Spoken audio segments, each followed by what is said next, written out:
A déjà vu I could have done without.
Astra Abbot.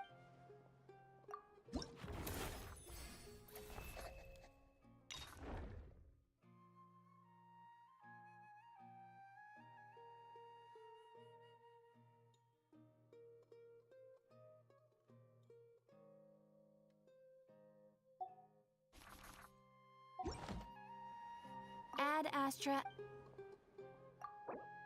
Thank you for completing.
With one heart, we pray.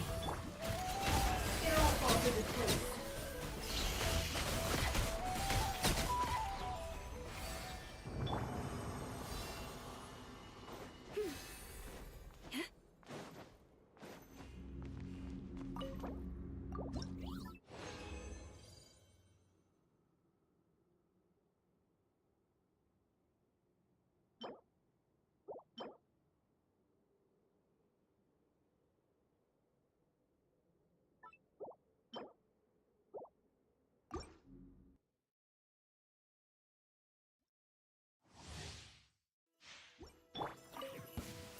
Everything.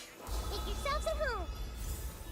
When unions converge, branches of song by the frost in the hold. Time to come clean. The deception ends here.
If ever you find that the animals in Nodcry behave in ways you do not understand, just ask me and I will explain.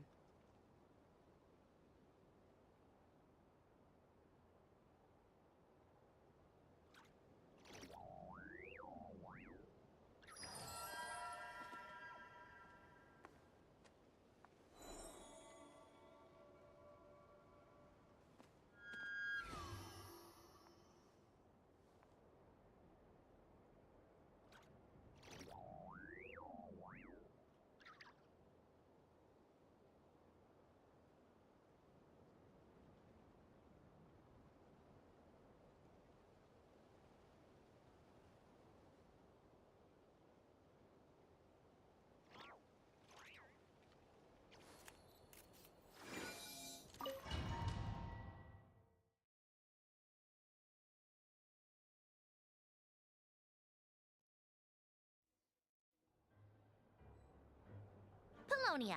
Search keyword world formula and bring me all relevant books. Yes, ma'am.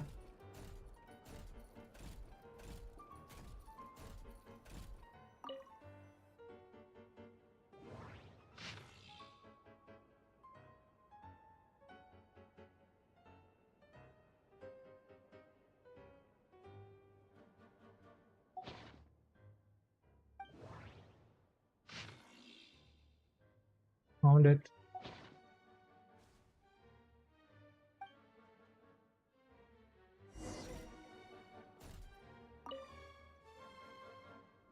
What about this one?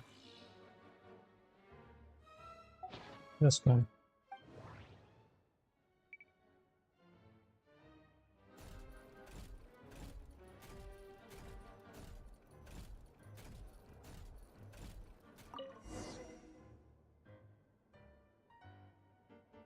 Let's see. This one is on Tonki's sermon dictation concerning the apocalypse. What's that? I believe that the correct term for this is Fortuna. This was an ancient Romorian technology, a wisdom unparalleled. I never imagined that Romorian ideas would be so similar to the diagram I have named, the world formula. This is strong evidence that human civilization should gradually shed possibilities as it continues to explore and evolve. The end of humankind may well be upon us right now. The sparks of civilization shall run out, unless we consider introducing variables from outside the system. Variables. Surely that can only mean one thing. Descenders? Dottore likely captured the Traveler because of his descender status. But the Three Moons' authority comes from the world itself. Why would Dottore need anything beyond that? Where does this variable factor in? The world formula calculates the fate of an entire world. Introducing a variable would therefore give us...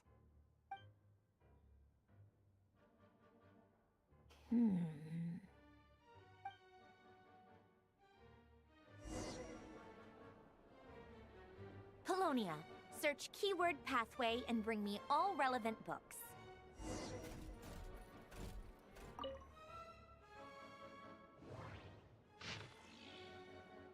No pathway located. No pathway located. Pathway located.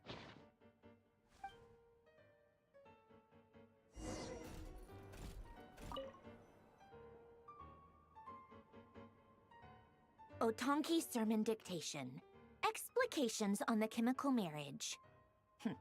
These titles are pretty esoteric. Observe and compute the pathway displayed in the guidance diagram.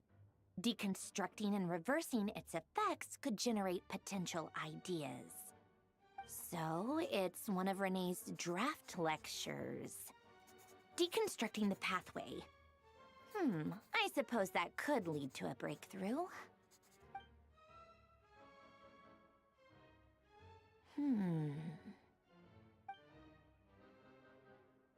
This is so long. This guy sure loves showing off his knowledge.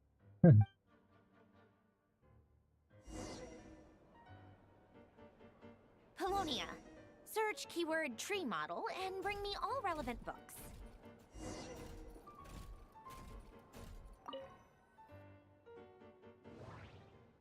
I'm searching tree model. Tree model not located.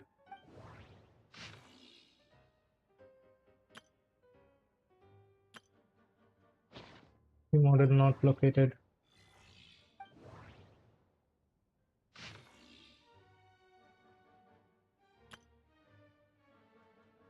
Tree model not located.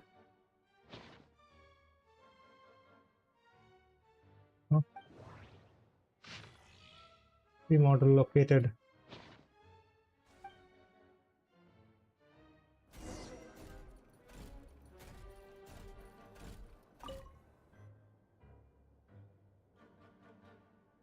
Most of the experimental devices proposed by the Miliastro Ordo are built based on the simple and basic logical structure of a tree model.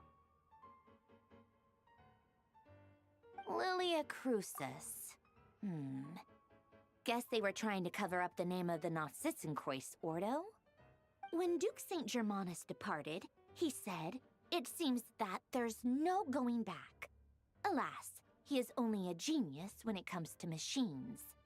In all other things, he is but ordinary. Excuse me? I'm sorry. That's just ridiculous. What kind of book is this? Great Detective Herlock, the Alchemist and the Clockwork Saint? Isn't this a novel? Come on. Still, the author swears that they knew Renee well. Whatever. I guess it's not beyond the realms of possibility that Renee would say nonsense like that on occasion. Memory, wishes, souls, and persona. Frankly, this sounds more like occultism, but if Albedo vouches for it, I suppose there must be some alchemical basis to these techniques. The way Alain Guillotin saw it, the world was comprised of machines. The universe needed machines, and thus his technologies were created. That's why I was born. Renee, his full name was René de Petrichor, if I recall correctly. Sounds like he and the town must be intricately connected. That place was also the source of most of our information regarding Remurian civilization. Seems like some of his projects were based on their technology. The cutting of souls and storing them in vessels. These seemingly unrelated techniques underpinned Renée's research. Assuming that the four orthants correspond to alchemical categories. The chemical marriage model? Alain would have scoffed at that. He never would have let those theories or parameters anywhere near his mathematical formulas.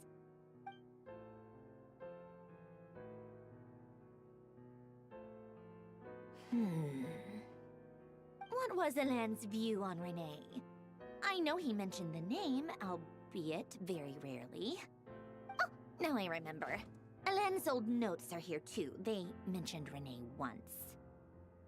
Renee seemed most out of sorts when he spoke to me. A lack of sweet foods has dulled his mind, I should think. Either way, his words are not to be believed. Yep, that sounds like Alain. My subordinates actually did a half-decent job digging out all these materials. Makes a change. Good for them. Some of Alain's old files are completely consistent with these records. He must have gotten them from the Tower of Gestalt. I never knew he got his hands on Renée's records that early. He may have kept them, but he never even attempted to use them. Didn't believe a word they said. Come to think of it, Renée's world formula was filled with calculations of constants. That shows he believed that the fate of the world to be predetermined. As for Alain... it's been too long. I forget what he said. What would he have said?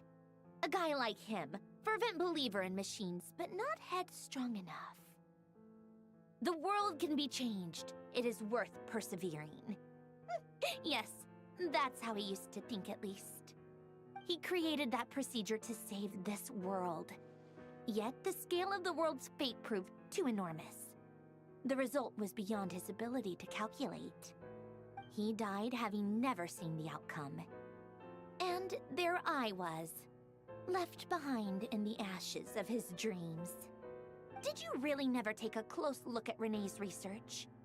Or did you read it but deem his philosophy incompatible with your model? The very thought of trying to incorporate his ideas probably made you feel sick to the stomach.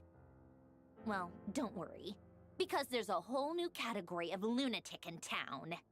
Next to Dottore, every other madman looks sane. You once asked me what I wished for. Should have asked him instead. He's the one pining for things you'd sooner die than witness.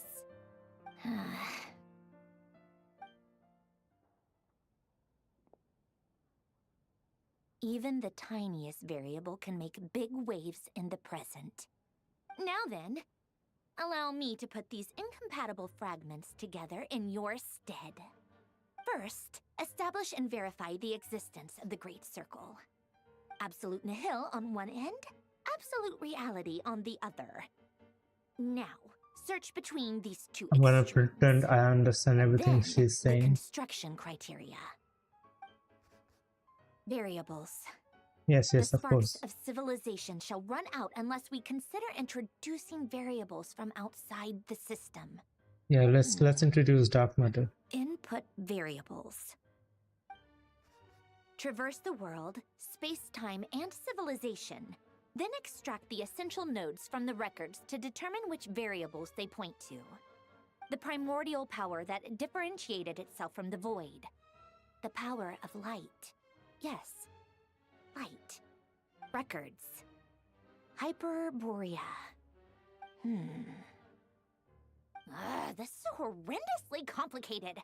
After all that, I'm still missing a few variables. I need to think this through again. How do you think it looks, Polonia? Like the frenzied scrawlings of a madwoman? Fine, keep it to yourself. It's not like you can talk anyway. I'll assume you gave it a passing grade. I jest. But true madness does often start with trying to save the world. What would Arlecchino and Columbina think if they saw this incomprehensible hen scratch? They'd probably have me institutionalized. So would Rosaline. She's been dead for a while now. When I close my eyes and think back, I can still see her face. And that enormous dress she used to wear. Such a bizarre choice. What possessed her? Oh, and the clack-clack of those heels used to drive me insane. No one's asking me, obviously, but I hope you all know that I never wanted to save the world. I'm not crazy. I don't have delusional ambitions, and that's a clinical fact. The world needs a solution, but I don't need the world's validation. It's the world begging me for answers, not the other way around.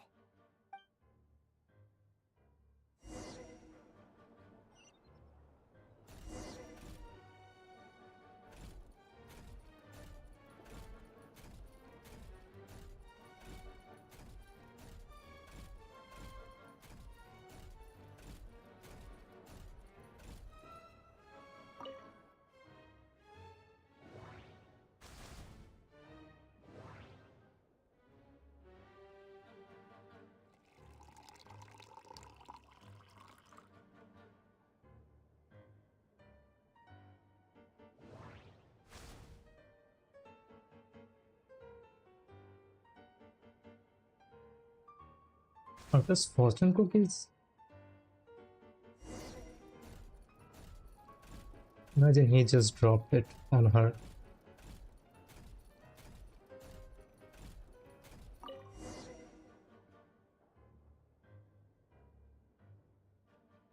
Oh, cookies to go with the tea.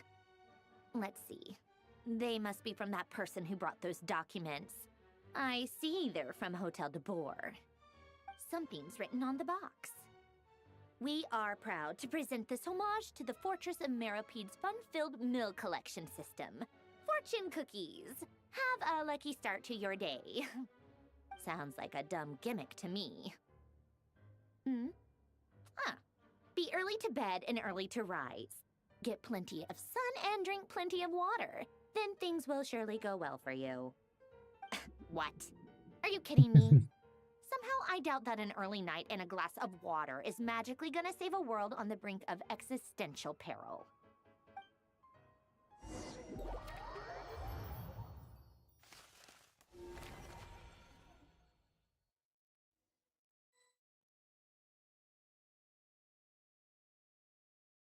Lady Arlecchino, word has reached us that Lady Marionette's troops are all in position. They are ready to act as soon as the order is given. Excellent. The only thing is, they are fewer in number than we expected. It looks like many of them must have lost their lives at the hand of the monsters released by the Doctor. Can't be helped. Allow them to join our ranks, and keep in contact. As you wish.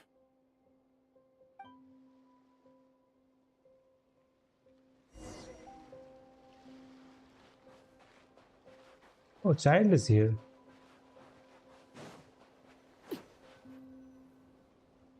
It's been a while, Arlecchino. You look well. Did Dottore really have to build his lab right on the sole path between Snezhnaya and Nodcry? Had to go on a huge detour to stay out of its line of sight. Sounds like an arduous journey. I assume you've brought word from Her Majesty? Of course, all part of the job. Firstly, the Tsaritsa has authorized Fatui Internal Affairs to review Dottore's case. They will reach a formal verdict on whether he has turned traitor and whether he poses a threat to Snezhnaya. While they're working on that, I've been ordered to come and receive the refugees from Nodcry. They are nearby. My team will escort you to them shortly. Great. Aside from that, Her Majesty has a message for you and Sandrone personally. Huh? Where is Sandrone? She stayed behind to work since I was making the trip anyway. It seemed sensible to have one person on standby at base while the other came out to meet you. All right, guess that's just how she rolls. In that case, tell her that the Tsaritsa's decree this time is pretty awesome sounding. I think she'll like this one. Still, I wonder what... Wait, what's that? What's the decree? Say that first, you numbnut. Did one of our troops turn into a monster? Take him out.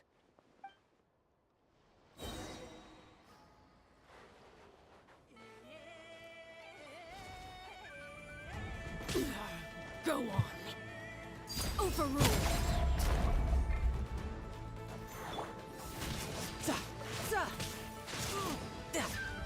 Brace yourself. This is gonna hurt. You've gotten stronger, Arlecchino. Nice. Stop that right now. I appreciate the praise, but I am not fighting you today. I knew it.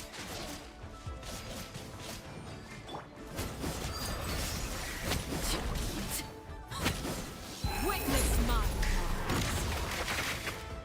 Laid bare.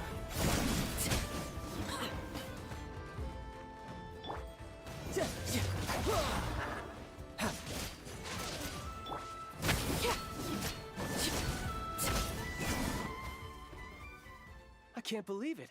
He was a living, breathing human one moment, and the next? Another fine piece of work by our dear colleague, I'm afraid. What in the world has been going on in Nodcry? A lot. But long story short, Dottore stole 2 moon marrows that should have belonged to Columbina, then built a 3rd moon marrow of his own to concentrate the Trilunar Authority in his hands. What? What do you mean he built a moon marrow? People build roads and houses, not moon marrows. What's his next DIY project? He's gonna build a god? You could stand to be less surprised. We are harbingers. The work we are engaged in makes the creation of gods seem mundane by comparison. I tell everyone who asks that you once crossed swords with Rex Lapis while serving as a key supporter for Rosaline's plan. But right now, you're acting like a common adventurer. Thanks for speaking up for me.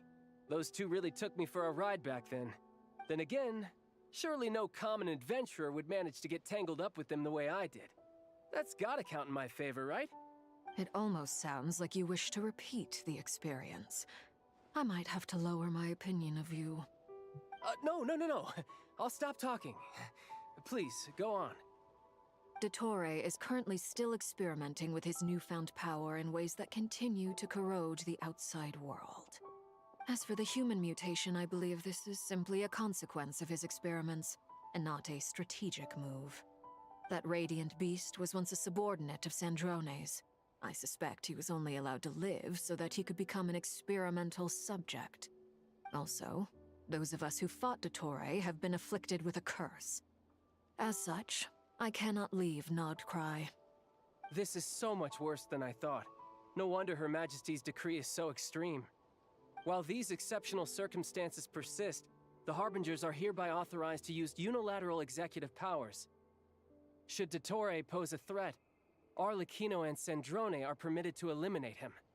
My thanks to Her Majesty. I will pass these good tidings on to Sandrone. Her Majesty has also declared that she will refrain from launching an attack on the now evacuated Nodcry due to the presence of unretrieved research material. A wise decision. By the way, how's my old partner doing? I'm assuming they're with you? Partner? You mean the Traveler? I'm afraid I have bad news. He was captured after our failed assault in Dottore's lab. His whereabouts are currently unknown. What? Why? Since when does Dottore have a bone to pick with him? That is indeed the question. I'm not sure he does. He must have some other goal in mind. This won't do. I have to rescue him. You can't. We have no idea where the Traveler is. What am I supposed to do then? Stand here twiddling my thumbs? Sandrone is working on it. The best thing you can do right now is complete your mission. Fine. I guess I'll leave this to you then. One last thing. Tell the Rooster to get the message out to the gods and citizens of every nation in Tevat. Beware. An uncontrollable pollution is spreading forth from Nodcry. The source of that pollution is a madman drunk on the success of his experiments. The Fatui and our allies will endeavor to contain the threat. However, if Nodcry falls, things are likely to escalate. Considering Dottore is one of our own, all Fatui stationed in Nodcry consider it our duty to stay and fight him to the bitter end. Whatever the cost. Hey, don't be too pessimistic. If it comes to it, I'm sure Her Majesty won't stand by and do nothing. I hope you're right.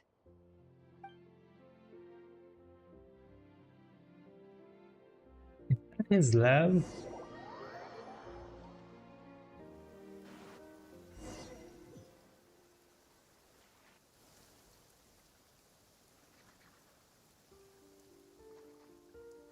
You're right on time. Thanks. Hey, do you think I'll get that gliding exam exemption? No, I made sure I was not on the my best point. behavior in Mondstadt. I landed well outside the city and There are walked in more through the gates. important things right I'll help you now. apply. Don't worry. For now, let's see what we have here. What are the doctor's energy fields even made from? The usual attract and repel principles that govern Kuvaki don't seem to apply to them. They are very mysterious, but ultimately, they appear to be comprised of energies from the three realms. Thanks to research by Master in the Hexen Circle, we know that Tevat's 7 elements are derived from the more primordial power of the Light Realm, which is antagonistic with the power of the Void Realm. Since you have the power of the Dragon Durin within you, I'm sure you can already tell that this energy field contains no abyssal energy. That's true. It's not abyssal energy. It's something pure, wild, and untamed. I've been thinking about something. Do you still remember the device that Dory supplied from the Academia when you and Miss Columbina fought Rarier? That was one of the most marvelous feats of ingenuity I've ever seen. The design, the craftsmanship, the material selection. I couldn't fault any of it. Not to mention the operating principles. Surely the most ingenious feature of all. Dory didn't go into detail on how it functions, but I have a working theory. The clue was that Miss Columbina was somehow able to use the pyro energy that you provided. despite the fact that, as a moon goddess, she should only be able to use light realm energy in principle. Now, all elemental energy is, of course, derived from light realm energy to begin with. Hence, I suspect that the device works by restoring elemental energy to its original state. This presumes a theoretical model of the 7 elements akin to that of light refracted through a prism. Perhaps it is no mere analogy. Maybe there is indeed a prism in this model. I almost wonder if the idea for the device was conceived based on direct observations of said prism. It would explain how such an ironclad design concept was achieved. It is at once a masterwork of engineering and a groundbreaking application of the Academia's latest elemental theories. I suspect only Lesser Lord Kusanali herself could have devised such an ambitious technology. But back to the energy field before us. If this is pure light realm energy, its relation to elemental energy is one of integration versus division. Or you could say that the former contains the latter. Could this mean that elemental energy can dilute the power of the light realm? Should we give it a try? We should.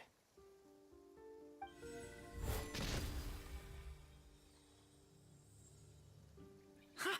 It works! Clear signs of disruption were detected at the periphery of the energy field. This indicates that elemental energy can disturb or even negate the field. Now you try. All right, here goes. It's working! Switch to abyssal energy and attack again. No surprises there. Abyssal power drains the energy field to a significantly greater extent. Does? I now feel I confident don't in see it. asserting that the energy field is indeed pure light realm energy, and that elemental energy can dilute it. But the energy field is huge. How much elemental energy will it take to neutralize it? We don't have to neutralize it completely. We can try other approaches. That's all for theory. Would you like to continue watching? So you knew I was here. Huh? When did you get here? A while ago. But Albedo sounded like he was working on his thesis defense back there. Back in Sumeru. You can end a person's whole career by interrupting them mid-speech. Very thoughtful of you. I'm truly touched. Could I ask you to lend me a hand? With what? A little test.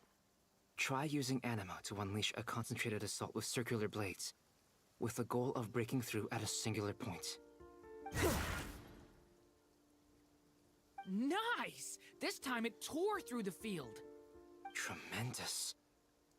This is a major breakthrough. Should we go through? We probably shouldn't risk No, we having mutually shouldn't. antagonistic energies in Just such close proximity. bring the team. Like, Durin, you stay Bring here in the and watch team. the entrance. Hat Guy and I will go in to investigate. Sounds sensible to me. Keep your eyes peeled, Durin. Don't worry, I got this. You two be careful in there. Just give me the signal if you need help, and I'll dive right in.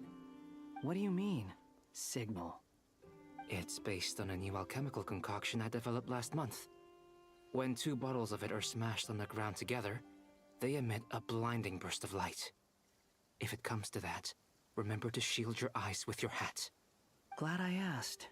Thanks for the heads up. the Flash. It's a Flash.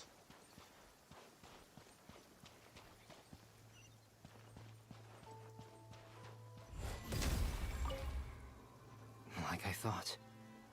Beyond a certain distance, we can't see the opening where we came in. Maybe that's to prevent people from escaping. Sounds like Dottore style to me.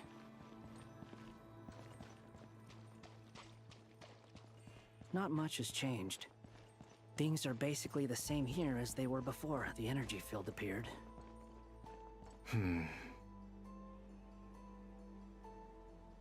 They have no heartbeats and they're not breathing. We can only assume they're dead. But there are no visible wounds. Also, there's an animal squatting next to each body. It's watching us. That's not an animal's gaze. What are you trying to tell us? Doesn't seem eager to talk. I guess maybe it's just an animal after all. Let's keep looking around.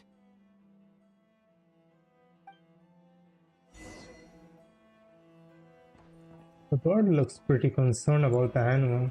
Human. Maybe their soul got transformed into the animal. He just went to sleep.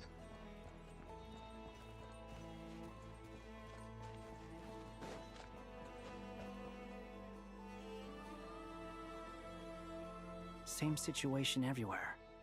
Not a living soul in sight. Just countless bodies with animals standing watch over them. Well, I think we can safely rule out the possibility that they're all pets. Is skirting around the topic your way of showing consideration for other people's feelings? Just being cautious. I don't doubt that you can handle the truth.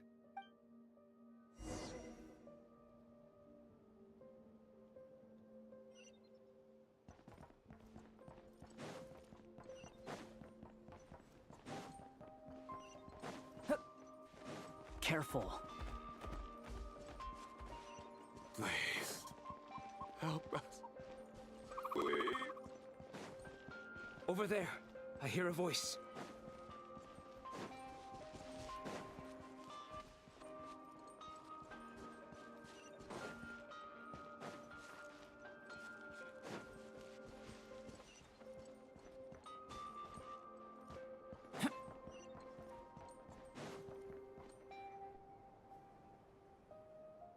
Please. Help us. Please. What happened here? I don't know. Suddenly, everyone collapsed. Then my line of sight got lower. I still have some of my senses left. I gotta get out of here.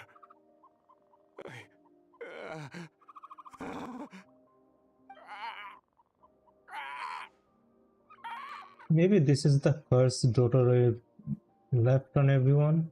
If they go outside of North It Pride, looks like there's a huge this will also experiment happen going to on them. inside this energy field. Maybe each energy field is its own giant experiment. Vile. He's swapping human minds with those of animals. Even without the other circumstances, this would be an extremely radical experiment. Those people may have lost their sense of selves, but they are not fully animals either. If they were, they would have left. But instead, their instincts are driving them to remain by their dead bodies. We should go. No sense in sticking around here longer than we need to. Agreed.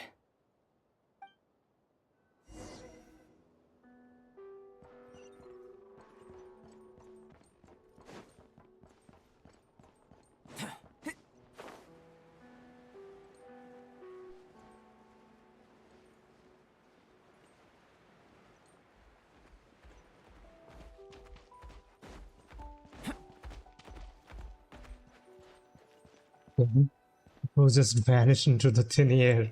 What the hell?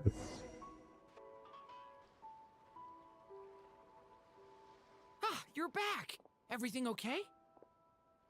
We saw some things that take a strong stomach. Otherwise, we're fine. We should share our findings with the others.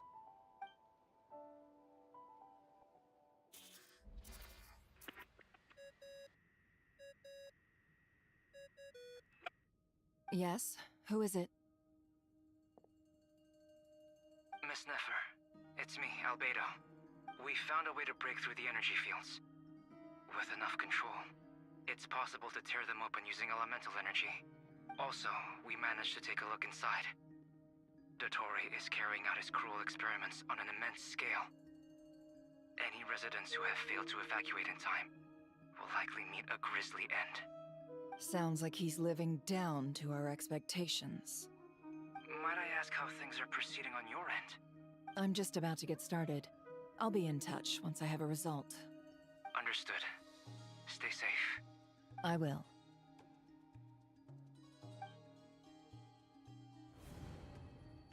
Well, Nefer, I'll link up with you once my tasks are complete.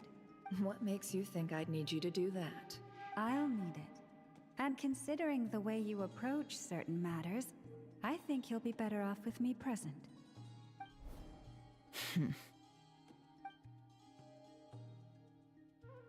Let's begin.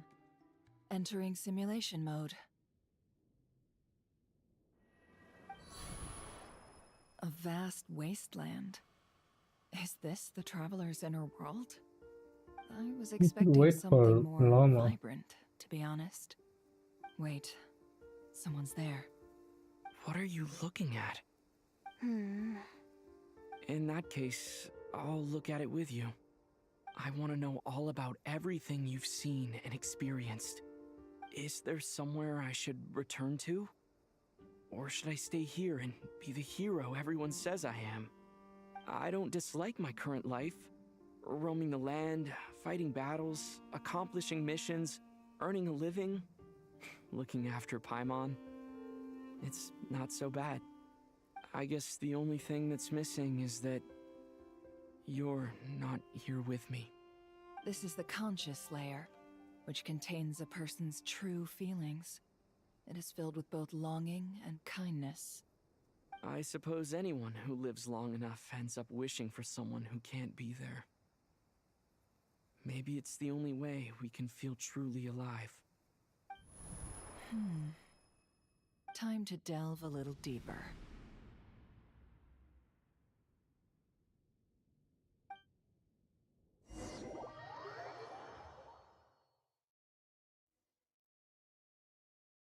Nasha Town is hardly the optimal choice for a place to live, but it has character and a reasonable population density.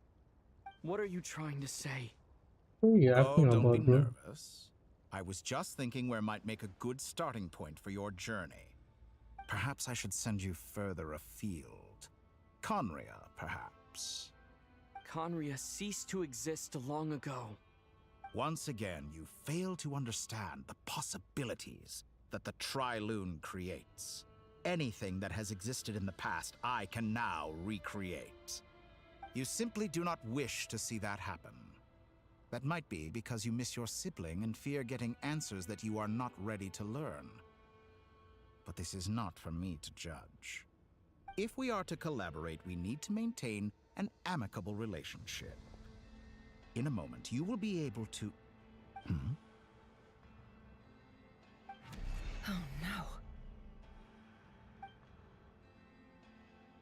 What are you...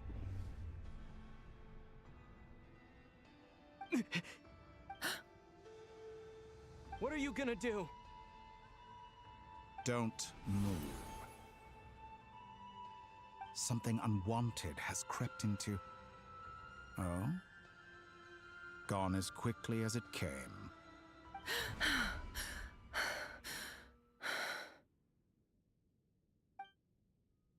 Did you save me? If I hadn't cut the connection, Dottore might have caught you from the other side and destroyed you. This was a good idea, but once is plenty. You were exceptionally brave. Excellent work. Thanks, but now's not the time for that.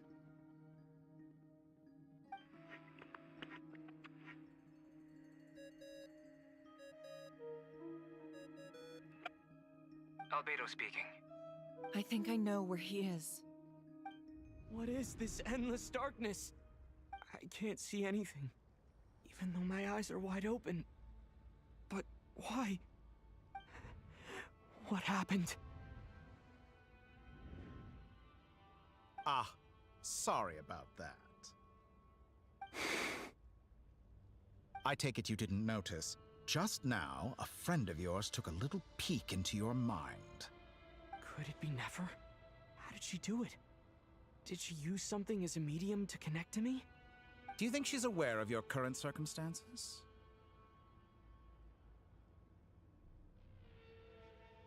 Oh dear. Have I stunned you into silence? I only wanted to slow down your time a little so I could stop your intruder in her tracks. It would have been nice to capture the spy.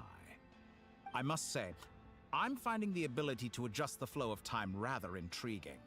The moment you closed your eyes, time seemed to grow impossibly viscous, didn't it? A whole month passed before you opened your eyes again, but only for you. No one else was affected. I dare say this is something only a god can achieve. Point taken. Yes, such a god complex. It's reminding me of Full Metal Alchemist you Brotherhood. misunderstand. This wasn't about proving a point. I The was father. testing things out. I find I learn best by doing. The And I thing in have the to admit, flask. time is not the easiest dimension to control. I only wanted to make you sleep for a short while, but it ended up lasting a whole month. Clearly some finesse is required to wield the authority over time as I wish. I hope you're not angry with me. It was only a month's discrepancy, nothing too serious. Had I been off by a year, a decade, or even a century, that would have been quite a different story. You could The have frozen Dottore me for is millions of years. really So much for collaboration. You aren't The- showing much sincerity. the Millions of the years very to Reddit what mod. end? I wonder if you don't understand humans all that well. They are very pragmatic creatures who understand only that which they can perceive with their senses. If I had you sit here for a week, I imagine people might sympathize. But if I left you here for 100, 1,000, or 10,000 years, the sheer size of that number would cause it to lose all meaning to them. They would not have the capacity to comprehend Yes, because your they would suffering, fucking and thus die, you they could numbnut. not empathize. Unfortunately, while gods do exist in Tevat, it is ordinary humans that account for most of the population. Their lifespans are so limited, their bodies so fragile. Did you ever really hope that they could begin to understand someone like you? Your long life and unique origins make you fundamentally different from them. How long will it be before they start to treat you like the alien you are? Before you are ostracized, outcast? Alien? You are literally Even the I feel alien. bad for you sometimes. This world has made you into a slave. So many times you have served its will, and not once have the powers that be ever thought to grant you the one simple thing you wish for. You have been treated most unfairly. I can change that. I Yeah, will grant you special privileges and give you back the status you I've rightly lost deserve as every a sender. 50-50 coming into North Korea so far. I have been treated unfairly. You're right. Literally every 50-50 I have lost in North Korea. I've entered the past 3 times at this point, but I still have so many questions. For instance, beyond each point being further back in time than the last, what determines the specific locations at which I can make entry? So far, the common thread linking all 3 scenarios is that the Traveler has been present. But it's more than that. I know I sensed something familiar around him. What was it? I'll keep this question in mind as I carry on.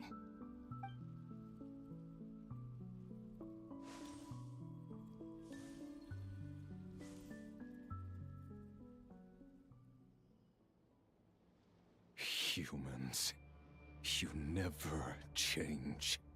Always trying to use powers you neither comprehend nor control.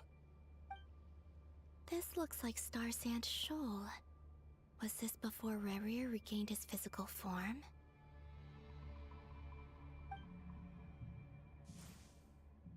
You've messed with the cannon again, huh? Sorry, but this round's not gonna go your way. The cannon.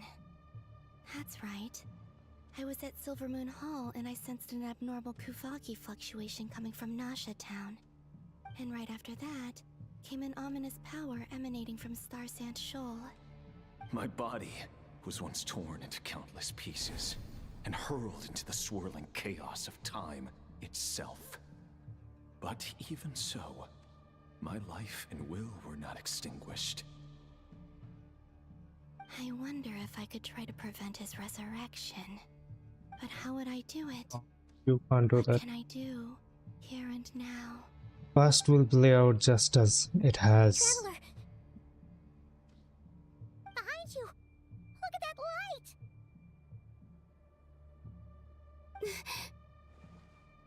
No, I won't make it in time. He's using the Kuvaki shield, like I taught him. Is he going to use it to block the cannon's beam? He's strong. I'm sure he can manage. But the force released when the beam impacts the shield might lead to collateral damage. Easy Island. The Frost Moon Scions will be exposed to lethal levels of Kuvaki. A question, if I may. Kind Miss Columbina. When the cannon's Kuvaki beam was deflected earlier, I saw several bolts of energy streak toward Hisi Island, only to be blocked. Did you also have a hand in that? Maybe that really was me after all. Well, future me. But I don't know if I have enough power left. Siki Sato Pasa Sax, Niti Ipotovtos. There's no time. Osestikos Palatini Tiram to Risuiku, Topir to Aithion Veraton. I have to make it. Oh, Frost Moon. Oh, great land. Oh, slumbering moonlight of Nodcry. If you can hear me, if you can sense my call, then please, heed me once more!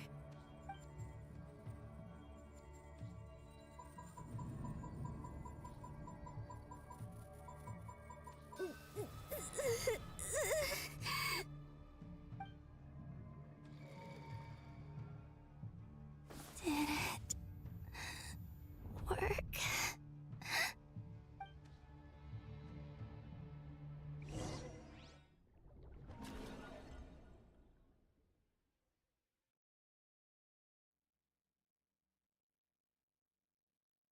Hey, wake up. Hey, did you hear me? Columbina, I said wake up now! Oh, good morning, Sandrone. It's 3 in the afternoon, actually. And could you kindly not use my quarters as your personal nap room next time? But I feel so safe here. And your coffee, right? It's so bitter, but it smells lovely. It's like you were raised by wolves in a forest or something. What did you drink growing up? Grass tea? The Frost Moon Scions certainly led a more frugal existence than the Fatui. Then I'll bet you've never eaten one of these before. It smells delicious. That's because it's a Fontanian recipe. I had a little free time today, so I made a batch. Rosaline will be here shortly, but if you really can't wait, I guess you can go ahead and... He's already eaten. Hey, at least He's already let me eaten. finish before you start eating. Did the Frost Moon Scions not teach you basic table manners? Or did the rules not apply to you because you're the high and mighty moon goddess? These are so tasty. Of course they are. I made them. I was worried they might contain traces of machine oil. What? You know, there's something I've always wanted to ask you. Why did you leave your old home and join the Fatui? I mean, I'm sure their food was awful. But there's gotta be more to it than that. Well, life there didn't go quite how I imagined. What were you expecting? You're a god. Your followers are gonna make some demands of you, right? Surely you can just answer a few prayers here and there in return for the free food and drink.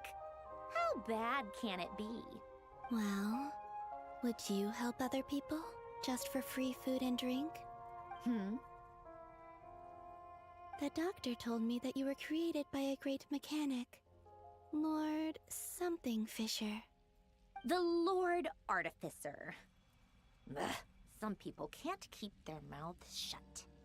Oh, Lord Artificer. And didn't he have something to do with the, narcissist? Narcissenkreuz Ordo. Yes, that was it. Narcissenkreuz Ordo. So, Say that did you again? try to fulfill their wishes? You must be joking. I wouldn't go even if they paid me. I don't even know them. Exactly. Well, I felt the same way. I did not know the people who made demands of me. What do you know? We're on the same page for once. In his later years, Alan did ask me if there was anything I wanted to do. If I had any wishes of my own. Well, I don't. And I'm not in any mood to fulfill someone else's either. Who's Alain? He was the... You know what? Never mind. You're not gonna remember. Anyway, the point I'm trying to make is, neither of us is the self-sacrificing type. Let me ask you this. What sort of place would you like to live in, if you could choose? A place where people don't ask me for things I cannot give them. Where they don't worship me, or fear me, but just want to chat with me like a normal person. I'd also like the freedom to come and go as I please. And ideally, it would be somewhere with the smell of coffee and snacks. Not to burst your bubble, but no such place exists in the world. Now, take your snacks and scram.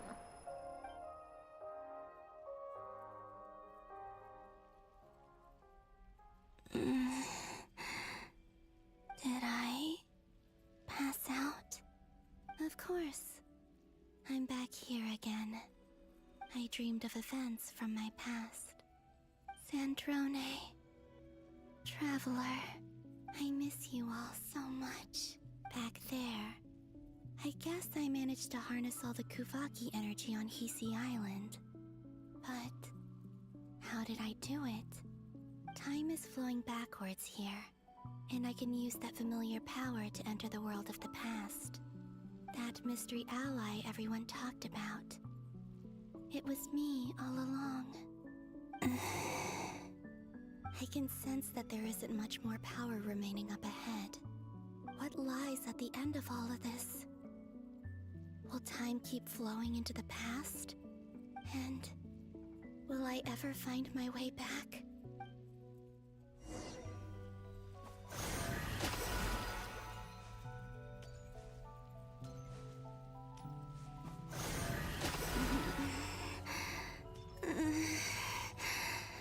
It's getting harder and harder to use my power.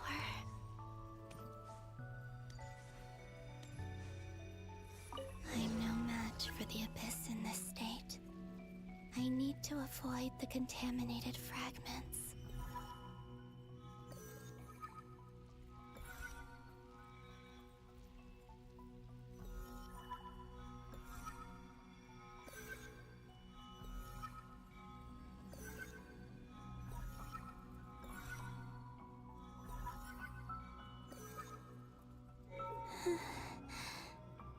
Time to go.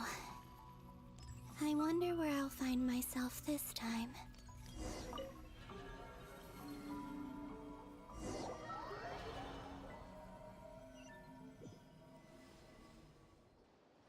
The Final Night Cemetery. This is where Flint's is based. Or not? How are we supposed to read through this many files? Difficult, yes, but it is also our most efficient option. Seems like they're searching for information. Oh, I remember. Flint's and Varga talked about some files on the Wild Hunt. Was this my doing too? To expose the true intentions of this Rarir, we need to dive into Notcry's history. Are my actions changing the past? Or are they simply completing a process? I think it's the latter. Is all of this inevitable? Yes, Or am I the one making these decisions? I think it's the first If I one. choose not to help them now, will it change how things turn out? Hope we don't land on our heads then. They're my friends. I can't not help them.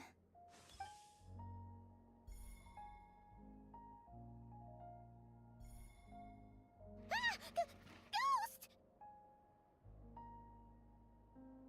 And the other one was... here. Hey! Another file's moving!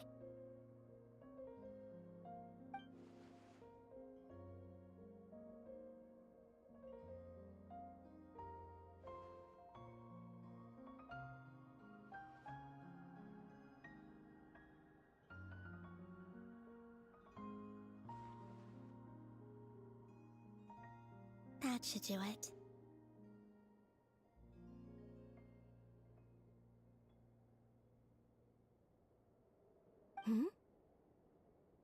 Luanatar? You can sense my presence? Wait! She got pulled back because no one other could see her. Luanatar. So she's that familiar presence I've been sensing all along. She's always been by the Traveler's side. That explains why the Traveler has been there each time I've entered the past. But why Luanatar? Is it because she has a connection to me as the Moon Goddess's familiar? If so, why not any other Kuhenki? That's...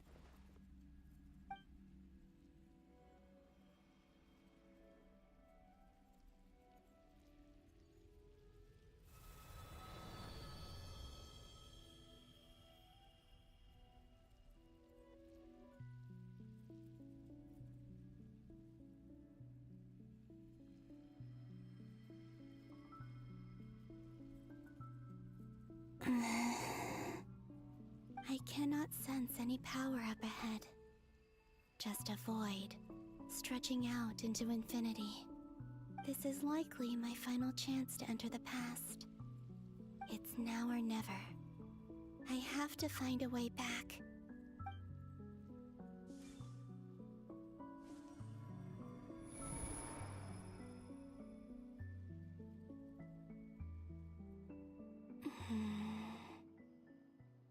Hisi Island?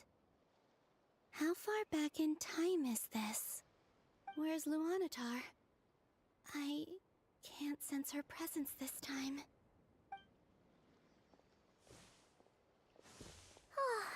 Seeing Enefa and Aino reunited like that sure was heartwarming. Traveler, Paimon. No, stay calm. I don't have much power left to change things. I don't even have that much time left here. Think, Columbina. How do I find a way back? A way back... to where? Do I go back to Moon Prayer Night? Or to the future that followed? And if I return in my current state, what will become of me then? Dotori's actions that day proved that he'd been planning that for a long time. He had already seized the power of 2 moon marrows before capturing me.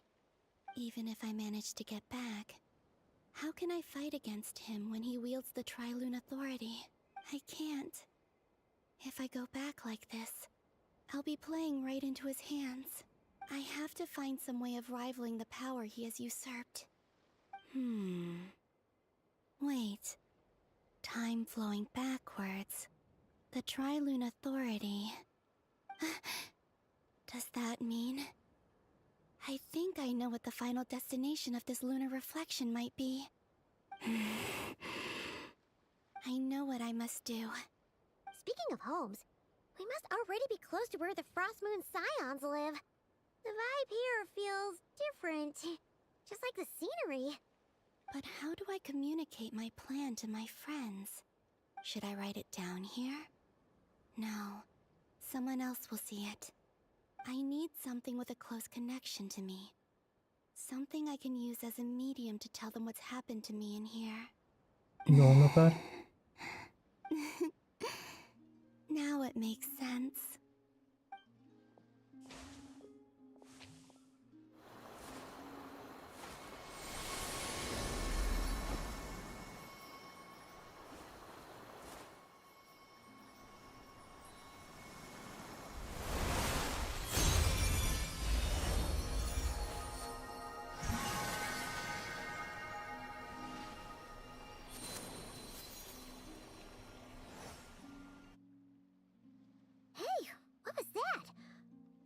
Some sort of breeze blew by, and then the petals suddenly turned into... Huh? It was I who brought Luanatar into being. I gave up a piece of my own soul to create her. That's why I could sense a familiar power from the moment I entered this space. It also explains why she's been present in every past location that I've entered. Because we have a deep connection. Hey there! What's your name? And the reason why there are no more gates to the past after this point is that Luanatar hadn't been born then. No wonder I sensed the trace of a blessing when we first met. But I still didn't recognize the soul hidden within you. Back then, I was just a little lost dove.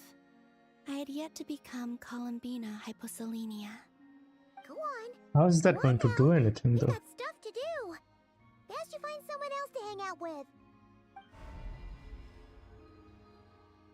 Hey, you scared it off. I'll be counting on you. Remember to stay by the traveler's side, guide him, and help him in my stead. Oh, and bring him to the garden where the moon prayer blossoms grow. There's a little lost dove there who will need his help. Go on.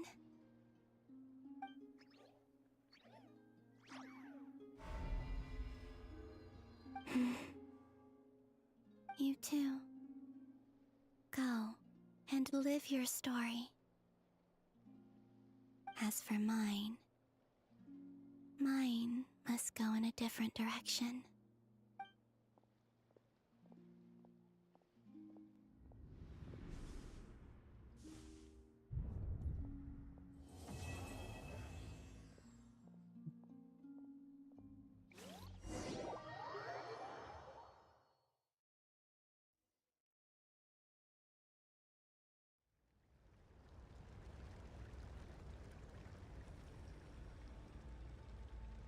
How would you like to experience the thrill of never being held accountable for your actions? You could crush people like ants without consequence, or tear off their heads or limbs as you please. I'm not really Believe me, interested, bro. Such a life is but one small step away. What point is he trying to make? Freedom? But the freedom to kill? To do evil and get away with it? Why would you offer me that? The creation of a world is the ultimate scientific experiment. I have taken my research to the highest level, where I shall be not just a god, but also a servant to many sacred spirits. I shall heed the truth and perform holy deeds. God's laboratory is the perfect playground. But it needs the right occupant to explore its full potential. Mortals are found everywhere one looks. Not so with Descenders.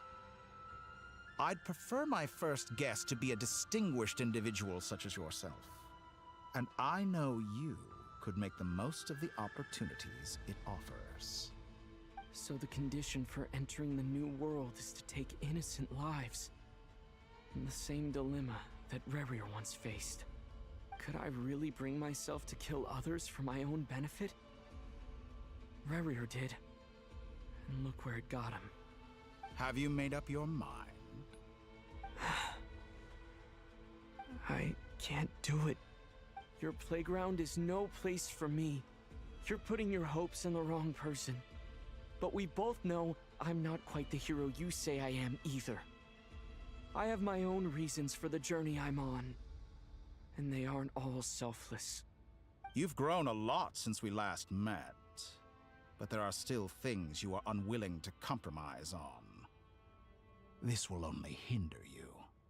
Why don't I lower my requirements a little as a gesture of goodwill? I'll give you a little time to learn to be a less noble soul. That'll make things much easier for you. I really doubt I could live that sort of life. And yet you already sound less defiant than a moment ago. The benefits appeal to you because you can read the signs of the times. Why don't we return to my research facility? Your last visit was so rushed. There is much that I have yet to show you.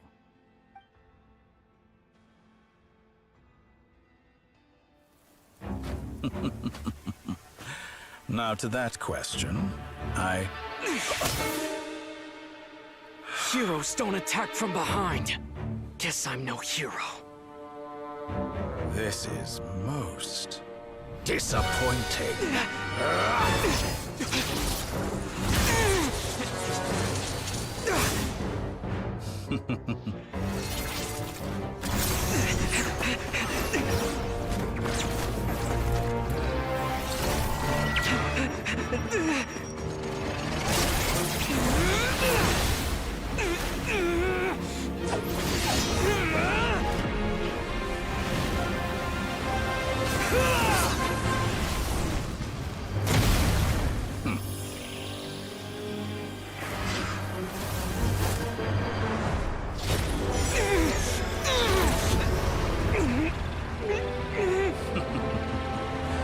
Now then.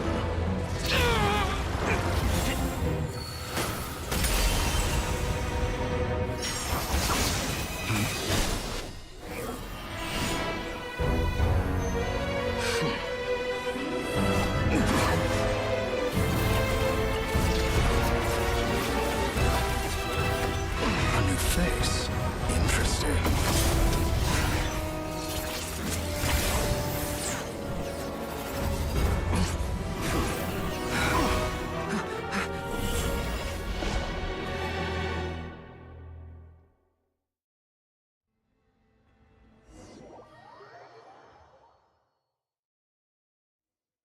Okay. I don't know why Traveler attacked him though, all of a sudden. But okay, the cutscene was awesome. I like the face up. I would have preferred a bit more time with Hat Guy and Totore, but this is fine. You're still gonna For call now. me Hat Guy after that, huh?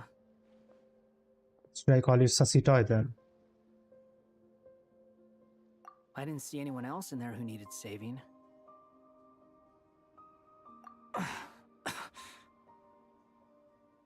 It's nothing. I'll be fine. Why are you looking at me like that? Is it that shocking that I'd come to your rescue? I owed you a favor back in Sumeru. Now we're even. Distracting Dotori was tough. I won't lie. He's not gonna fall for the same trick twice. That was my one shot. I'd hoped to use it to take him out. Ugh. I never wanted to obliterate someone more than I do right now. Dotori doesn't recognize me, but his segments were originally made based on an analysis of my operational principles. I expect it's only a matter of time before he figures out what I am. So Dotori doesn't recognize Wanderer because he deleted himself from Irminsul. Did he really miss his only chance for revenge by saving me? Why the long face? Hey, I'm not blaming you, okay? And I'm not complaining either. Rescuing you and killing Dotori are equally important goals. Everyone would be pretty stuck without you. It's best you live to fight another day. How are you holding up? Are you all right? Hat Guy said to put safety first, so we agreed to run as far away as we could after leaving the energy field, and only meet up once it was safe. You don't look injured. It seems that Dotori didn't do anything to you. All right. Rescue operation complete. Let's head back. There's a lot more work to be done before this is over.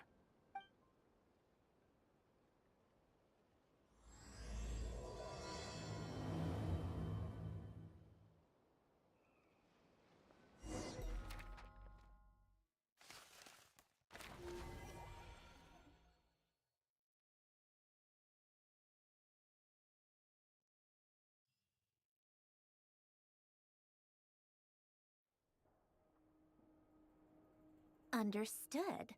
I will bear the Tsaritsa's decree in mind. I don't see what's so awesome about it, though. Does he really think everyone else is as immature as him? I'm not stooping to Tartaglia's level. I thought you might say that. How's your progress? Quite promising, actually.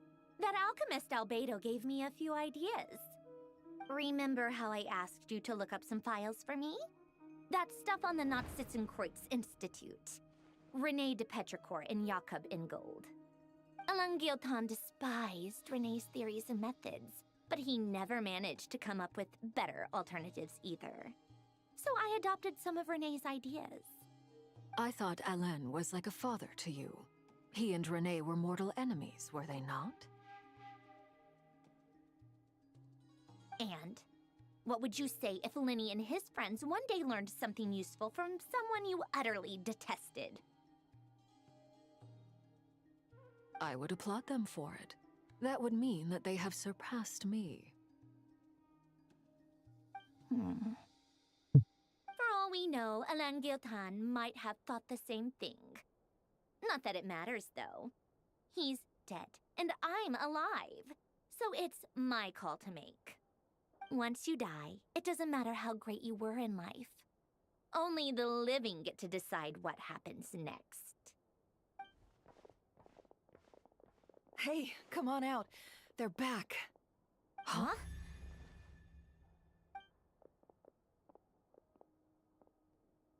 You're back? And your head's still screwed on? And you still have all your limbs? What does it look like? Way to keep your composure, madam. Excuse you. I am perfectly composed. Glad you're okay. Yes, it's a huge relief. Worry? Oh, yeah, right. You think we, the Fatui, were worried about you? We were worried sick. Hey! The Traveler and I were already friends. You are free to join this mission in whatever capacity you please. Much like your tea parties. It's a laugh a minute with you guys. I must say, I was quite surprised when Mr. Albedo told me he would need no additional aid. We discussed this on our way back as well. I am rarely so unequivocal, but in this case, we had full confidence in Hat Guy. He said he knew what he was doing. Albedo and I pretty much had to just wait outside on standby. Meanwhile, Hat Guy broke into the energy field and rescued the Traveler solo. You didn't have to mention that. Well, I'm thoroughly impressed. You are a force to be reckoned with, Hat Guy. Is he back? Okay. Is he really back? Traveler! It's really you! Oh, thank goodness! Paimon missed you so much! You can finally breathe easy, Paimon. It's great to have you back in one piece! Oh, Paimon's been having nightmares the whole time you were gone! Look at them. You know, once you reach my age, there's nothing better than watching a misty-eyed reunion between My age. That's nothing. Same goes when you get to my age, too. I bet Ino and Anefa would be tearing up as well if they were here.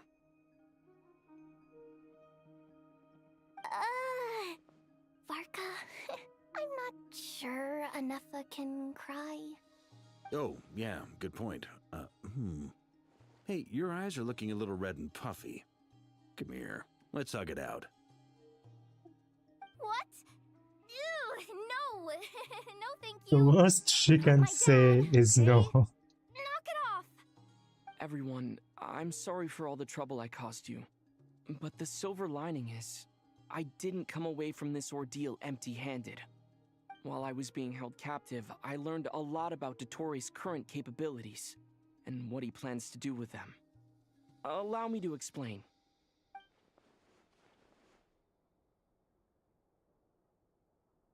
The three moon goddesses were even more powerful than we imagined. No wonder Dottore believes himself to be equal to the gods. Maybe even superior. Utter blasphemy. While everyone was gone, Nefer and I made an interesting discovery. And I believe Miss Sandrone has something to share too. Ma'am, perhaps you could do the honors?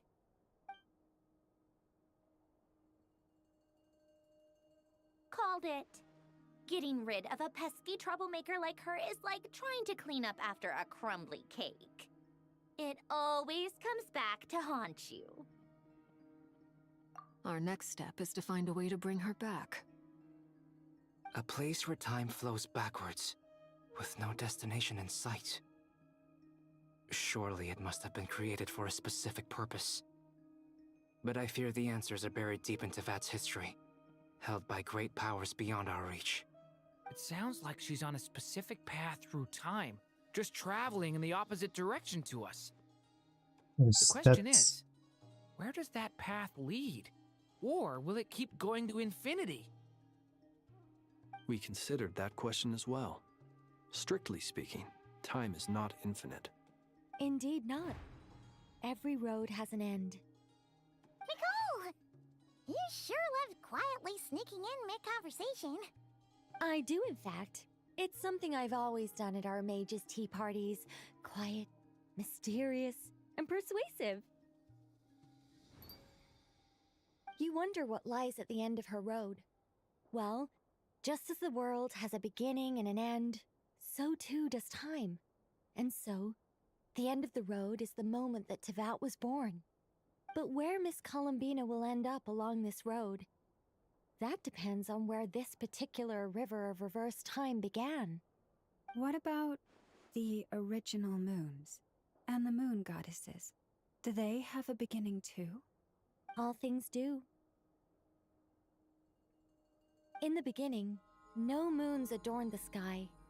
It was the Dragon King Nibelung who raised the 3 moons into the heavens, and thus were the moon goddesses born. They were shadows of the planet, born to wield Nibelung's authority and oversee the world on his behalf. They were extensions of his will, manifestations of his majesty. But then one day, they disappeared just as suddenly as they had once been brought into being. Nobody knew where they had gone.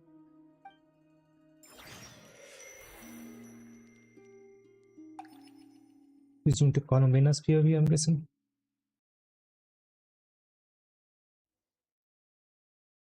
Like I thought, no more paths back to reality have emerged since.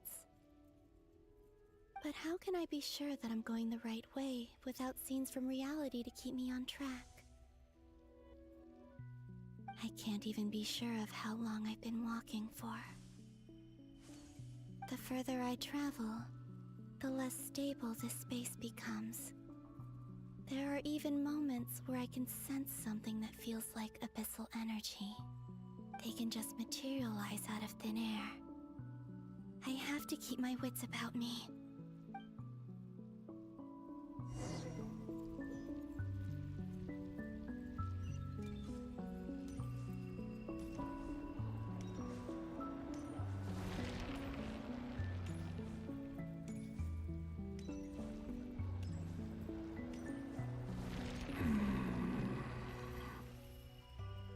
Is that the ray here of Solnari?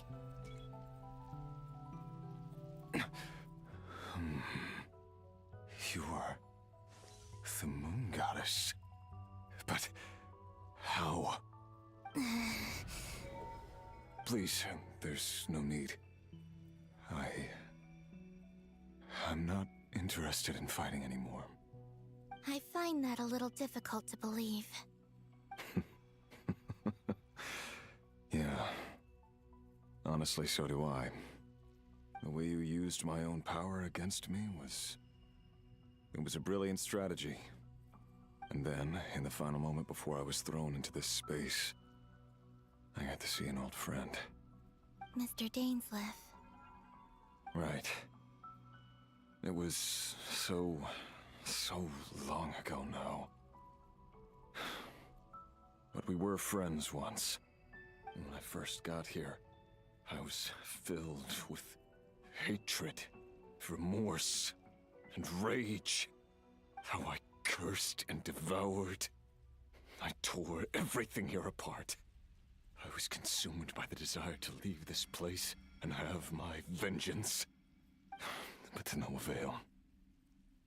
This is a place with no exit. This is the second time I've entered this space. Though I have no memory of the first. I was torn to shreds the moment I entered. But How did you this really time I attach yourself? survived. It must be partly because of this new body. And partly because of all the Kuvaki I absorbed in Nodcry. Are you the source of the abyssal power in here? Not all of it. Some is from when I first arrived here and tried to destroy everything. But there was already a degree of abyssal power here, before I entered. And like a venomous snake baking in the merciless sun, it tried to slither into my shadow. Tried to? So, you rejected it? Yes. Because after that, the world suddenly became silent for a moment. What do you mean? The voices in my head, they were gone. And then, I saw her. Her? Thalindis. My former lover. Never mentioned that she saw a memory of Thalindis leaping into the moon's reflection. More precisely, I saw her afterimage. I'm sure the real her is long gone. She was just an ordinary Conrian. She couldn't have survived here for very long. Anyway, why have you come here? Didn't you know it was a dead end? If I hadn't escaped through the moon gate, my friends would have been in far greater danger. Oh, I see.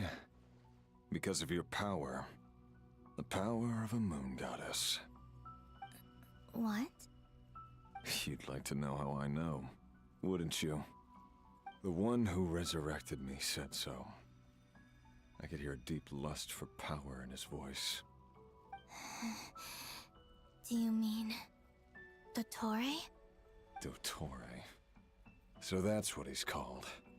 He'd been collecting fragments of my body for a long time. Also that he could resurrect me at the moment of his choosing. I had no interest in his research. But being as corroded by the abyss as I was, we were aligned as far as hunting the moons and recovering my strength were concerned. So that's why the Wild Hunt suddenly became so active in Nodcry. When I left the Fatui in my weakened state, Dottore must have felt that his time had come. Moon Goddess, could I ask a favor of you? What? I know this is a lot to ask, especially from someone who tried to kill you. If you refuse, I won't fight it. But this is the only thing I desire now. Nothing else matters. What do you want? I'd like you to take a message to Thalindis for me. Thalindis? But... Yes, she's dead. But like I said, I saw her afterimage. I can sense that some part of her soul remains here. Far, far ahead. Why don't you go and speak to her yourself? I can't. I don't know why, but I can't move freely in this space as you can. All I can see is a glimpse of her walking away. Just like the moment when I last saw her in life. In return, I will clear these abyssal obstacles for you. No, not in return. I'll clear them for you. Whether you want to help me or not. It feels like something I ought to do.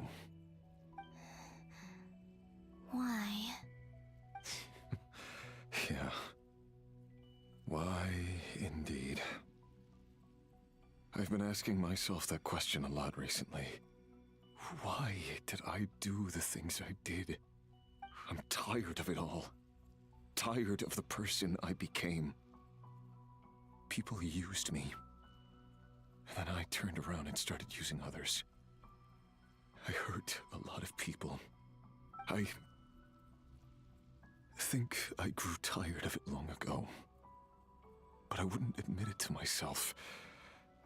And ultimately, that's how I ended up here. What do you wish to tell her? All of it. My past. My mistakes. Everything that happened after we were separated. Is it okay if I give her the abridged version? Yeah, I'm sure there's plenty you can skip over. Just tell her the important parts. Whatever you think that means. Like the part where you relentlessly tried to kill us? It's up to you. Love demands honesty. But my relationship with Thelindis was built on lies. We hid too much from each other. But after living my whole life in the shadows, I don't want to hide anything anymore. I will do my best.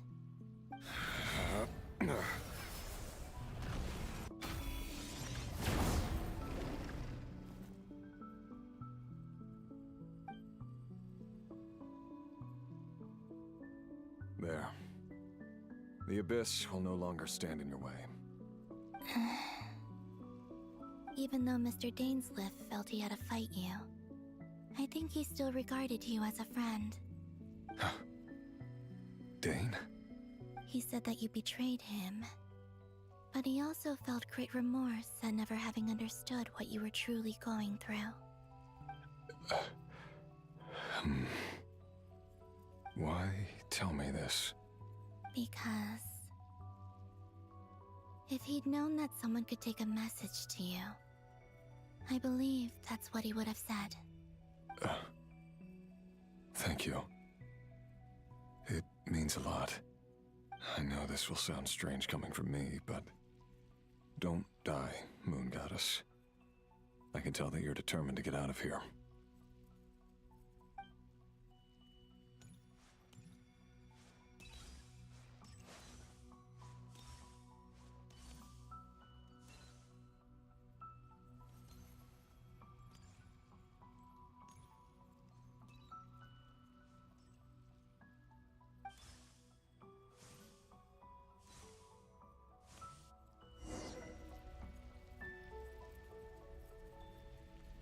He kept his word. The Abyss is no longer obstructing my path.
Is that the Lindis?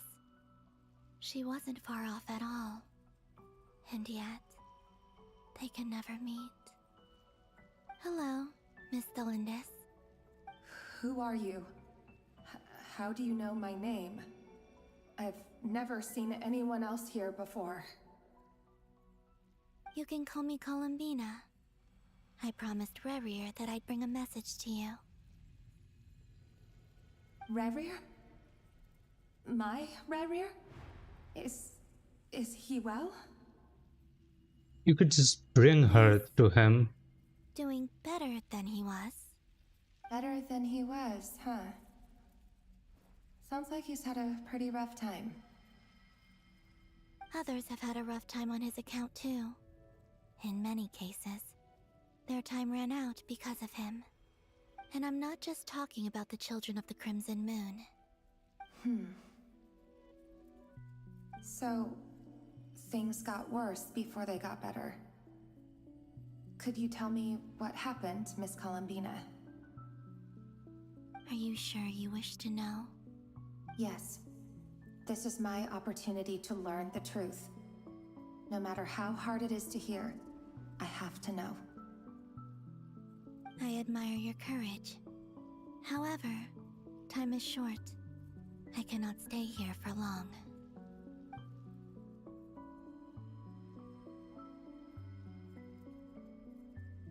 Yes, tell her how dumb she is first. She might be the dumbest character after the Traveler in this whole Everything he did was to try and find a way to see you whole again. of Genshin, honestly. But in the end, he came to regret his mistakes. He wanted to apologize for hiding his past from you. Beyond that, he did not say specifically what it was he wished to convey to you. But I'm sure that you've always been on his mind. You are what has kept him going over all these years.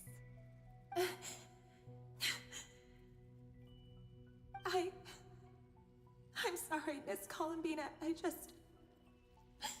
This is so upsetting. I'm not sure how to put my feelings into words.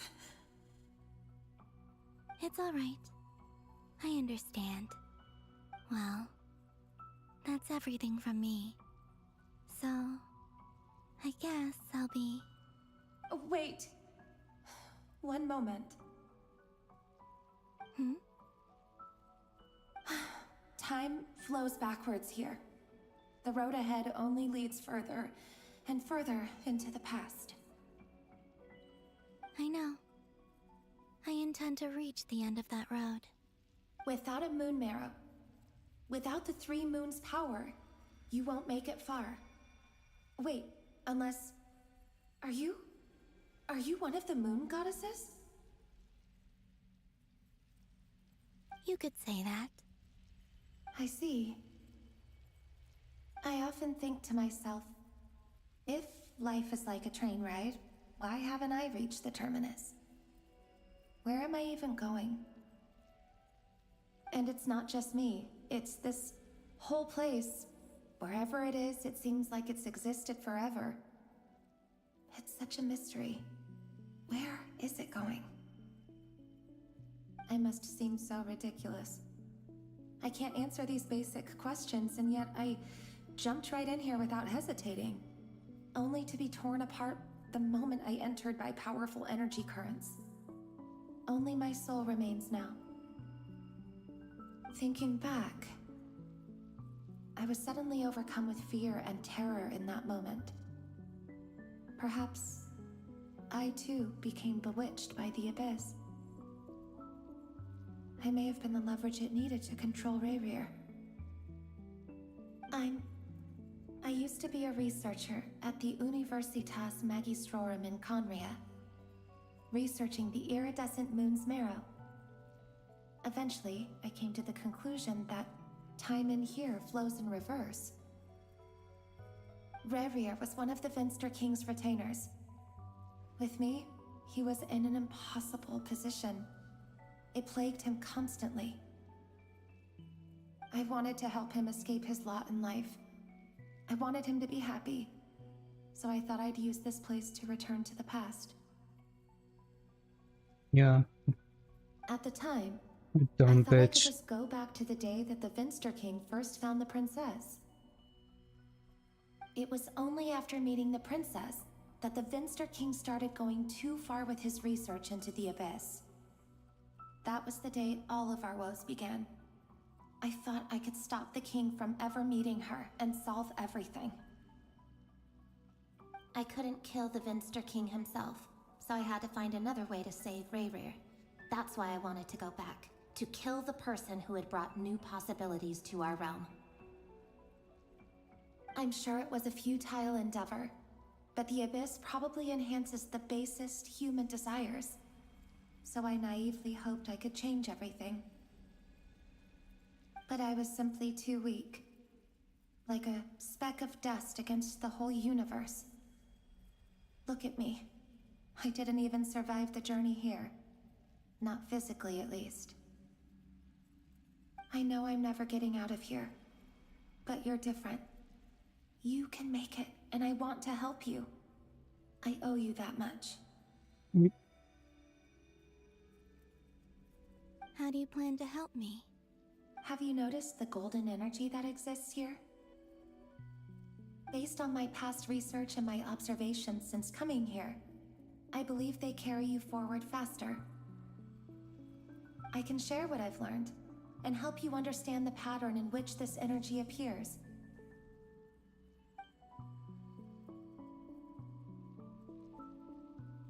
I think you just might... Now, I know you will be able to change the past. Also, I've been speculating about where this phase ends. The documentation was scanned, but from what I know of the legends about the moons, the oldest ones seem to begin with Nibelung, king of dragonkind. I have no way of verifying any of it by this point. But if I it's think true, we've met you his might be able kind. to reach that era if you keep walking. Understood. Thank you, Miss Delindis. I'm the one who should be thanking you. If you hadn't entered this realm of everlasting death, what use would my deductions be? Thanks to you, they have some meaning. About Rayrir, I'm so sorry. For everything. It wasn't your fault. That's not true. Because we both feared bringing trouble upon each other, neither of us ever told the truth. And that dishonesty sealed our fates. But enough about that. And also your I wish stupidity you as a well. safe journey, Miss Columbina.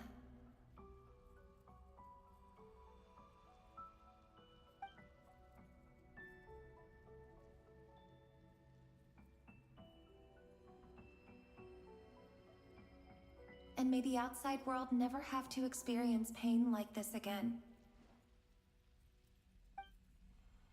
Rayrir, you're there, aren't you? I cannot see you, because you exist in the future. I expect we'll be trapped in this prison of space-time for all eternity. Really, you could just get out Please, gaze upon the past, with Columbina. and then sit for a while. Let's find a place to sit down together, just like we did when we first met.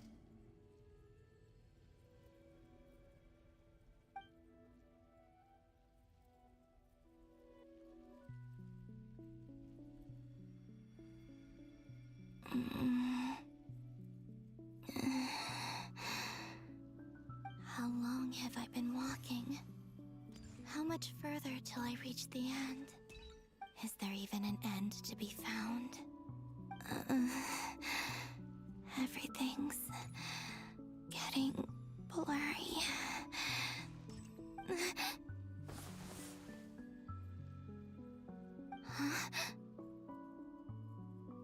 Are you all right, little sister? Have you come from the distant future? Is that the other moon goddesses?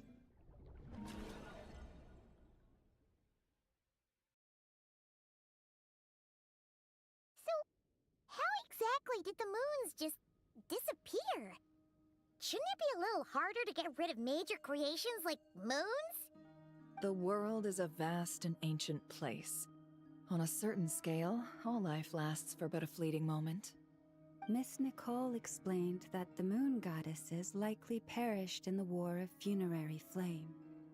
The moons themselves were also destroyed at that time, save for the Frost Moon, from which a new moon goddess was later born.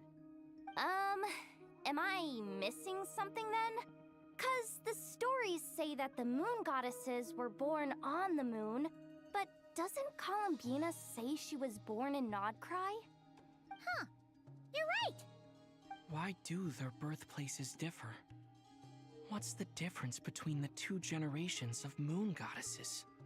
Also, remember what Sandrone said? Her scans detected 4 moons. In other words, 4 moon marrows. Technically, the result of the scan means that 4 moon marrows were detected and positively identified as moons in that moment. In other words, this piece of information alone isn't enough for us to know how Miss Columbina is doing right now. Yep, we have no way of staying up to date on whether she's dead or alive. She's on her own for now. But at least she's trying her best to get back to us. Yeah. She's a tough cookie. And a sore loser, too. We have to trust that she'll find a way. Because we really need her power. As much as it pains me to say it, we've got no chance of beating Dottore in a straight-up fight. He's much too powerful. It wouldn't even be close. That maniac is going to devour everything in his path until he reaches us. We need to find someone, or something that can stop him before he does anything worse. I'll be frank. Our only hope of defeating this false god is with a real moon goddess on our side. I'm not just saying this because Columbina's a friend and I want her back safe and sound. It's just the truth. And I know that even she was no match for him when he attacked, but Sure, I Sundere. don't have a better solution. We're not giving up on saving her, whether she can defeat Dottore or not. Right. Don't worry, Miss Sandrone. We're all aligned on saving Columbina. No one's trying to argue that we can only justify saving our friend because it will help save the world. This is about multitasking. We want to save both. So, she's more than just a moon goddess to you guys. Absolutely. Duh! She's part of the gang! And you are too, you know. Yes, I know. You don't need to labor the point. I knew that the moment I came running over with my documents that I was part of the in-group. I mean, if Arlecchino can fit in, I certainly can. Anyway, as for how we get Columbina back, I've been working on it constantly. But I think I'm still lacking certain information about the moon.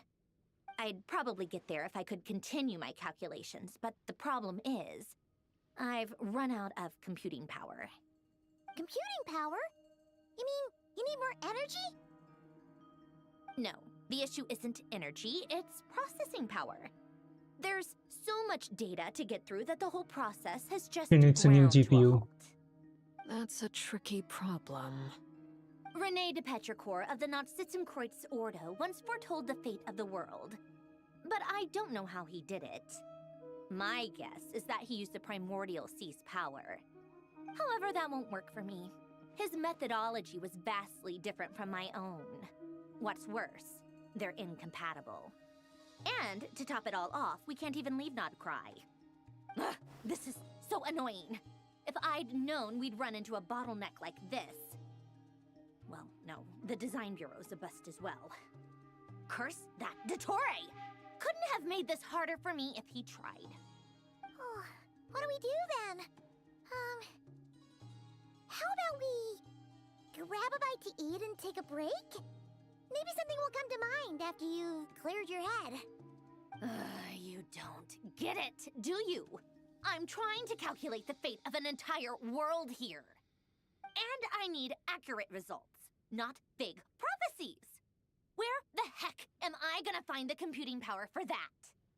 Ahem. Anyway, time to shelve the discussion on technical difficulties. Being a killjoy isn't very ladylike after all. Either way, we've done what we can. Rest well, everyone. Remember to let us know if anything new comes up. Hat guy? Is he hinting that we should talk outside? Let's go somewhere a little more private.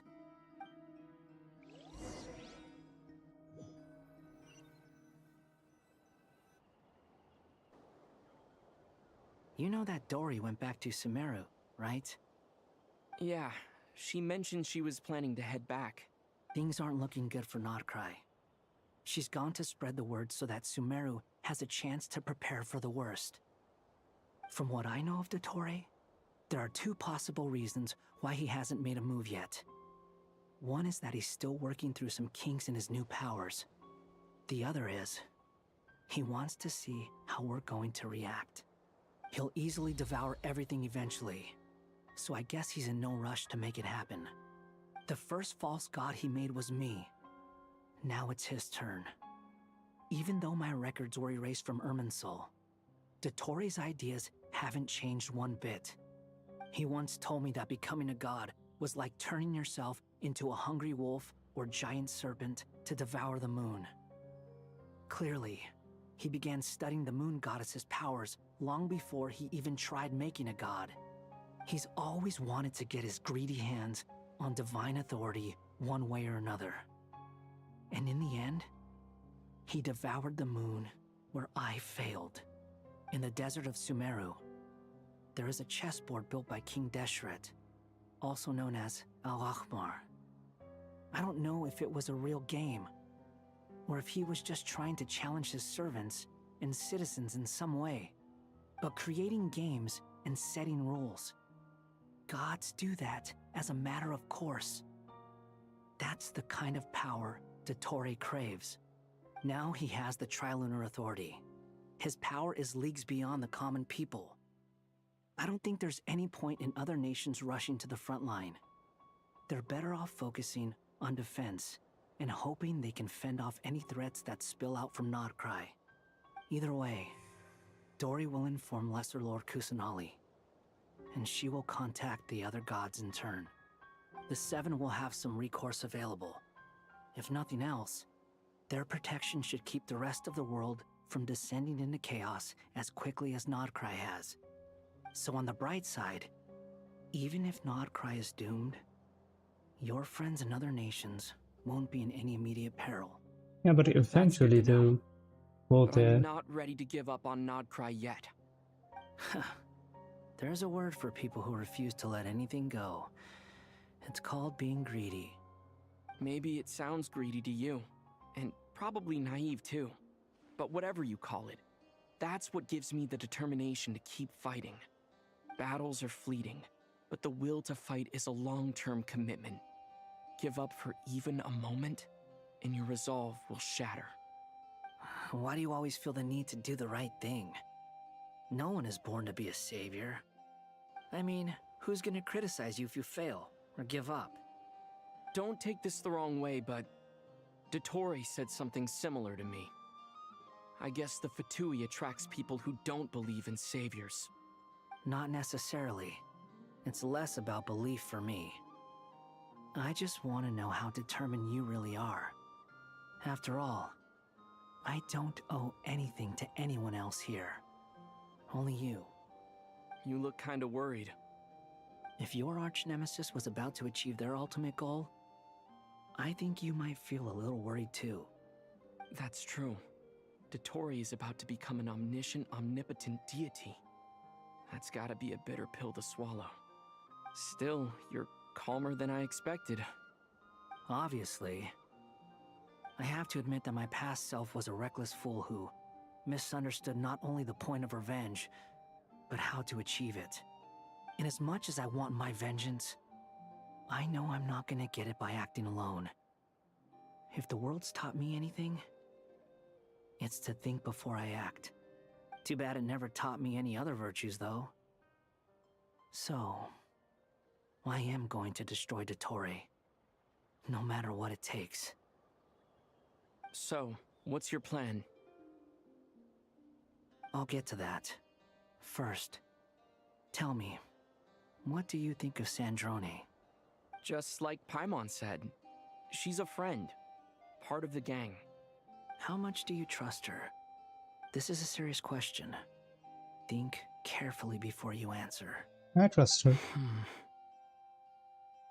Although she's with the Fatui, she has her own values, and she's helped us a lot. If nothing else, she's clearly going the extra mile for Columbina. I see no reason not to trust her. If you say so. In that case, the three of us need to talk. I have some thoughts about her computing problem. It can be solved, but it will come with a cost. How much? If I can afford it, I'll cover it. Sometimes your heroism really backs me into a corner. You know that? Come on, let's go talk to her.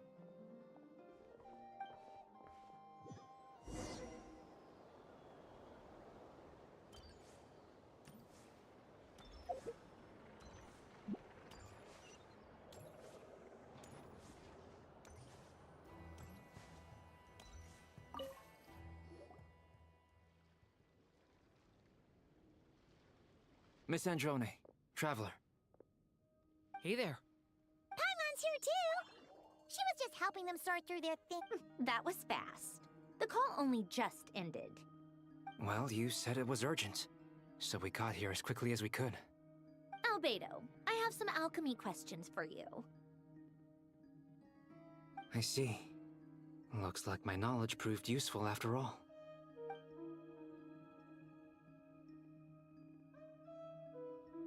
If I might ask, what is the end goal for the modified formula you'll be using? I needed to predict the future of the entire world. But I've run into some teething issues since trying to implement Renee's theory of the four Orthants. I see. I'll have a look at it. Still, computing power is the real issue here. How do you plan to solve it? About that, it's been sorted. Oh, with the Traveler's help? I bought a 5090. Actually, you're not wrong. He found the person with the solution. Was it Hat Guy? Yeah, it was him. Wow! Go Hat Guy! But where is he? Wasn't he the one who asked Albedo and I to come here? Come with me.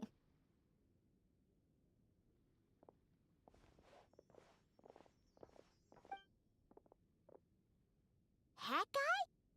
What's happened to him? Hat Guy! Can you hear us? No response. I guess he's in hibernation. Hat Guy mentioned that he was a puppet.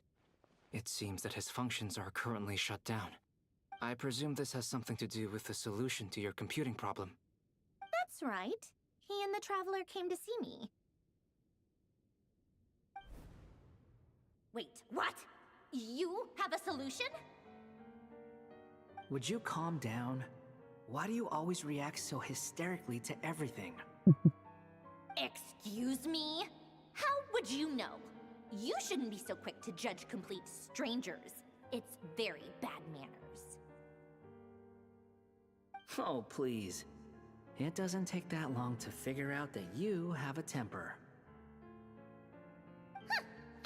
Where does a mere student get that kind of confidence? I've actually published more papers than you. Not that status counts for much.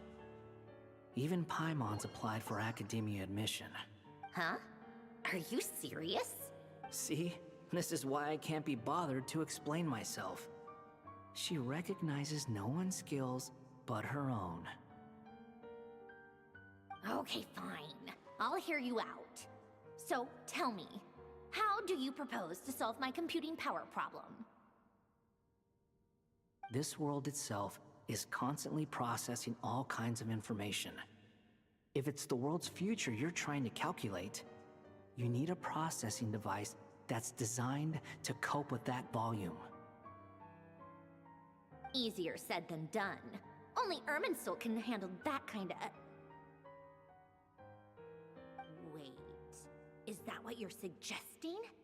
But surely we can't just plug my formula directly into the ley lines. You should be able to tell that I'm not human, right? Yeah, I noticed. The technology, though, seems pretty ancient. Very different from Fontaine's. It's a completely different system. Conrian, to be precise. I'm what they would have called a puppet. Puppets need an energy source and processing power. The artisans who built them sought out the materials most suited for that purpose. You? Do you mean... The Traveler and I have talked it over. He's willing to vouch for you. So, I'll allow you to borrow my core for your calculations. It was built using wood from a silver white tree, which makes it a small part of Irminsul. Conrian technology and Irminsul wood. Who in the world could have built you? Are you sure about Do you this? really want to know that? A puppet without its core will cease functioning completely. And if it's left in that state for too long, it might not recover. You could die if you do this. You do realize that, don't you? I can put 2 and 2 together, yes. No need to rub it in. I won't lie to you. This has never been done before. I cannot guarantee your safety. Doesn't matter. I'm prepared for the worst. Did you two actually talk this through? Is he... Are we really considering this? Yes, we discussed it. The bottom line is, he trusts me, and I trust you. Let's give it a shot, shall we? Honestly, I have no clue where this kid even came from. But for whatever reason, he lent me his core to use in my formula. I'm very close to finishing my calculations now, and the core is currently in use. So I'm sorry, but I can only show you a sketch right now. This is what the core looks like. A silver white branch. It certainly matches the legends told about Irminsul. Is Hat Guy gonna be okay? He's gonna be fine. In theory, he should be fine. As long as we put his core back in time. Beyond that, all I can say is that I'll try my best to avoid risk and make sure the core doesn't sustain any damage. I think I know why you called us here now. Someone needs to watch over his body and make sure it's protected until the process completes. Correct. He said that the only ones he trusts here are you two, and the Traveler. And the Traveler will have other work to do. He will have our undivided attention. Aww. On a more positive note, things are progressing steadily on my end. I'll call everyone in for a meeting once the results are out.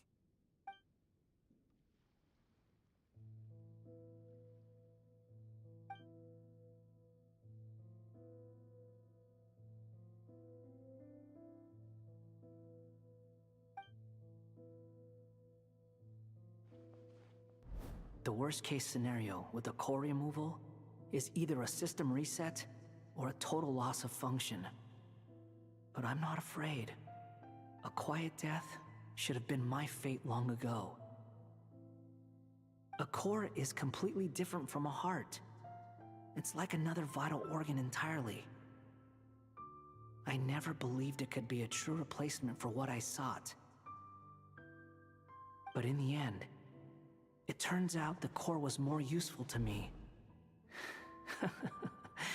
Pretty funny when you think about it. It's like the punchline of my entire life. Do you think there's any difference between a puppet and a human? If not, then this would just be another samsara. I have already experienced both a past life and a next life. Part of me wonders whether I'm only capable of making this decision because I've become a real human, What's with that expression? Isn't this a good thing? Sandrone will succeed, won't she? She will. We all have to persevere until this is over. That's right. And I'll protect you all until a moment of victory arrives. Thank you, Duran. I appreciate the words.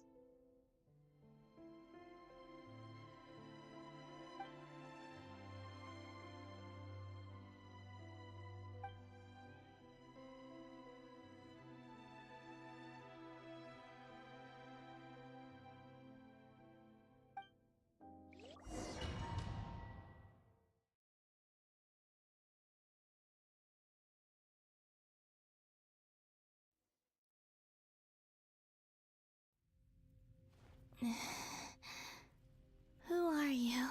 Call me Sonnet. You have the same power as Canon. Sonnet. So, you're the goddess of the iridescent moon? Oh, goodness. You recognize me? Well then. He might be playable. What's your name? Columbina. Columbina Hyposelenia. Maybe not. There's a chance she might be playable. Hyposelenia. What a lovely name. Did you choose it yourself? Her hairstyle is a bit too plain to be playable. A joint effort between me and my friends. Friends? You mean your friends in the heavens? Huh? Oh, sorry. You must be exhausted. I apologize. Hang in there. Let me introduce you to my older sisters. Do you mean the other two moon goddesses? Arya and Canon? Wow, you sure know a lot. Hey, does that mean that our story goes on into the future? Oh, I guess that wasn't the best question to ask. It's alright. We were prepared for that possibility. You could say we were too prepared. I can't even remember how long my sisters and I have been here by this point. When did you get here? How long has it been? I can't say for sure, but it feels like it's been forever. I see. Are you feeling alright? You look a little unwell. I can hold out a while longer. We don't have far to go. The place where my sisters and I are based is just up ahead. Don't worry, they're both really nice. I'll introduce you.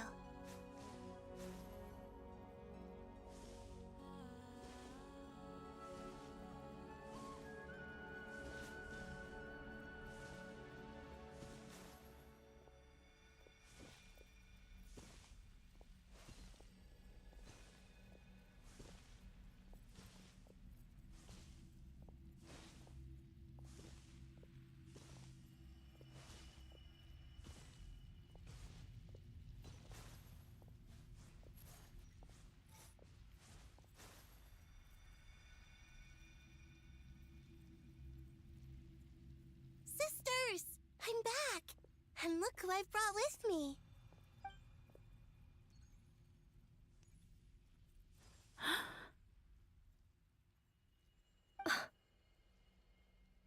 It's our lovely little sister, born in the far future. The pleasure is all mine.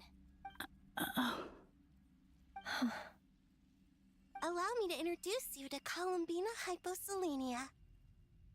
This is Arya, the goddess of the eternal moon. And this is Canon, Yeah, they're not going to be goddess of the playable. frost moon. Canon, don't you think Hyposelenia's power is similar to yours? Hello, Columbina. I apologize for our startled reaction just now. And please, forgive our little sister if she's been annoying you. She tends to talk a lot. It's fine. You seem shy.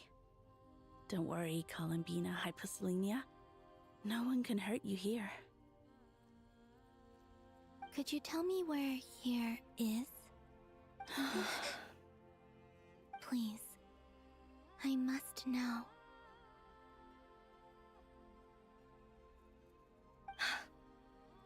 My dear sister, this is where Tevat's original ruler, the Dragon King Nibelung, imprisoned the moon goddesses. What?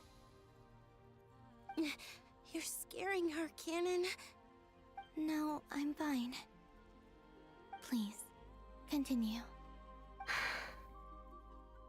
Nibelung, our original master, created us in the distant past to maintain Tevat. But he left this world and traveled into the dark universe beyond, to explore worlds vaster still.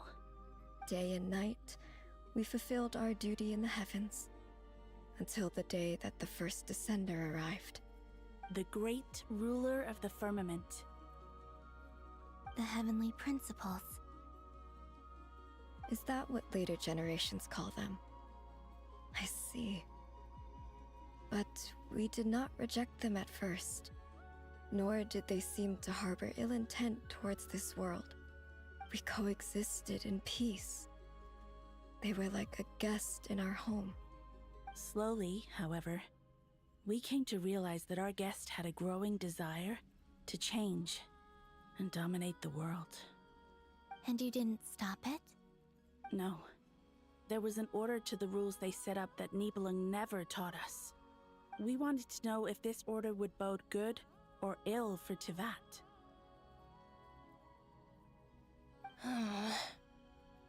All right. Canon and I wanted to know. Sonnet was against it from the outset. Later, we discovered that this great ruler of the firmament bore an almost paranoid hostility toward the desire of certain life forms to seek power. Or perhaps they feared them. They would even cast down celestial nails as manifestations of their power, to punish the civilizations of the world below. Only this was far beyond mere punishment. Right. Their rules brought order, but the price people paid for merely testing the limits of those rules was far too great. I did everything in my power to help the punished escape catastrophe, but still, too many lives were lost. The ancestors of the Frost Moon Scions were some of the ones you helped.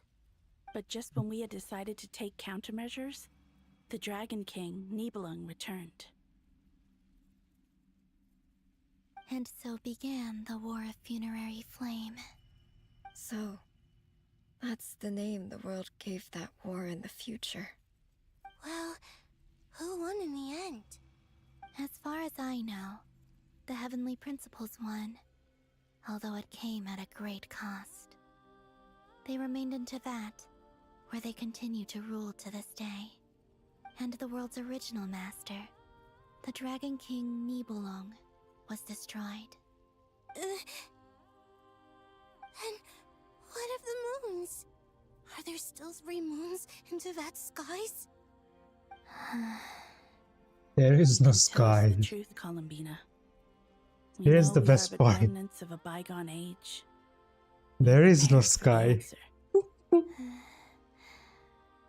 Only the Frost Moon remains. But it has been cast beyond the false firmament by the Heavenly Principles. The eternal and iridescent moons were both shattered during the war. So death finally came for us in the end. Sonnet. But you're still here, aren't you? A moon goddess cannot live without her moon, Columbina. She's right. That's why I began to disappear. Because the Frost Moon is cut off by the false sky. How much worse it would have been if it were outright destroyed. Our souls may endure within this lunar palace, but if our moons are destroyed, Then we shall disappear the moment we depart from it. I'm sorry. There's no need to apologize to us, dear sister. If anything, we owe the world an apology. If only we'd decided to act sooner, rather than arguing amongst ourselves. All the more reason not to spend this time in regret and repentance. Instead, we should focus our efforts on how we might help our future sister. Sorry? Don't you see, Columbina, your story is not yet over. Is that not why you are here?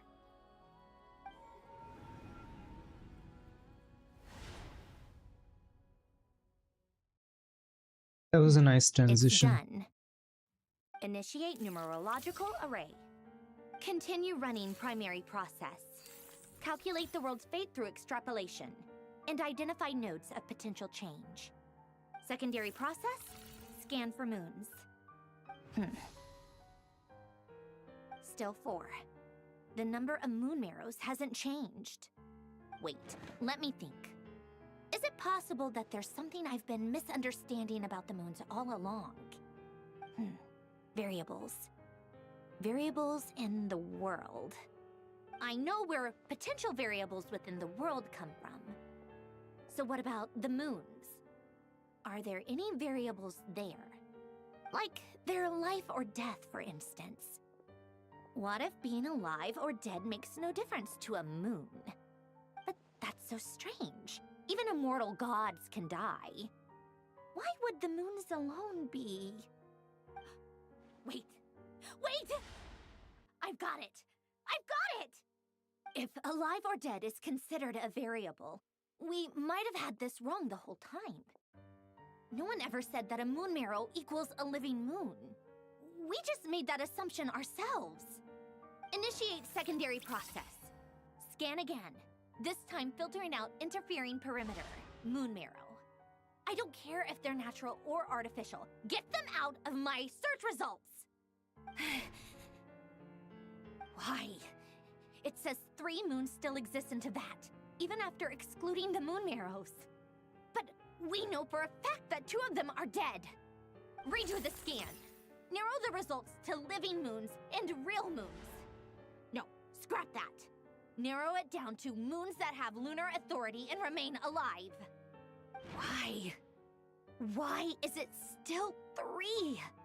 What is this, Columbina? Has the world lied to us? Or are you the one pulling the wool over our eyes?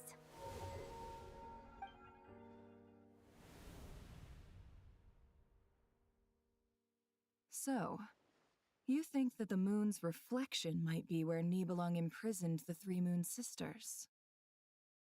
Yes, it would explain a lot, such as why that space would respond to a moon goddess's power, opening the moon gate at her command. It would also explain why Miss Columbina has been unable to leave, and why time flows in reverse there. In the messages she sent, Columbina promised us she'd find a way to return. But we have no way of knowing how, when, or where this might happen.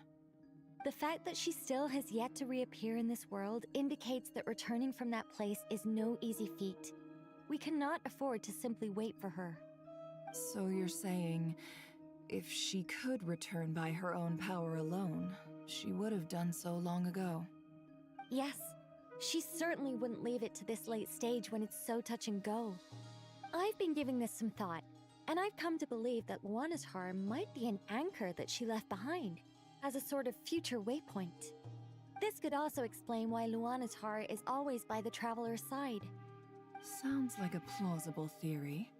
If that's the case, there must be some criteria we need to fulfill to allow Columbina to return to the present. The question is, what could they be?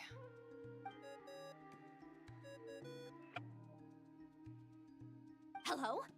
Listen up! This is extremely important!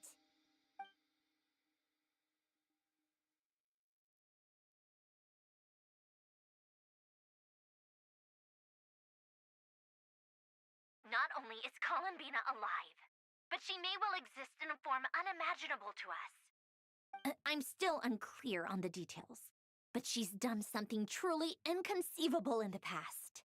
And the clue to what she's done lies in the moon and Teyvat sky. Truly amazing. Oh, I'm so delighted for her. I'm sure we all feel the same. And I'm sure Columbina is ready to get back here and fight by our side. I'll keep my calculations going and try to find some way of coordinating with her. But that's not an excuse for everyone else to slack off, okay? All of you had better keep trying to think of solutions. How can the dead moon still live? And Luanatar...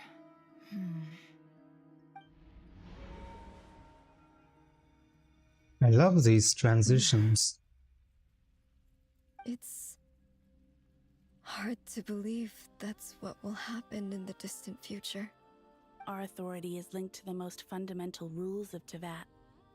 I suppose it's no wonder that many would covet that power. I didn't realize that when you said friends, you meant people who live down in Teyvat. That's so lovely. I always wanted to go down there and have some fun. Have you ever tried leaving this prison? Of course. Between us, we've tried everything. But no matter where we go, this space will eventually bring us back here. It's like the center of a whirlpool. Everything ultimately converges here, at the moment when Nibelung imprisoned us.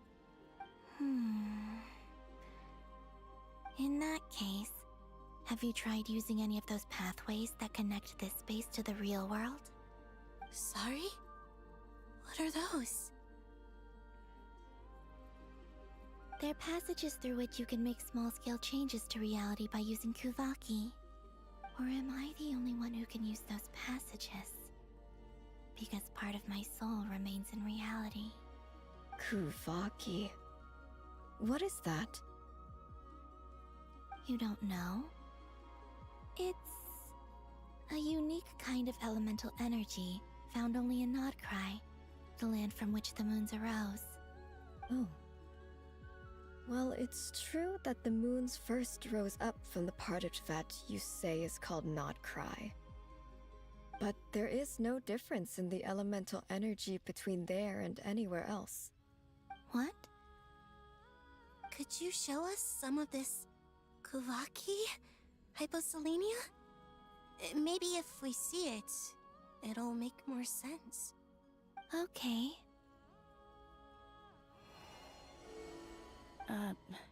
Isn't that just your power?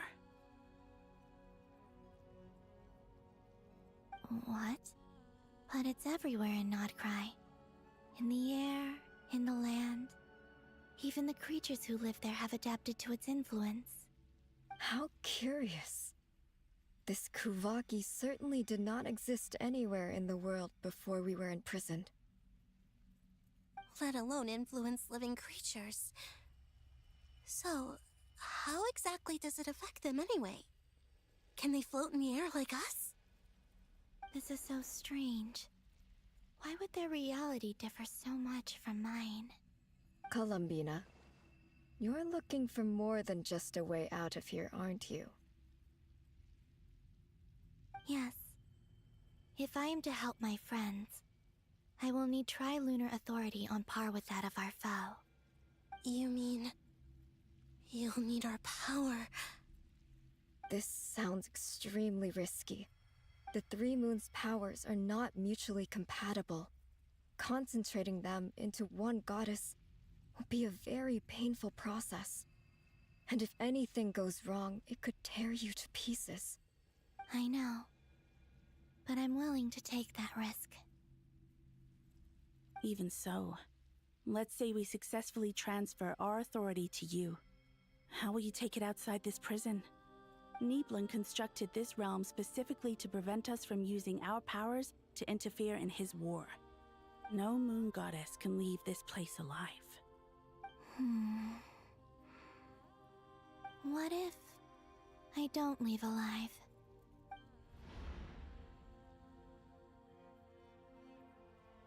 Where do we even start?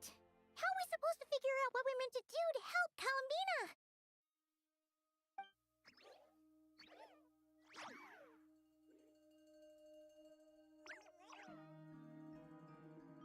Columbina?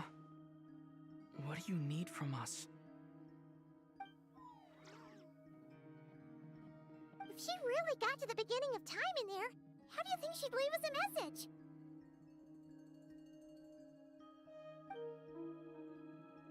You don't think she'd write it down on a stone tablet somewhere in the hopes that we'd find it, do you? Seems unlikely. Columbina may not talk a lot, but she thinks deeply about issues like this. Let's review what we know. This is the Columbina who fought alongside us against the Reikir of Solnari, and with whom we celebrated Moon Prayer Night. She knows our personalities, our ways of doing things, even our unique strengths and abilities. So, if she wanted to tell us something from a long, long time ago, what would she do? Oh.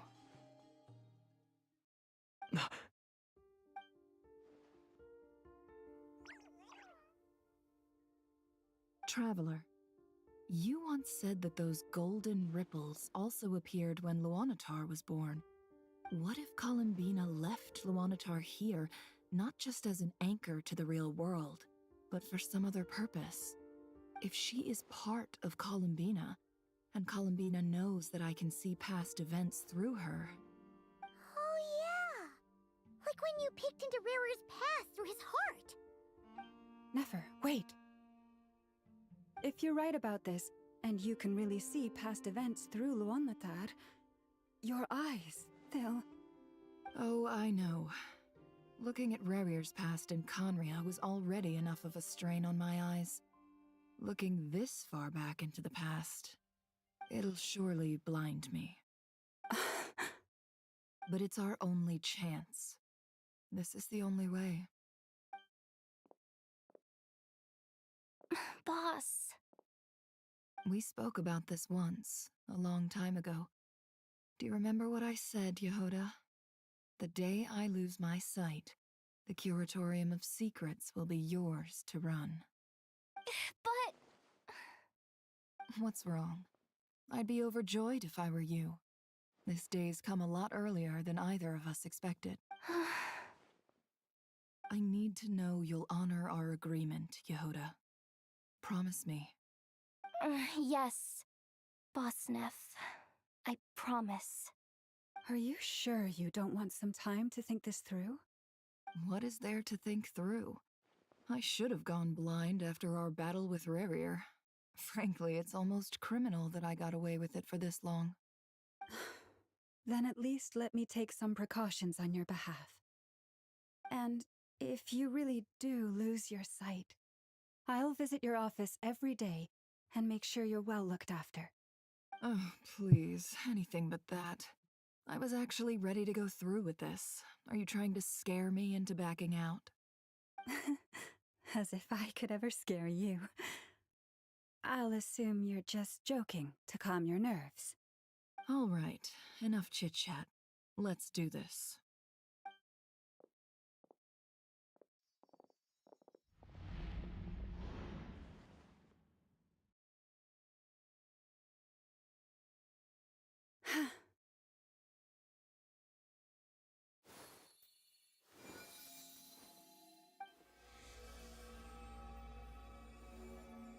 All done.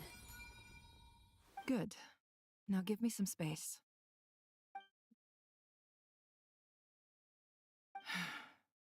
Come on then, little one. Show me what happened in the past.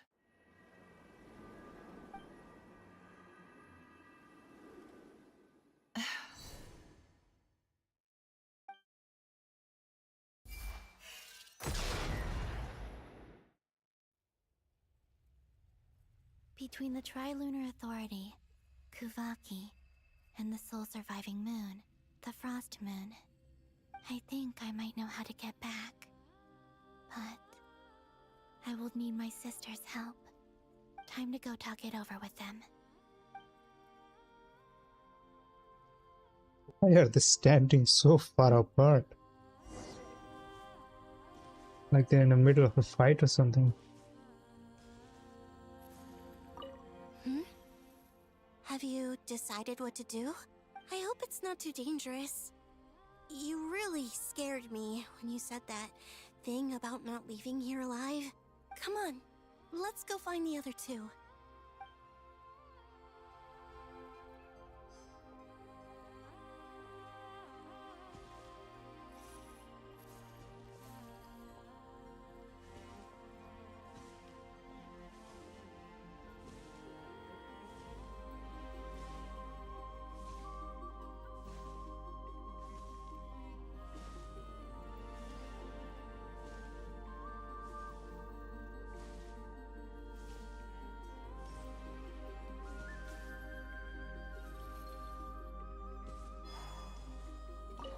seems you have reached a decision.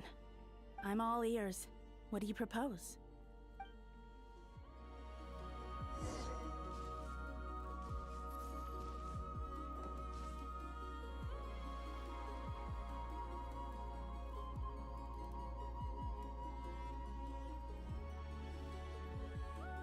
Have you figured it out, Columbina? Tell us, how do you plan to leave this place? I intend to die here, in this moment, and then be reborn in the future with the help of my friends. What are you saying? How can the dead be reborn? And how will you inform these future friends of your plans? You can't exactly leave oracles. Nothing can escape this place. Not a single ray of moonlight. And even if you found a way, what if they never find the message you left for them? You'll... No, that won't happen. Come again? They will find my message. I'm sure of it. I'm not following. How exactly will you achieve this? It's quite simple, really. First, I will leave my soul here.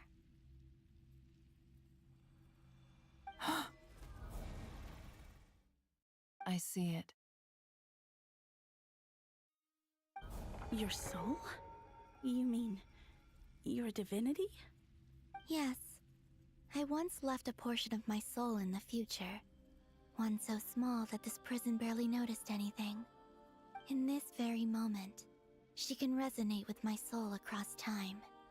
When the time comes, I believe that she can serve as an anchor to pull my soul from here back to the future reality. Just as gravity connects the world to the moon. Exactly. In the future, where I came from, the moon has been cast beyond the false sky, but I can still feel that it is there.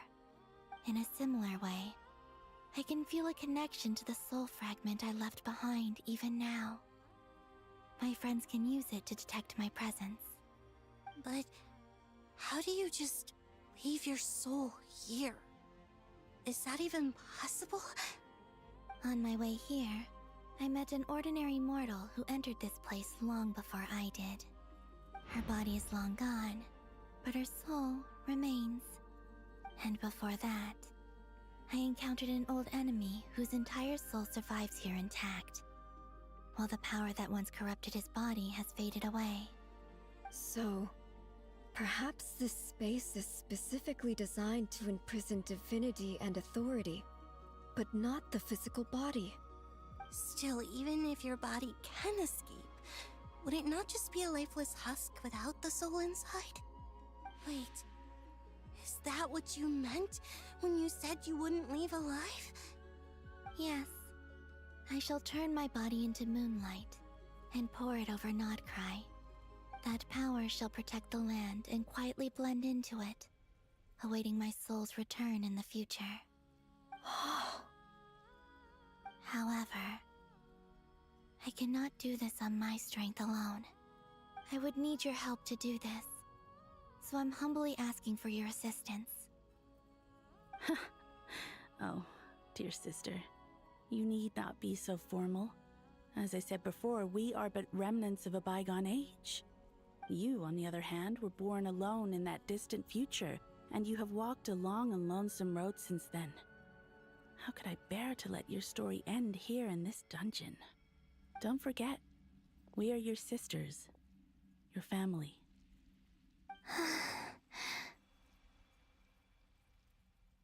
Arya's right. Actually, I've always wanted a little sister. Can you imagine how it's been for me? Getting nagged by two older sisters all the time. Now, I finally get to be the big sis. And not just that, but I get to help you return to your world, too. How could I say no to that? Sonnet. Kennen?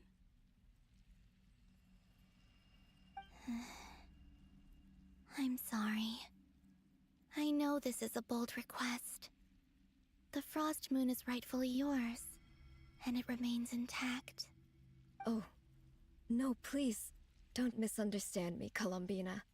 I was just thinking back on the years that the three of us once spent together. You cannot imagine how happy I am to hear of the future world you describe. The Frost Moon Scions, your lovely, kindly friends. For the three of us, whose purpose in life was to maintain the peace in Teyvat, it is a great relief to know that the people of this world live in such an abundant future. If your plan can save them, and save Notcry, I will gladly give you all that I can. Besides, the three of us have been together since the day we were born. I could never abandon them to live on alone without them. Canon. Still, I do have one question I would like to ask you before we proceed. Certainly. What is it? Why do you cover your eyes?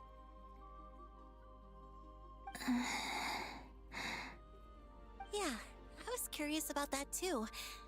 But it seemed personal, so I didn't want to intrude.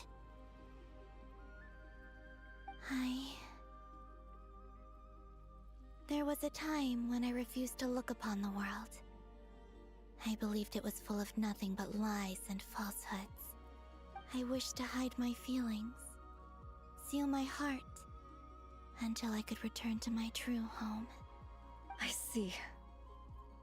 Perhaps that decision saved you from ever having to see the false sky again.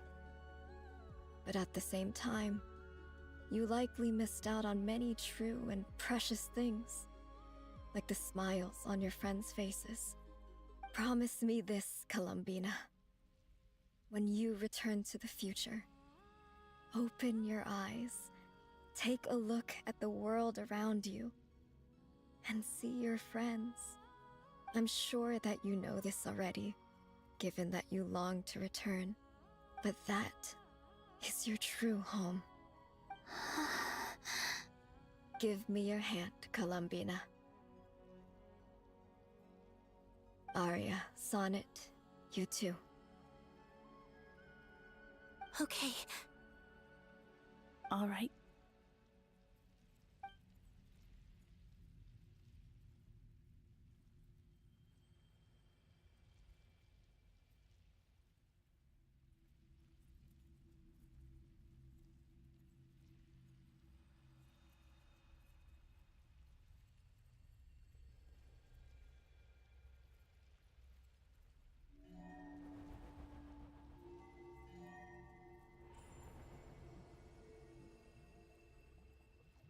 We once were the songs sung for eternity, but now it is you who must continue to sing. We once were the tides in the great river of time, but now we subside, and you arise. We were the messengers of madness and inspiration. But now, the lies have faded, and your truth must endure. We are souls awaiting the sun. You must return to be with those who smile when they see your face.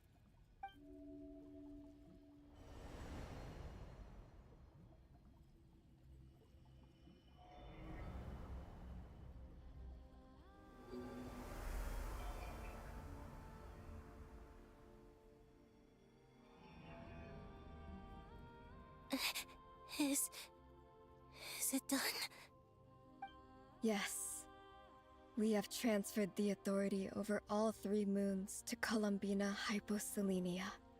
From this moment on, she is the Tri-Lune Goddess, the one and only moon goddess of this world.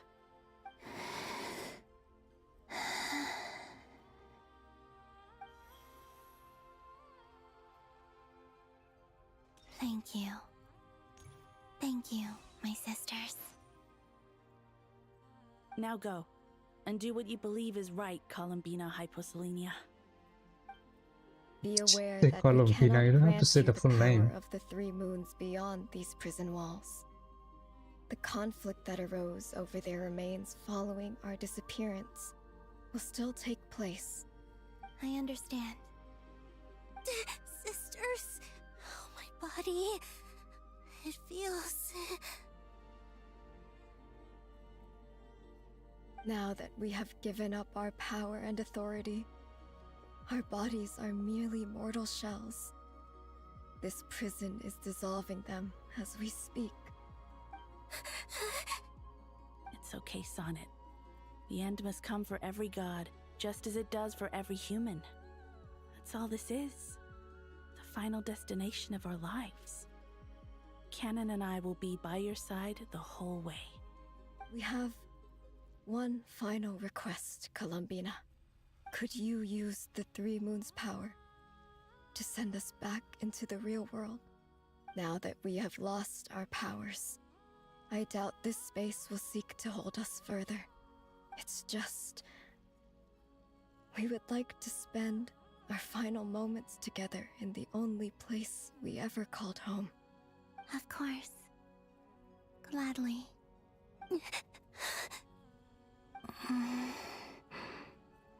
Sonnet? Yes? Don't... I wish I could tell her not to give in to the abyss. Not to be afraid. But is this really what I should say at this moment? Don't forget. I'm so glad to have a big sister like you.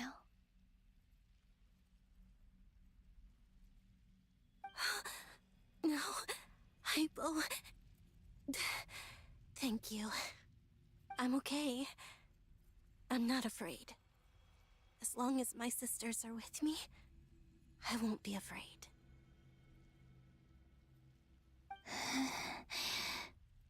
It looks like this is goodbye, sisters. Goodbye, Columbina. Take care of this world in our stead. I will.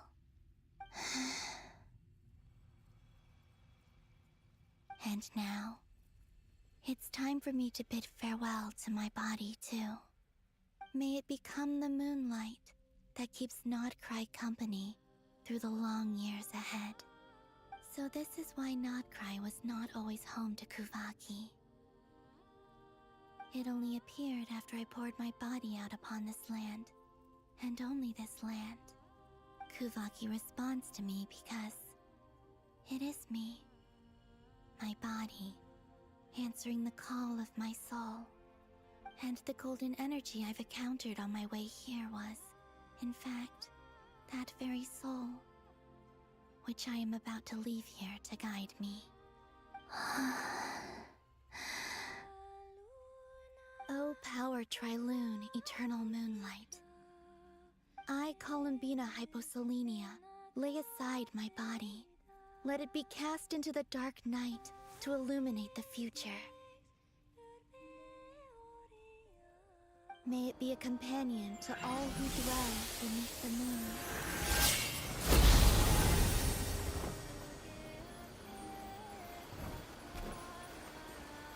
Until the time comes for me to return home.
That was really well done. That was crazy! Were we even That was allowed really, to really see good. that? Is anyone? Oh, can you still see? How many fingers am I holding up? I see 2 fingers, and a look of sheer terror on your face. Truly astounding, Miss Nefer. Your eyes have glimpsed the very ends of the world, and yet they remain as sharp as ever. So the ends are the Or is the beginning, credit though. for this miracle due to Miss Lauma? It seems that even time itself is no match for your medical skills. Surely you jest, Mr. Flins. I suspect we have Columbina to thank. She must have realized the immense toll that the ritual would take and purposely set aside some of her power in the past to protect Nefer's eyes when this moment arrived. There is always a great price to pay for witnessing the truth, but it seems that this time, Columbina has shouldered that burden on our behalf. She chose the perfect method of getting a message to us. Though her eyes were always shut, she was clearly so perceptive. She knows us well. She knew exactly how we would think and what we would try. Despite being separated by time and space, we're seeing the same possibilities and seizing the same opportunities. We still don't even know if she's okay right now. But as long as there's a chance we can do something, we'll fight to make it happen. We'll get you back somehow, Columbina.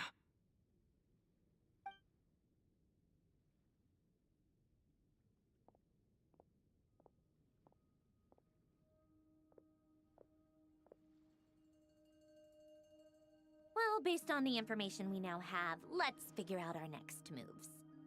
Thanks to these gentlemen, we have a much clearer picture of the situation with Dottore. The civilian population has been moved to safety, so we no longer need to hold back. Miss Androne, how are the calculations going? So far, so good. I'll keep seeing how far I can push the system, though. Can't have Hatman being powered down for nothing. There's still a long road ahead. Where should we begin?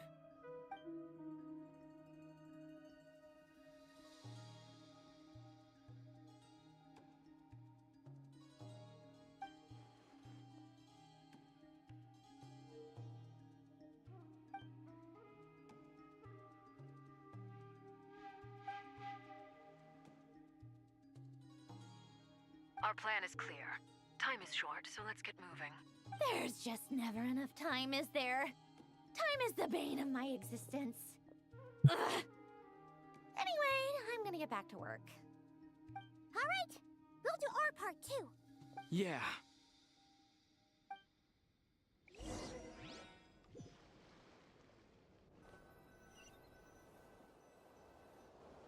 Albedo's theory says that elemental energy can dilute the light realm's power.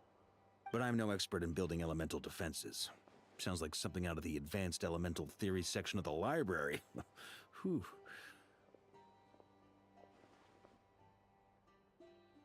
You seem quite troubled.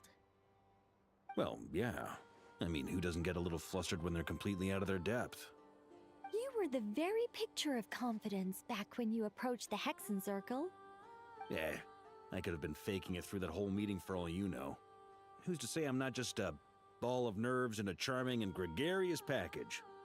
Oh gosh, really? I'm so sorry, I had no idea. Well, you're all the braver for it. Still, I was much more in my comfort zone than I am here. At least in Mondstadt, you can cry for help from a cliff top and actually stand a chance of summoning Barbados himself. Things have never looked bleaker than they do now. If we don't pull this off, Tevat's doomed, isn't it? Oh, you think so? Actually, yes. Yes, it probably is. It's a shame. Don't put too much pressure on yourself. Tevat has faced annihilation many times in the past, but it also gave us you, didn't it? Hey, don't give me that. It's not like I'm anyone special. I disagree. Every human born in this world is special. We angels have always believed that. In that case, this humble human being has a big favor to ask of you. I thought you might say that. I'm sure Alice, in her great wisdom, sent you here precisely to help us in this difficult time, yes? Well, that has less to do with her wisdom and more to do with my power. Of course, of course. Well, the thing is, these elemental defenses we're about to build, I don't think it's a question of if they'll fail, but when. Durin's findings from his patrols make it clear that Dottore is constantly expanding his territory. First it was his lab, then the design bureau, and now this. It's not realistic to completely stop him encroaching on the rest of Nagcry. Rather, our goal should be to stall him for as long as possible. If Miss Sandroni's calculations are correct, well, they're the closest thing to certainty we have in this situation, so let's assume they are. Anyway, her calculations suggest that our best hope for victory lies in Miss Columbina's return. It's up to us to slow Dottore's advance and buy time for her to make a return. Are you asking me to help you with building the defenses? No. I'd like you to prepare for what comes next. When he eventually reaches us, we will have to fight him. You were an angel once and a mage now. I'm asking you to lend us your protection. Oh. Can I take it that you're triggering the terms you fought for during our three-way talks? Well, technically those terms were about protecting Mondstadt. But if you're happy to agree to the change in location, then yes, let's do that. You're cashing in on this much sooner than I'd imagined. Well, yeah. The way things are going, I might not get another chance. Very well. The mages have heard the knight's plea, and we will respond. To tell the truth, Alice and I had already discussed how we might help you all, so I didn't come empty-handed. I always like to be prepared.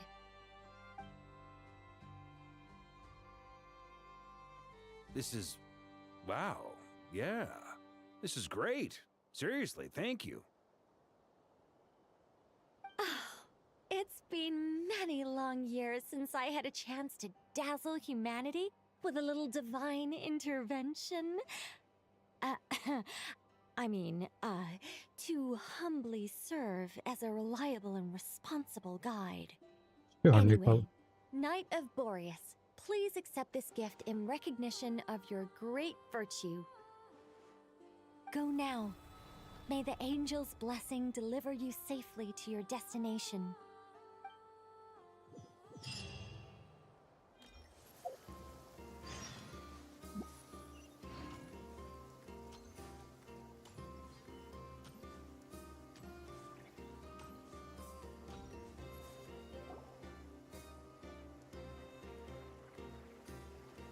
Ah, you're here.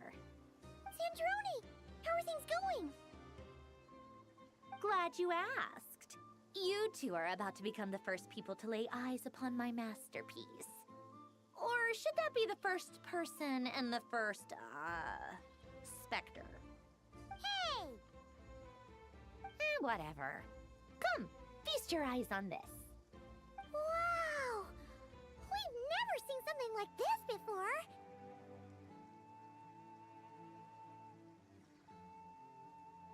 This meter displays the progress of my formula. Currently, it's still making the most important connections. Once it's finished running, I'll deliver it right to your side. And then, we can finally bring Columbina back. What do you mean, deliver it? Can't you just tell us over the Dodo communication device? It'll just be some numbers, right? Ugh, you're such a greenhorn. This isn't the kind of formula you solve in math class. It's a highly complex algorithm capable of constructing a framework of rules. Ugh, whatever. We'll be here all day if I start trying to explain it. All you need to know is the formula must be completed before we can bring Columbina back.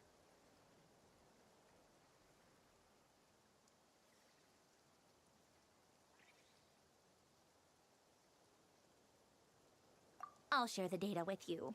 Nicole's agreed to let me use her information channel, so we just need to use the Dodo communication device like so, and there. Now you can check in on my progress. Wow! Look at that! You're amazing, Zandrone! About time you recognized my genius. Took you long enough. Anyway, that's all for me. You should check on the others if you have time. Make sure we don't have any weak links in the chain. That might sound harsh to you, but close supervision is a common practice in a Fatui. Not looking to catch anyone out. I just care about everything going smoothly. That's all.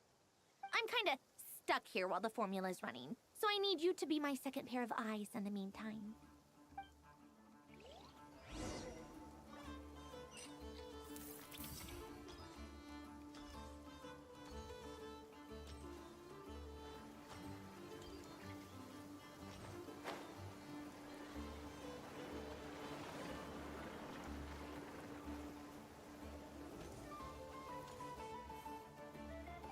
Thankfully, Miss Nicole has come to our aid.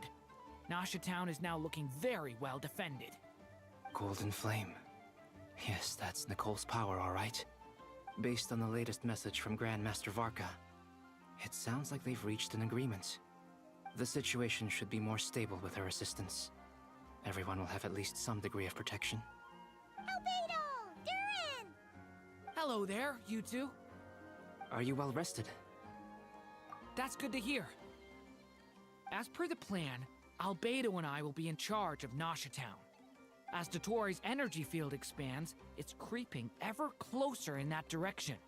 But we will do our best to hold our position.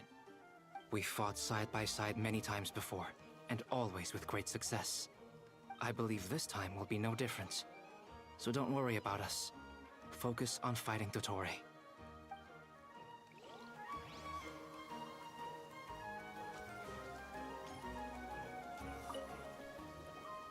Traveler, Paimon, a pleasure to see you both. Flans! How's everything coming along? Fairly well, if I do say so myself. Personally, I am ready to confront Dottore head-on. Ooh, you sound much more serious than usual. To be honest, I am not usually fond of exercising my full strength. For one thing, it's hardly conducive to maintaining a low profile. Besides, I believe one should have the right to choose when to show their hand. I am conserving my strength until the moment of battle is upon us. Anything to boost our chances of victory. Seeing you get into the zone like this really puts Paimon at ease.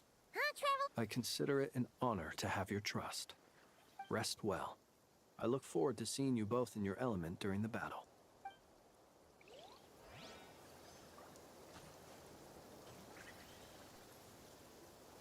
Yes, Miss Moonchanter? What are you staring at? You always address me in the At this couple. strangest ways. Lady Moonchanter 1 minute, Miss Moonchanter the next. Yes, and? Are either of those incorrect? Not as such. It's just that I simply call you Nefer nowadays. Uh-huh. They are getting closer. That's my name. What's your point? The point is I don't add any honorifics or titles. Meaning what? That maybe we're on friendlier terms now than we used to be. Is that how you see it? And I thought I was the one with eye damage. Paimon, Traveler.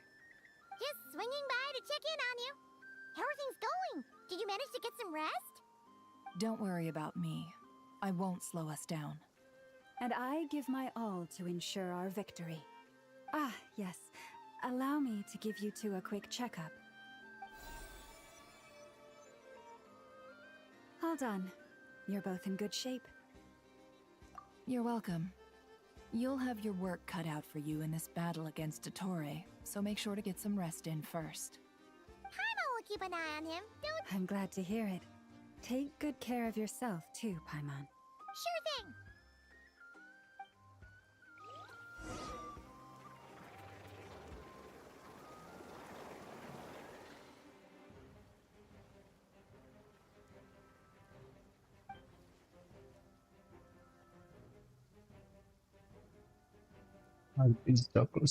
Here they come. That's quite a horde. As we expected. Get ready, everyone. Take your positions and prepare to engage. Let's begin. I'm at the ready.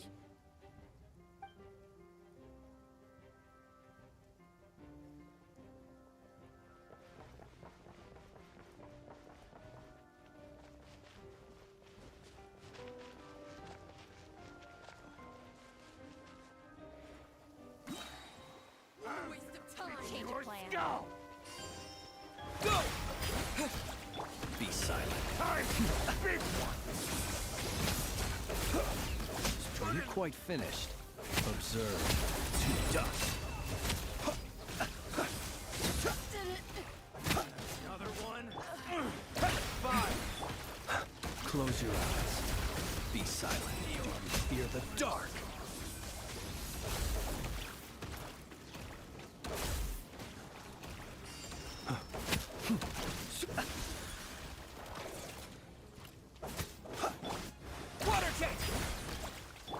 Close your eyes. The long sleep beckon.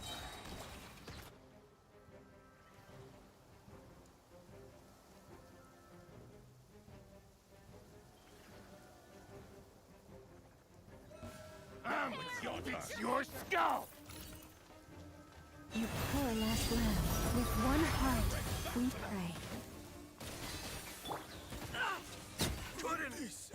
Can't hide the truth. These creatures cannot stand against us. Oh, fighting talk. Just don't let your guard down. That goes without saying. I'm hardly the risk taker in this group. Excuse me?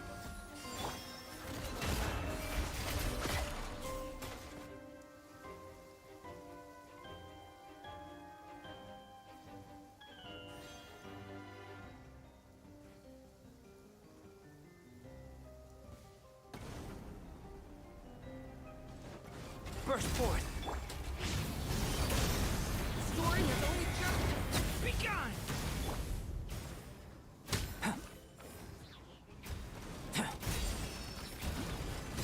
Witness my great undertaking.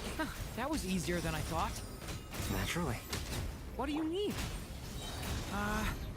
Is it because as created... Walk faster, Duran.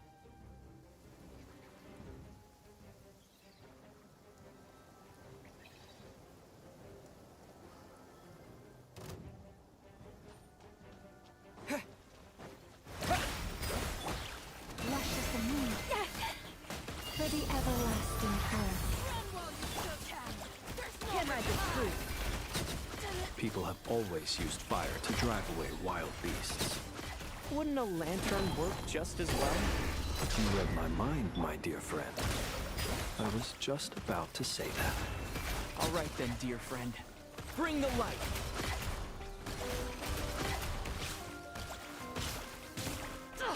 Absurd. Go! Observe. Beast. Island. To dust.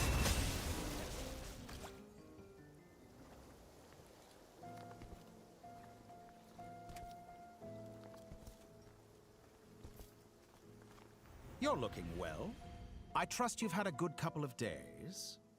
Dottore. It's actually a good thing, in my view. If the subjects of my experiment were to die prematurely, it would throw quite a wrench in the works. And so, I must thank you all for your resilience. We are no longer on the same level, but you are nonetheless worthy of my respect. A creator god should be merciful and gracious after all.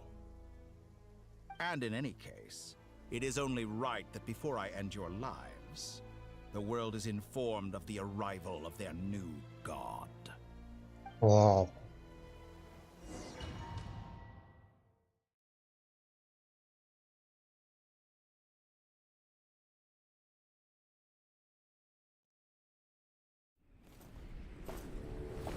Oh, a cutscene.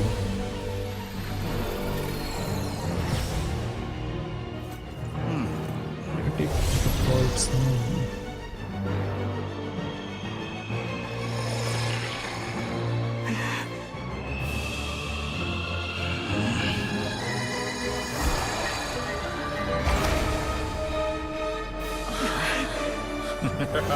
The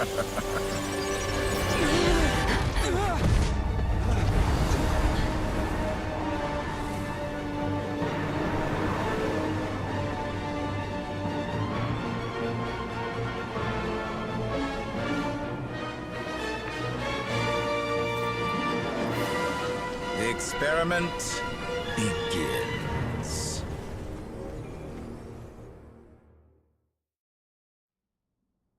Okay.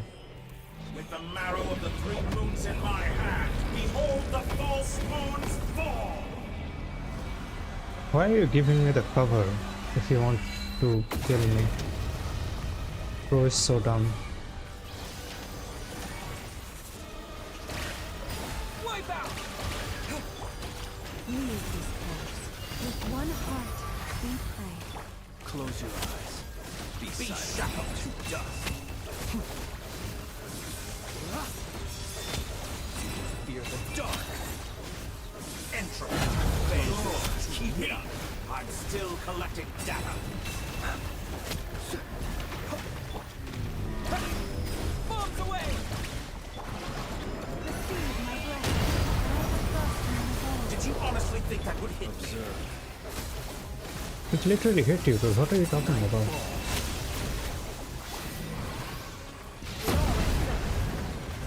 Excellent. You barely met it. Reversed. Like an ant in my palm. Oh. I've been moved inside another space. And it's sealed off. Looking at the structure of it, it seems like Dottore intends to trap us here. There's no exit. Our endurance is about to be put to the test.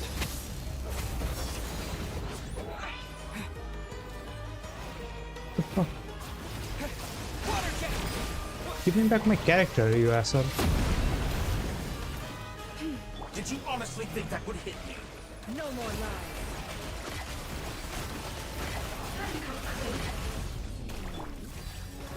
Good. Keep it up.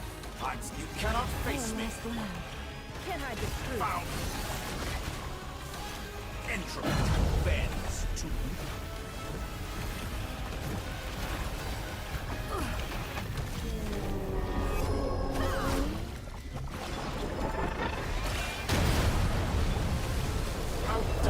Protect us. No more lies. with the marrow of the 3 moons in my hand.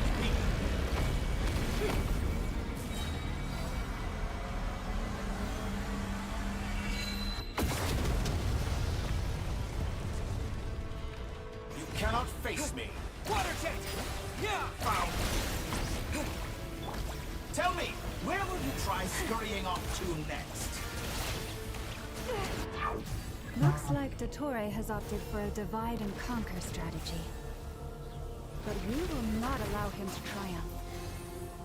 Now, I shall pray for our victory.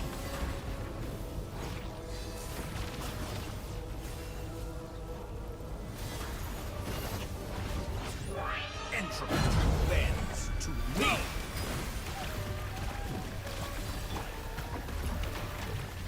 Can't hide the truth. Excellent. Barely managed to touch my... Did you honestly think that would hit me?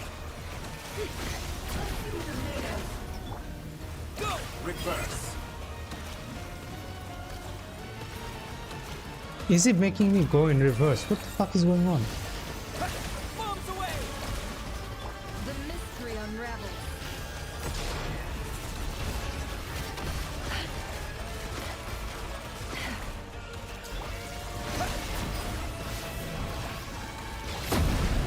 No more lies. Pathetic.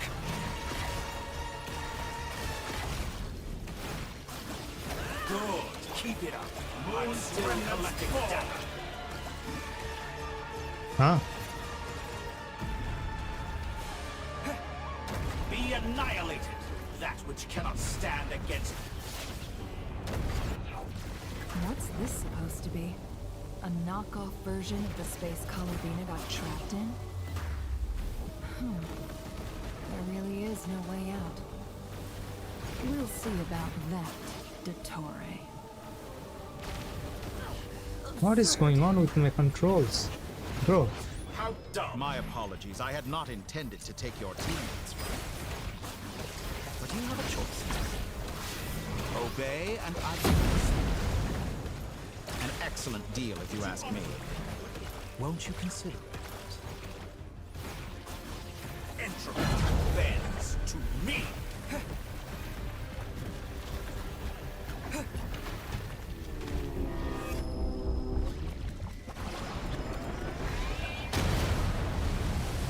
How dumb! Beat! Foul!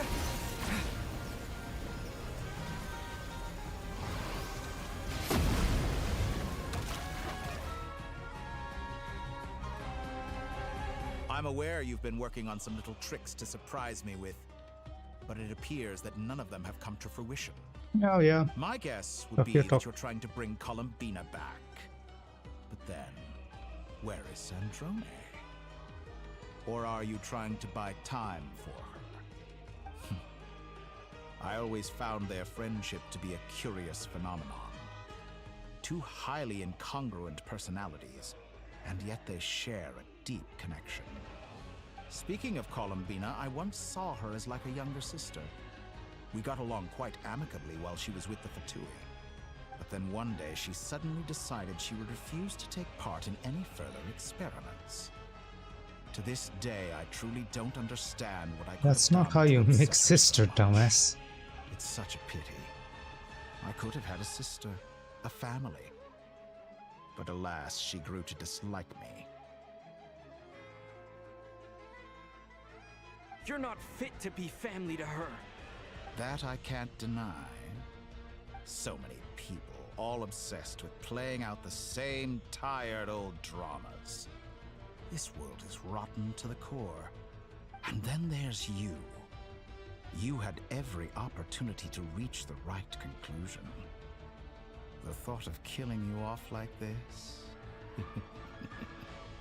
But I maintain that I approached you in good faith, so I will offer you another chance. Will you work with me? You have until I count 10 to make your choice. 1, 2, 3. Not in a million years. Huh?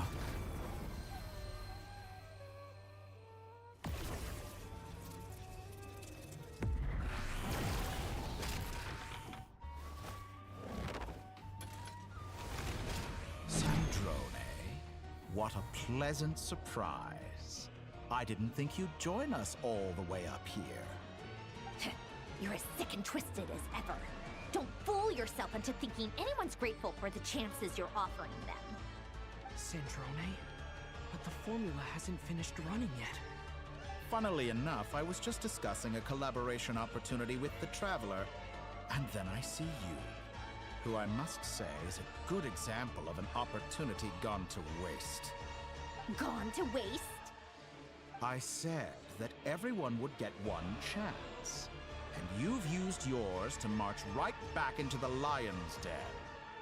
So yes, it's an utterly wasted opportunity.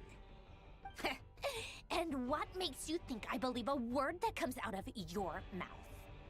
I was planning on disposing of your little formula after wrapping up more urgent business here. Since you've taken the trouble of serving it to me on a silver platter, I can simply bring it forward in the schedule.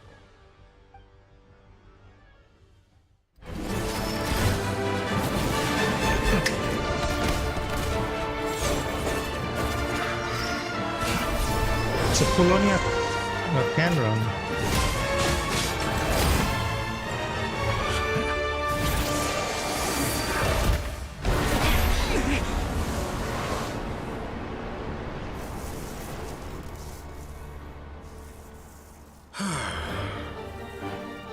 Is this your life's work? This piece of trash?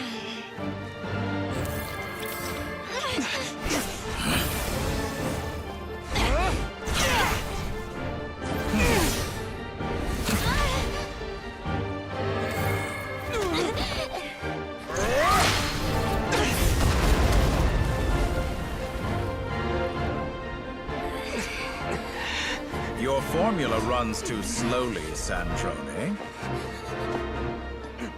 You put your hope for success on others instead of fighting dirty.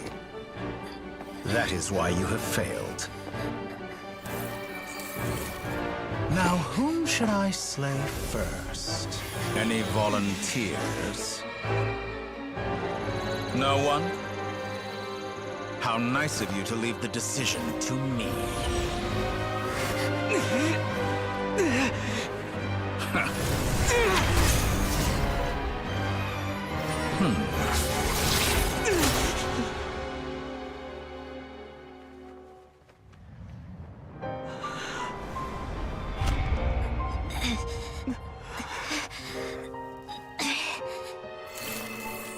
Oh, how unexpected.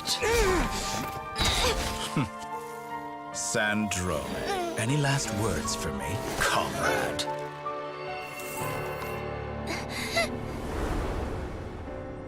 Is there anything you wish for? Not really. But I've always known what I don't want. Go to hell, Dottore.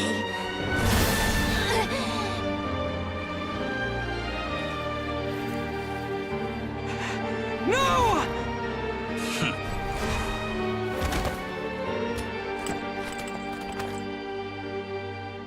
And now, you have failed.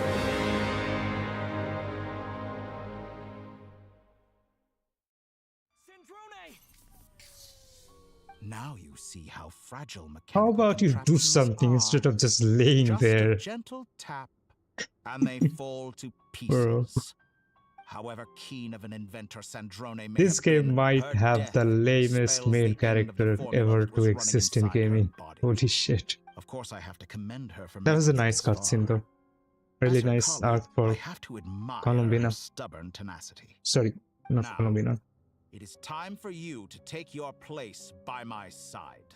For Sandrone. My count was interrupted, but the second chance I extended to you still stands. Once again, you are welcome to join me. By now, I'm sure you have gained a greater appreciation for the power and authority. I don't even care about his fucking dialogue. Not in the mood Reddit to mod talk. dialogues, dude. As you wish. I'll change the topic to something more apropos. Sandrone was always like this, never trusting anyone, always so reluctant to share her research. Objectively speaking, she had her strengths. It is remarkable how she extracted and even optimized the world formula from so much data. But her inability to trust was her undoing. Had she allowed someone else to monitor or run the formula for her, you might still have a chance at victory even, but regrettably, she was a stubborn fool. Dottore, maybe this is news to you, but people can change. Columbina surprised you when she escaped. And I think Change? You can twist the truth however you want, but I see it clear as day. You're the one who can't trust other people. Is that how you see me? By this point, what can you hope to do about it?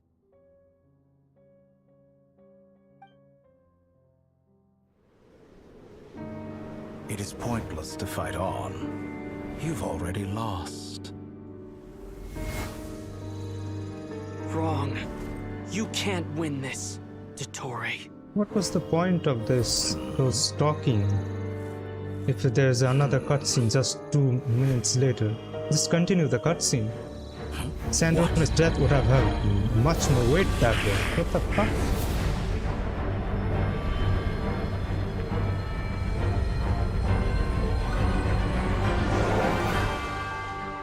My formula can get us 90% of the way.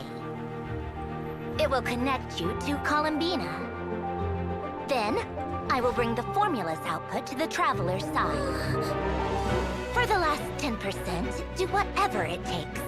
Just bring the moon down.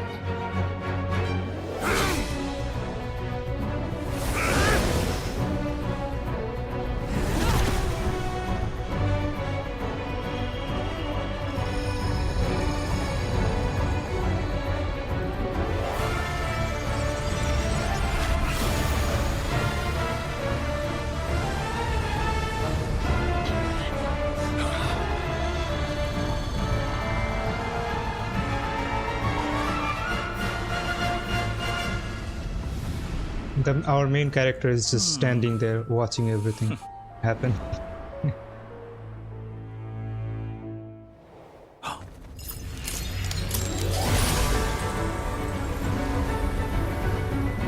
Like, bro, are you gonna do something? Like, literally anything relevant to the entire story.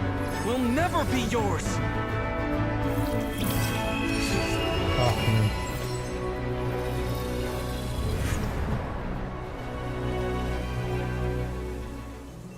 I turn my body into moonlight and pour it over Nod Cry. My soul, I leave here to inform my future friends. Lastly, I will hide the Trilune Authority within the Frost Moon. And when my body, soul, and authority are reunited, finally... Columbina!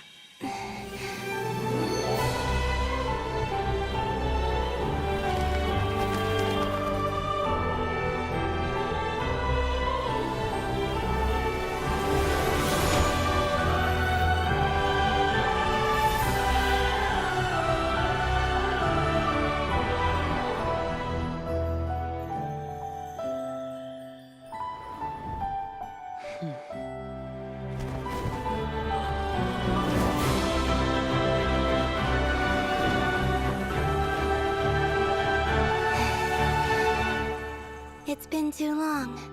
I'm back.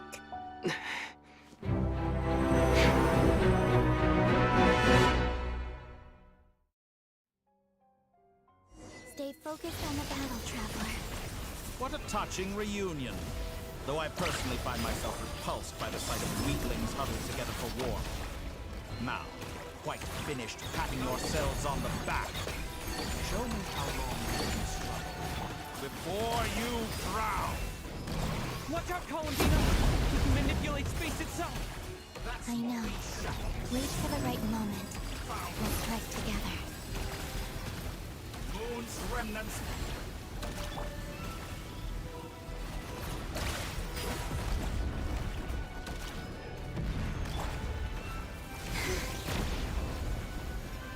Pathetic.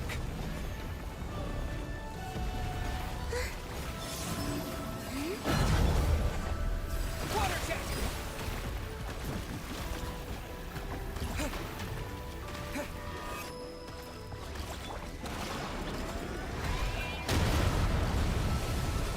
Enough! Ah, the thirst, like an ant in my palm.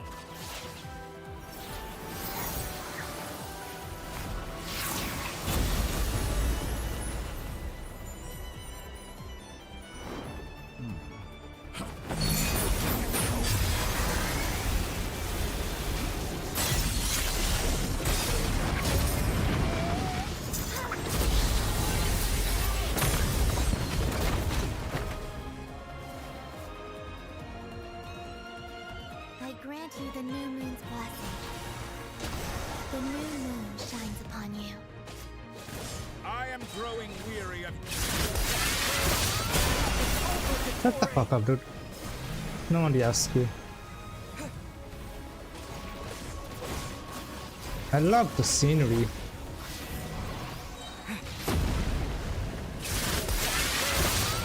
Time to pay for your heinous crimes! No longer must the world cower in the cold night.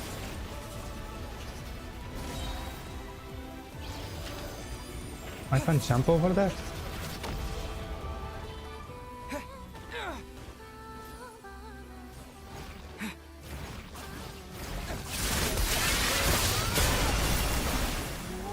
Let the moonlight dispel the darkness.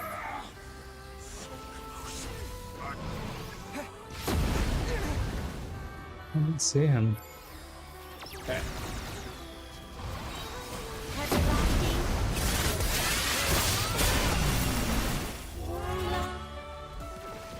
So you'd rather walk?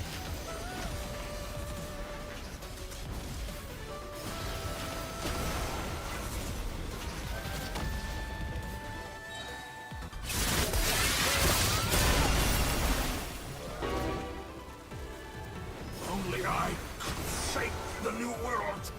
Only I. hit me?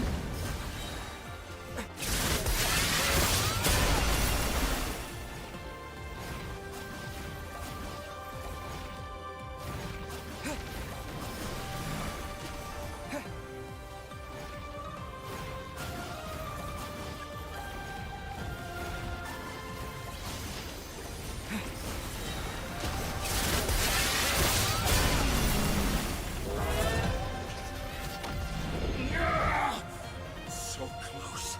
I was so close to the new world.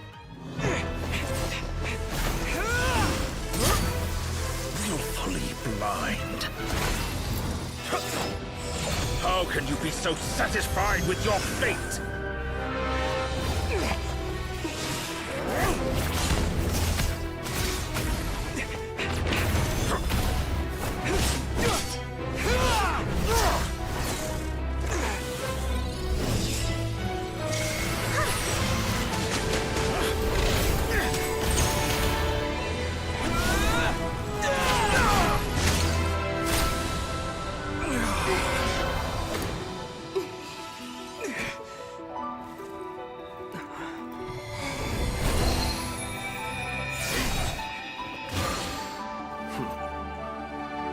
This battle was never about fate. It's about friends, family, and the home you stole from them. So dull. Only the weak rely on each other for comfort. Oh, little bro. You literally stole other people's moon marrow. You will be nothing but fodder for my grand experiment. That will never happen.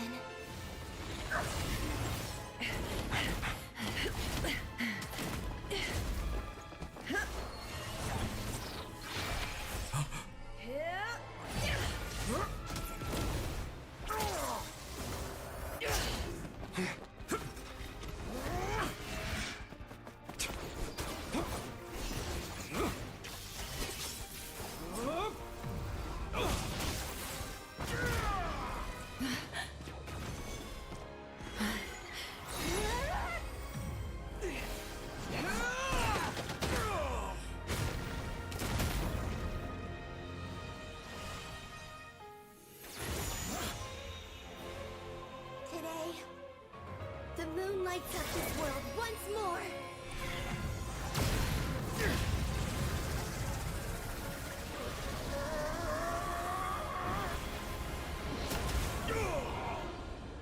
This loathsome world.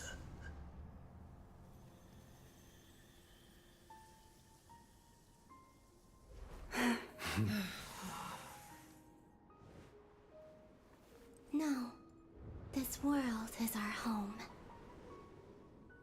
Xandrone, cause fuck her, I guess.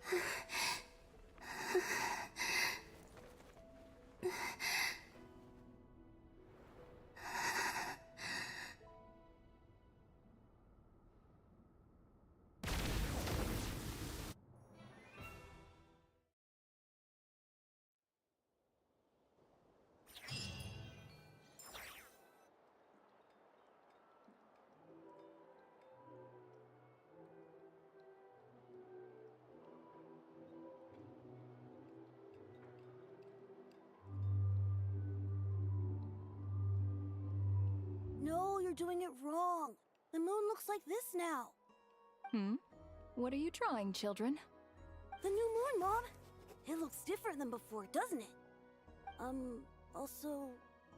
Can I go buy a sugar sculpture today? Please? Just one? All right. I suppose today is a special day after all. Almost like a festival. Extra, extra! Get the latest Nasha Express here!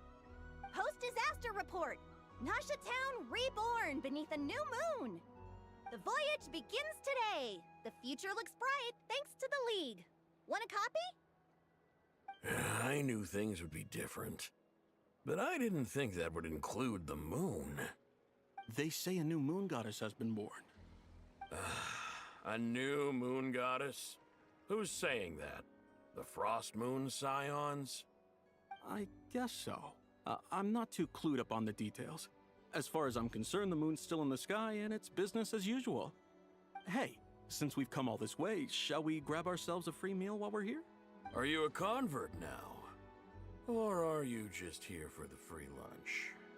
Oh, come on, what does it matter? After everything we've all just been through? That smells good. All right, that's it. I'm hungry. Time to eat.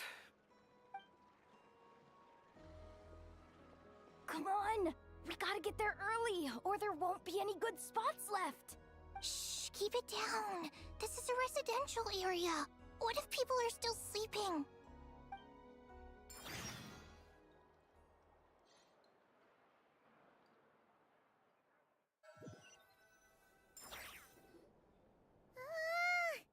Why is it so noisy outside? It's okay. Paimon was pretty much awake anyway. It's been so long since we last had a chance to relax, huh? Feels like time is moving slower than usual. What about you? Did you rest well?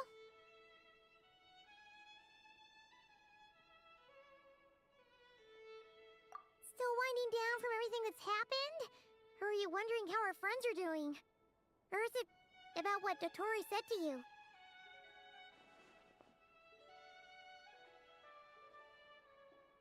Okay, if you say so. But don't push yourself, alright? Let Paimon know if you need to talk.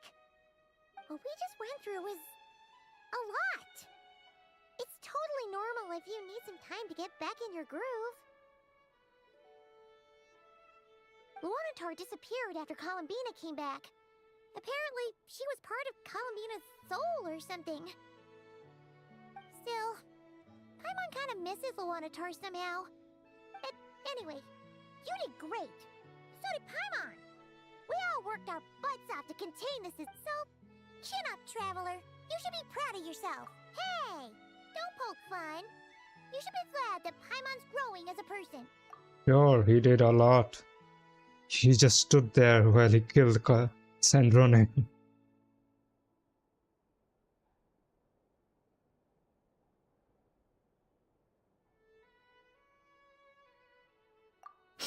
Paimon didn't think you'd mention it. You have no idea how anxious Paimon was. She was worried sick about you.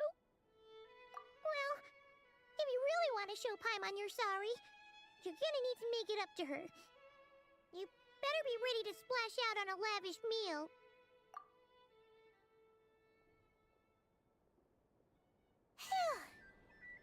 Okay. Paimon's full now. Huh? Oh, well... Hey there, Traveler and Paimon! Good morning! Morning, Yehuda! Here for some breakfast? Oh, I've already eaten. Just need some water. I was mostly worried you might forget what day it was today. Careful there, Paimon. That was... Too much food will make you drowsy. The Don't food let will come anyone out of catch your you stomach. hiding at the back and nodding off during the league meeting. You should probably be saying that to Aino. She's the baby of the group, if anyone. True. You know, I'm surprised that all these competing groups are actually coming together to try to solve things together. Definitely a first for Nodcry. Well, nothing like a region-wide calamity to bring people together. After that, surely even the most self-interested people have to realize that going it alone isn't worth the risk, right? Try telling Boss Neff that. She's not exactly convinced that people are gonna get with the program. Really? But if she's so pessimistic about it, why'd she agree to be the Curatorium's representative in the league? Probably 'cause even though Unity sounds like a pretty far-fetched idea, the benefits it would bring make it worth a shot. I think things will work out, though. I swear, Nodcry feels like one big family now with everything that's happened. More than it used to, anyway. Paimon's with you on that one. And it seems like plenty of other people agree, too. Just listen to the bustling streets. All right. Everyone's been rebuilding these last 2 weeks. And the evacuees have been coming back in droves. Life's slowly returning back to normal. Which means my workload's probably gonna shoot back up. Were you about to head out? There's still some time before the ceremony begins, you know. Yeah! We were gonna take a stroll around the square and say hi to some friends first. Sounds good. See you later then.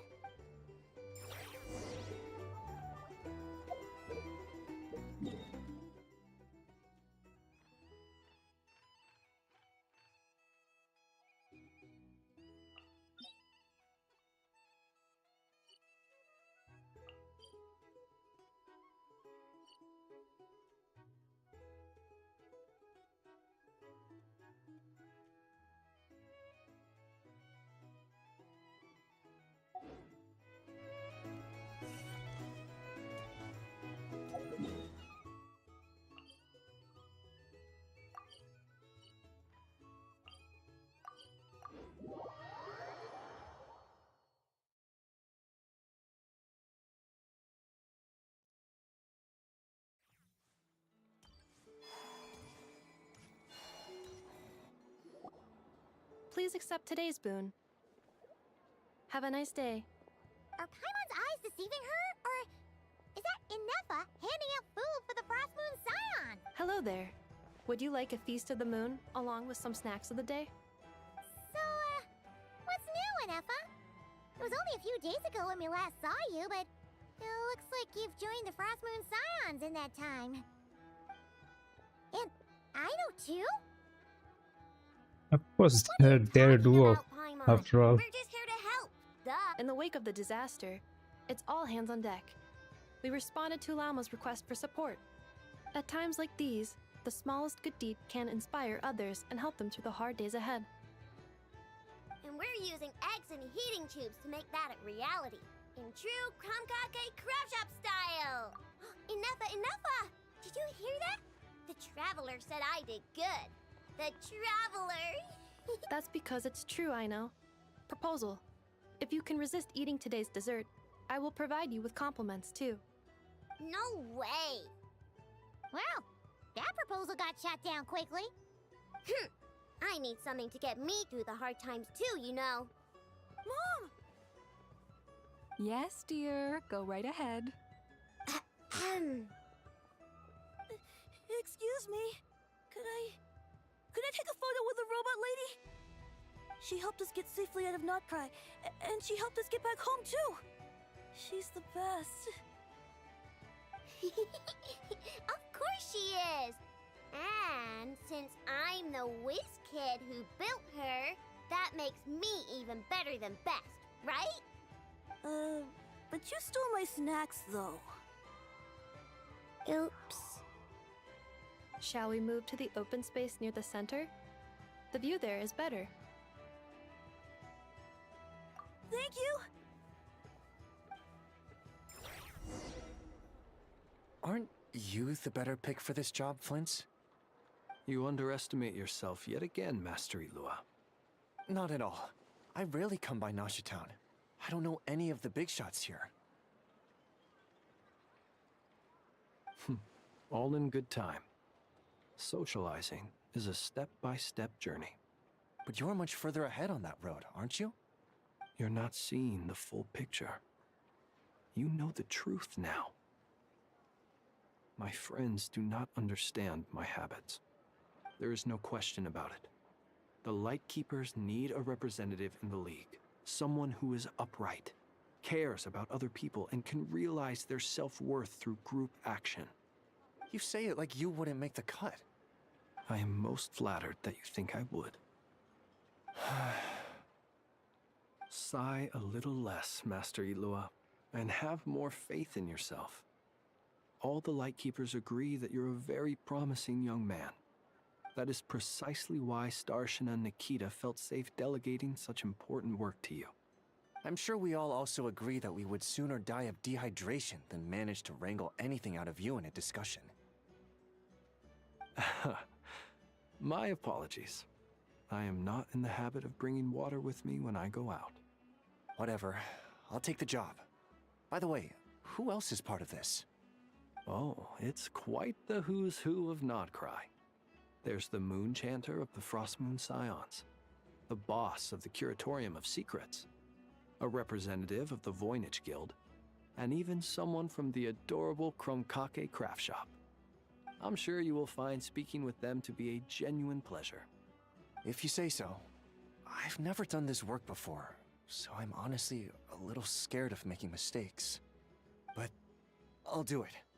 Not only is it our duty as Lightkeepers, but because I want to make Nodcry a more welcoming place. An admirable attitude to take. The beacons are lit, Illuga. We're but one Beacons step of away from Gondor. breaking through the blizzard. Beacons of Gondor are lit. We have the chance to band together and build our shared homeland into an Elysium.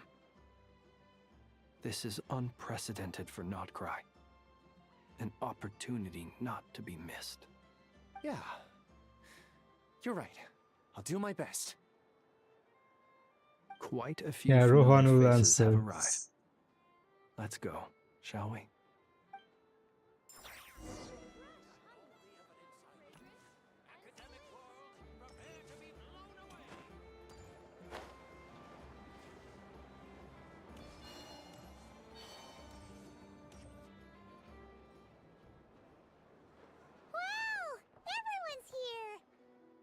You seem well rested.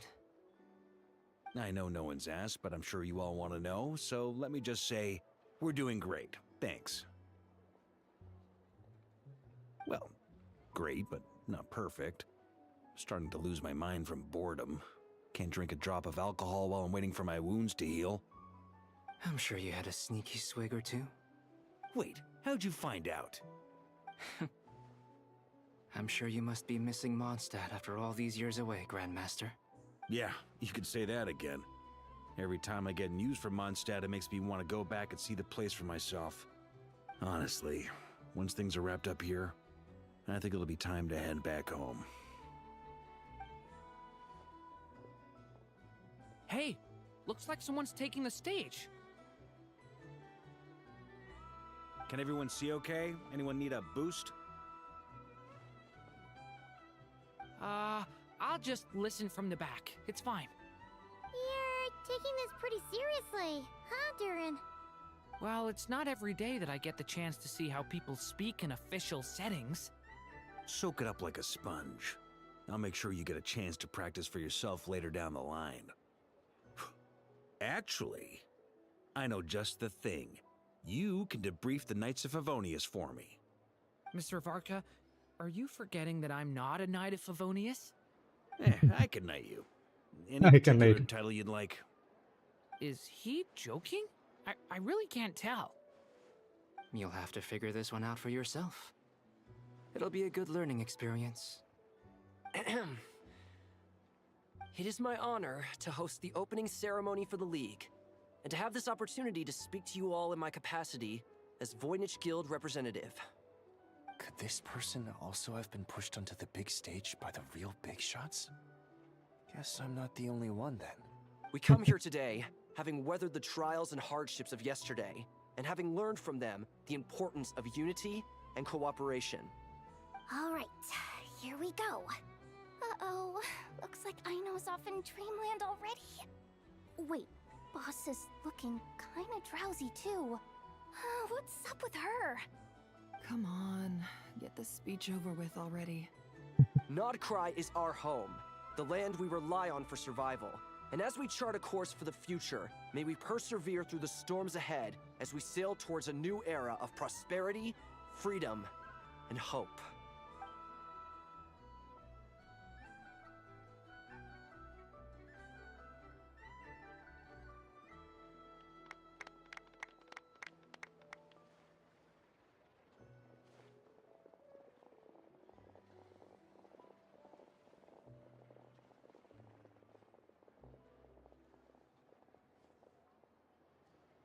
Looks like we'll have more opportunities to travel in the future. I'm sure you'll cope, Lady Moonchanter, given how fleet of foot you are. Unfortunately, I suspect I'll be too busy at the Curatorium to act as your host. We have a busy schedule. Not to mention an international network of contacts to manage. It'll be all right. I'll just check your schedule with Yehoda well in advance. And if she's not available, I can simply ask Ashru. You... So giving my employees extra workload isn't enough for you? You're really going to drag my cat into this too? I thought you'd approve. Aren't you forever increasing your employees' workloads? That's a bold statement. Are all the Frost Moon Scions feeling more audacious now that your moon goddess has returned? Columbina's return has brought joy to all who care about her. That includes both you and me. As for the Frost Moon Scions, we are learning how to thrive independently, without relying on the moon goddess. It is up to us to make our home a more livable place. Joining the League is one of the steps we are trying towards that end. I like the word try. It's nice and non-committal. You can opt out at any time and still say you tried. You don't see a bright future for the Frost Moon Scions? Or did you mean the League? I'm just not as optimistic as you. The Frost Moon Scions should count themselves lucky that they have a leader as stubborn and enterprising as you. But Nodcry's a big place, with all kinds of people. Most of them don't enjoy answering to a leader, or even listening to reason. Well, that's where you and your methods come in. Unless the Curatorium of Secrets is only here for appearances. For now, yes. And that won't change until this venture becomes worth my while. What would make it worth your while? Getting out more than I put in. Right now, I'd barely break even, but I'll grant that it's a good start for Nodcry. Then maybe it's worth a try. All right, you can stop now. Or do I have to join the Frost Moon Scions before you'll get off my back? You'd be very welcome to join us. Hey, you two! Congrats on all your hard work! What are you chatting about? Nefer was trying to dissuade me from adding to her employees' workload. Also, she's considering joining the Frost Moon Scions. Sorry, what? Your conversations are always the most interesting. Would you two care to join me for some tea before heading to your next destination? That's a long way away. We're still 0.5 updates away from doing that. Nicole? Wait, where are you? Aren't you gonna show up today? Sadly not. I'm otherwise occupied right now. I'm sorry, Paimon. I can hear how disappointed you are. If it's any consolation, let me say that how things appear on the surface is a far cry from what they are at their core. Perhaps you'll feel better if you focus on the fact you have a special line of communication with the great mage herself. Okay? Has something happened? No, or not yet, anyway. Well, that's not ominous at all. Not for the time being. Just think of this as a general check-in to make sure this communication system is still running smoothly. Besides, it's good to chat once in a while if we want to maintain our friendship. You could have just said so. Paimon got all worked up for nothing. Still, the best friendships are built through face-to-face interaction, you know. It's never gonna stop being weird having tea with you when you're not there and just talking to thin air. All right, fair point. I'll bear that in mind for next time. Yeah. Any update on that crisis at the world's borders? Alice just informed me that they had their work cut out for them. And now everyone's thoroughly exhausted. But they did finally get things back under control. Still, we can't let our guard down yet. The disruption caused by this disaster has made Teyvat easier to detect from the outside universe. She plans to wait for things to stabilize, then reschedule her Mondstadt vacation plans. As for me, I agree with Hat Guy's perspective. This is a time when many new variables are emerging, and the situation is changing constantly. Plus, most of this change is for the worse. We have to remain vigilant and ensure that the embers of chaos are not rekindled. I did notice that the energy in Nodcry changed somewhat after the War of Funerary Flame, but since it was still aligned with the Light Realm, I never gave it a second thought. It looks like I'll have to examine the connections between phenomena I observe more closely in the future. Just doing my duty. It's more or less second nature by now. Of course, to give you the full picture, I'd have to start with the substance from which angels were formed. Never mind. Paimon's right. Showing off my knowledge would be much more satisfying in person. By the way, you did receive the gifts from the Hexen Circle, yes? I'm not trying to claim credit or anything, but my pride demands that I at least mention it. They're quite similar to the protective talisman that Alice gave Dory, but with some very special enhancements. Oh! So that's what kept our friends safe when Dotori trapped them. Indeed. We went to great lengths to make sure they were invisible to his eyes. I'm so happy they came in handy. Still, not fishing for gratitude, by the way. I just want you to be aware that sometimes your friends may be protecting you in ways you cannot perceive. Anyway, I'll contact you if anything else crops up. If not, you know what they say, no news is good news. Oh, my angelic instincts are tingling. You should head to the docks next. Your friends are about to board their ship home.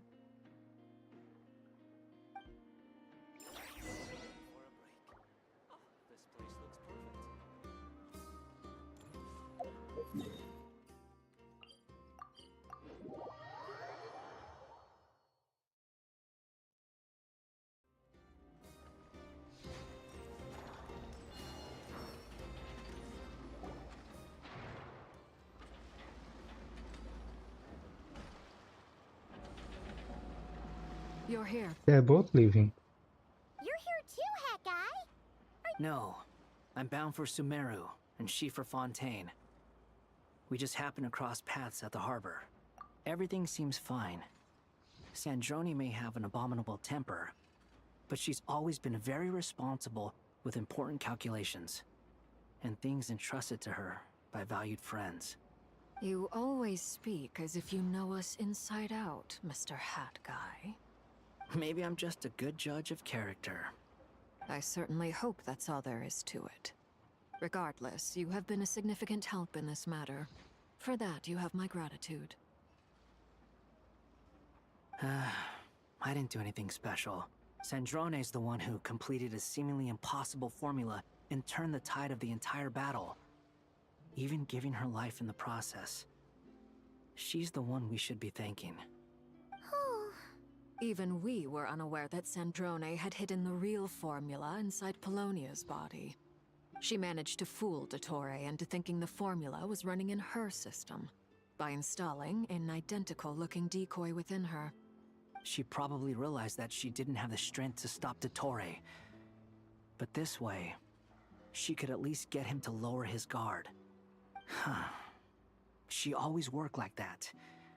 Always had a backup plan.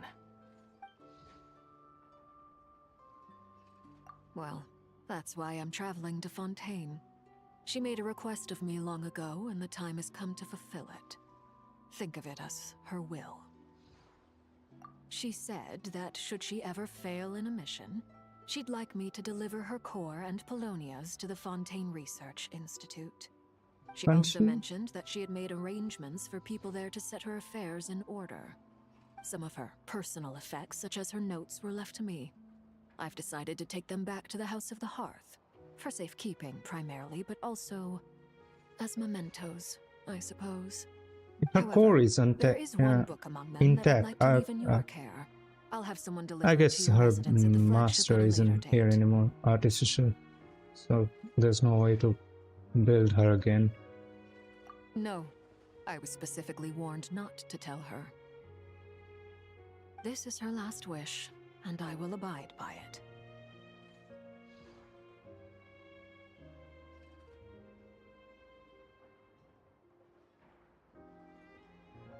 I can only hope so, but none of us here can know for certain.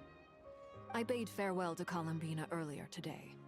As promised, she turned the iridescent moon's marrow over to me. She spent a long time with Sandrone's body, saying her goodbyes. Oh, is she alright? Sandrone's passing has left a great wound in all of our hearts. It will take time to heal, but Columbina surprised me. She offered me some words of comfort before I departed. Despite being grief-stricken herself, she showed an awareness of the feelings of others around her. She never used to act like this. Clearly, she has grown. And I suspect that we have you to thank for much of the change we are seeing in her. Huh. After these recent events, the Tsaritsa has revoked the Pale Star Edict. Snezhnaya now realizes that the arrest warrant for Columbina was just a ploy by Dottore, who coveted her powers. I shall return to Nodcry to see her as soon as I find the time. I hope that from now on, she too will explore more of the world. Columbina Hyposelenia's journey is only beginning. My ship is here. Traveler, Paimon, we shall meet again. You too, Hat Guy. What are you still bumming around for? Isn't Columbina waiting for you? I thought today was the day you'd agreed with her to go find out the truth about your sibling. You're afraid you won't like the truth when you see it. Well, this is new. I was starting to think that nothing could scare you. Don't say that! Wouldn't you be if you were in this situation? Fair point. But I'd say I have more experience facing up to unpleasant truths than the Traveler. They say blood's thicker than water. I know how much you need your family back. More than you need any of your friends. And I'm sure that all your real friends understand that too. No matter what the truth turns out to be, they will stick by you and support you, whatever decision you make.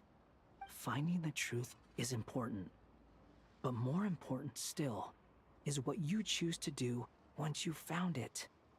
At least, that's the life lesson I've learned from my experience, grappling with the truth. What? Now that Dottore's dead and gone? A little, I guess. But it hasn't solved everything. Maybe I regret not getting to end his life with my own hands. Or maybe it's something else. But for whatever reason, I still feel like I have a chip on my shoulder. Either way, I'm going back to Sumeru. Lesser Lord Kusanali is gonna need help dealing with all the chaos Dottore left in his wake.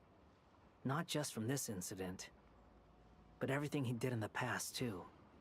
You should continue with your journey, as you've always done. Who knows? Maybe we'll meet again someplace else. So, what should we do now? If you want to explore a bit more to steady those nerves, Paimon's game! After all, when Columbina said she knew where your ship was hidden, Paimon promised to give you two some alone time with the truth. It hasn't been all that long since we were last apart, sure, but with Columbina there, Paimon's sure things will be just dandy. Ain't no biggie. Paimon might be all about that food and fun. Paimon's sure you'd prefer to digest the news about your sister in peace. But, no matter what you see, just know you can share it with Paimon. Of course, as long as it's not super private. If you can't make sense of something, let's give it some thought together. And even if we both can't figure it out, Paimon can at least treat you to a nice meal. You don't have the money, Paimon. Feel better now? Alrighty. Next up, time to meet with Columbina.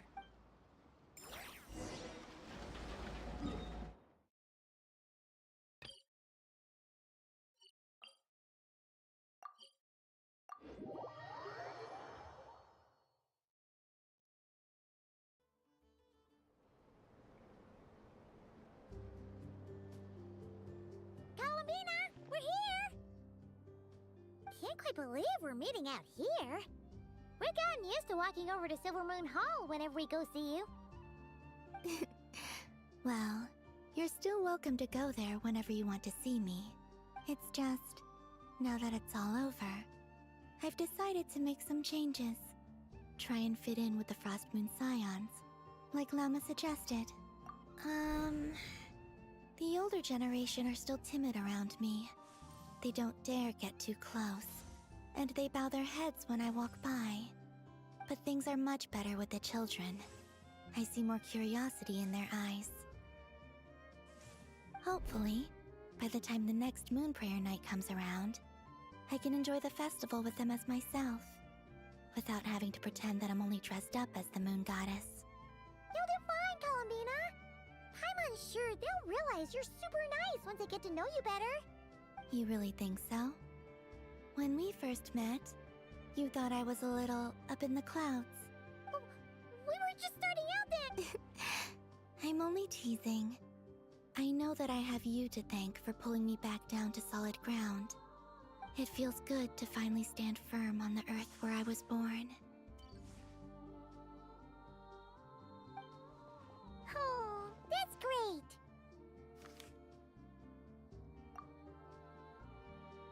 Thank you. I'll make sure not to lose it this time. Well then, are you ready? Lumine, what happened to our spaceship back then? Why did you leave? It's time to learn the truth at last. Ready as I'll ever be. Good. Then let me open the way for you.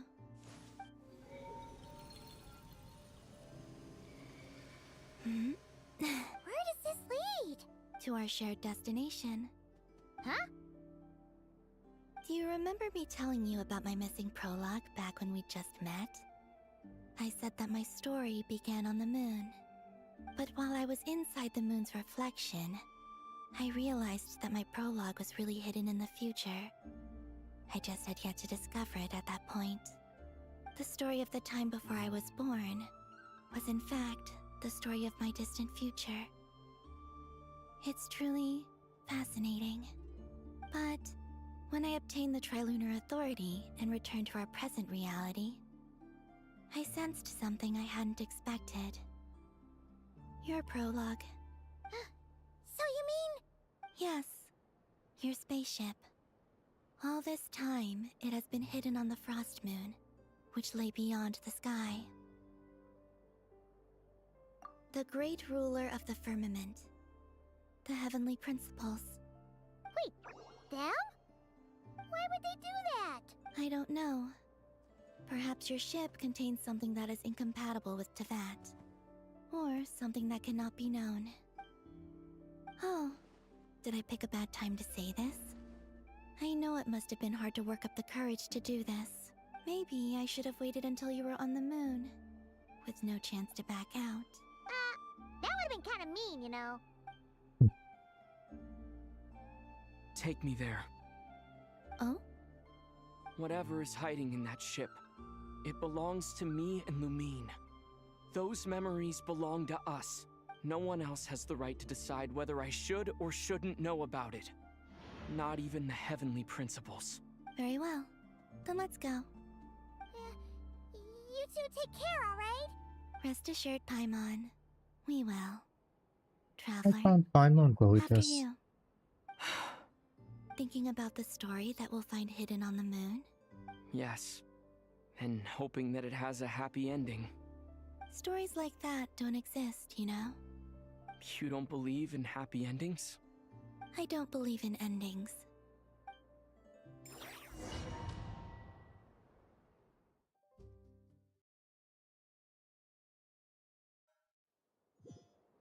Where am I? This is the pathway I built between Tevat and the Frost Moon. The moon is very far away from us, so it could be a long journey.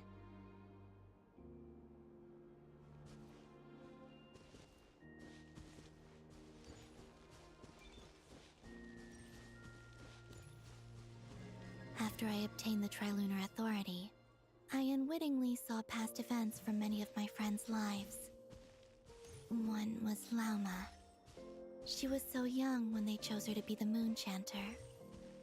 From then on, the Frost Moon Scions looked to her to bring messages from their goddess. But, for better or worse, I had left Hisi Island before she was ever born. it was not until much, much later that she met me. I think it's for the best. Because of the way things turned out, you had the opportunity to become friends. You're right. In that sense, I think we were both very lucky.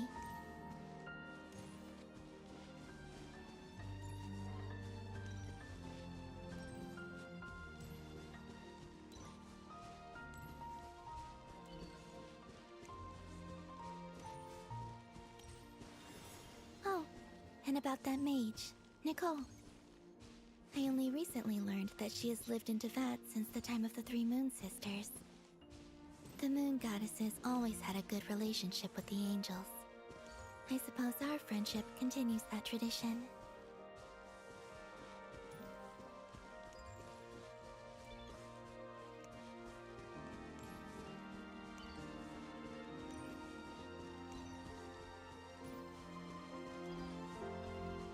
And then Sandrone. there's Sandrone.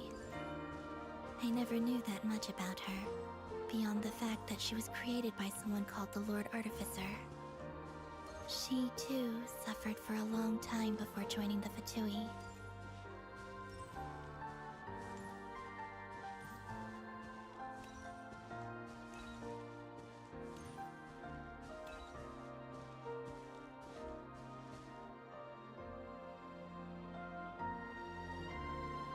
How I wish I could talk to her again, even if only to hear her say nasty things to me.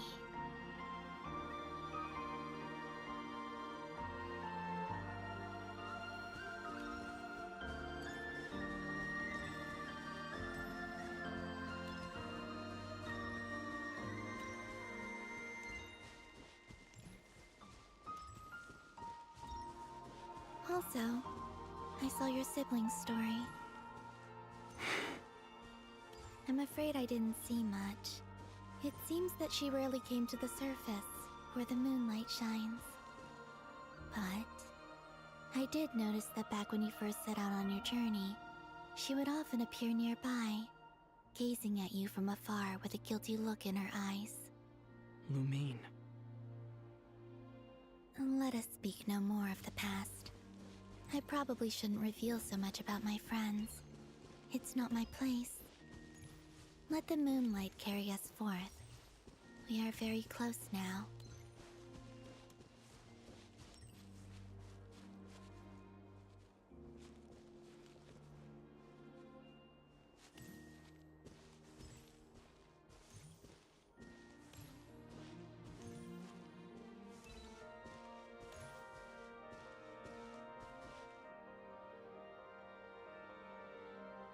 After this, I'd like to bring some Kuhenki to the moon as well. If they're willing, of course. What about your other friends? Will you bring them to visit too? Certainly. But I'll need to tidy the place up first. This home hasn't received any guests in a long, long time.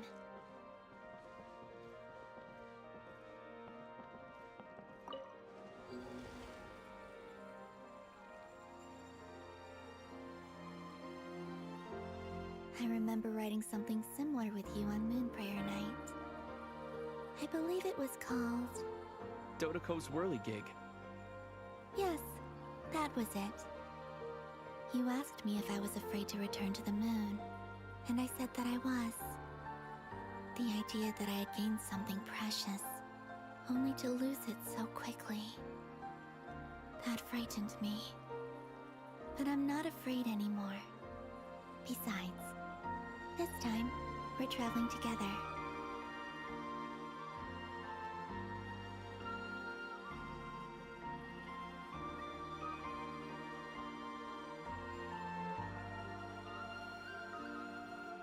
That looks absolutely beautiful. Holy. That is so pretty.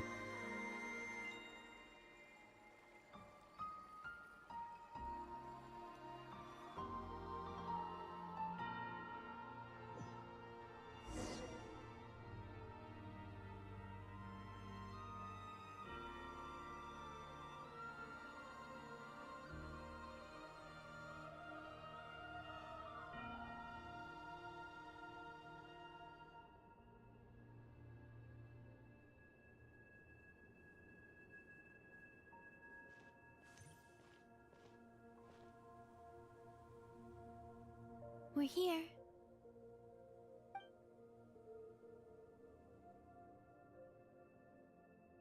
Over there.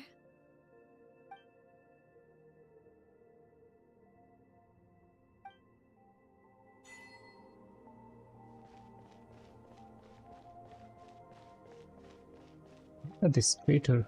It's so big. I'm guessing that's Tevat or Earth. Which one is it?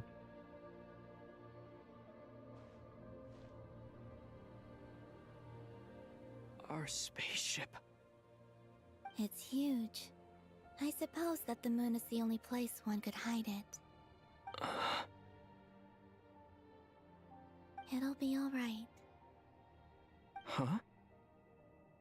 The way you feel in this moment, I went through it too, on Moon Prayer Night. The door was right in front of me, but I struggled to find the courage to step through. Solitude for me once meant living a life in which even I was absent. Before I met you, that was the only life I knew. But that night, solitude meant throwing away the life I had gained after meeting all of you. Columbina. Go. Retrieve the part of your life that was once lost. Trust me, you will lose nothing by doing so. Look, Tevat is right there. All of our friends are down there, waiting for us. You're right. Thanks, Columbina.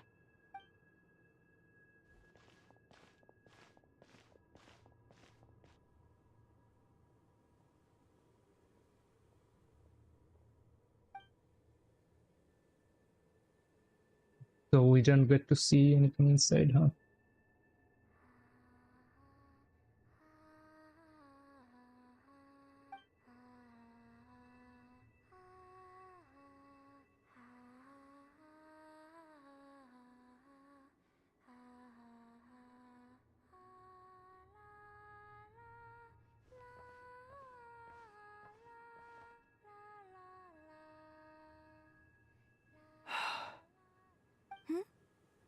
Finished? Yeah. Why did you take your eye mask off? Well, since my return, I've decided to take more opportunities to see the world with my own eyes. Besides, I've always wondered how Tevat looks from the moon. And what do you think? It's beautiful. I could spend a whole day here just gazing at it. What about you? What do you think of the truth you found? I haven't looked at another person's expression in a long time, but I think yours is saying it was neither good nor bad. Keep this up, and it won't be long before you give Nephra a run for her money. Oh, I don't think that's going to happen. I'm much more used to sensing what's going on around me with Kuvaki. I think I'll save my eyes for seeing special moments I really want to remember. I read the spaceship's flight logs. I always assumed that this was my first time in Tevat. I thought that Lumine and I must have been hibernating in space for centuries on end. But the logs show that our spaceship flew over the skies of Tevat once before. A long, long time ago. Flew over? So you didn't land? No, the ship barely came to a stop before flying on again.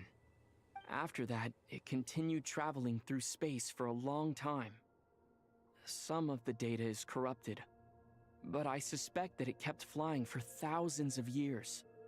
It was only after that that the ship made a forced landing in Nodcry.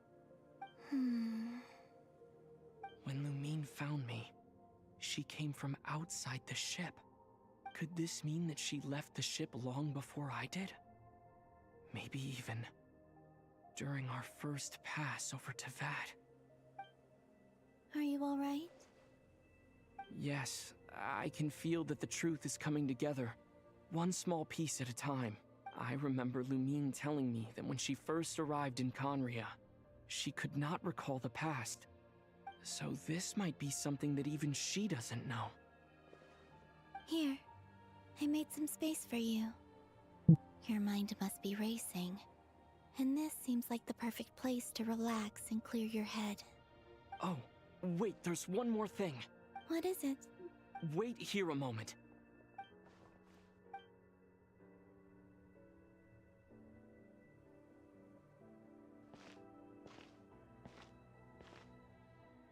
Hey, Columbina. The new dress.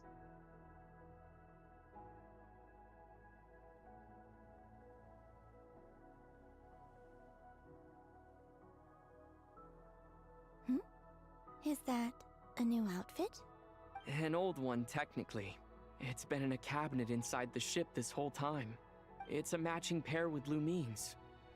She always liked this set more. Huh. I don't think there's a huge difference. Really? Yes. It's still the same you. You're the same person, no matter what clothes you wear. Only Columbina would make an observation like that. Traveler, do you consider Teyvat your home? Home is wherever Lumine is. But then after all the time I've spent here, So there's a world outside of Lumine. I'd say it's my home. Would you change your answer if Teyvat changed appearance? I mean, if the truth about Teyvat turned out to be different than what you thought. I don't know. But I don't think so. The truth is not what matters most to me about Teyvat. When I was first born, I longed for a home. And when you get something before you're mature enough to understand the world, you just take it at face value. I thought that a home was a transaction. You give me what I want, and I'll do the same for you. But you and your friends taught me what a true home should look like. You never asked for anything, yet you gave so generously to me. That's because your friendship matters to us. It was worth it. In the past, I thought that my birth in Notcry must have been a mistake. But after journeying to the distant past where the story began, I realized that it was I who chose Notcry to be my future home. Now, I am glad that I made that choice. I'm sure your friends are just as glad. In fact, I intend to make the same choice today as I did back then. What do you mean? Well, I've given the Eternal Moon's Marrow to Lauma, and the Iridescent Moon's Marrow to Arlecchino.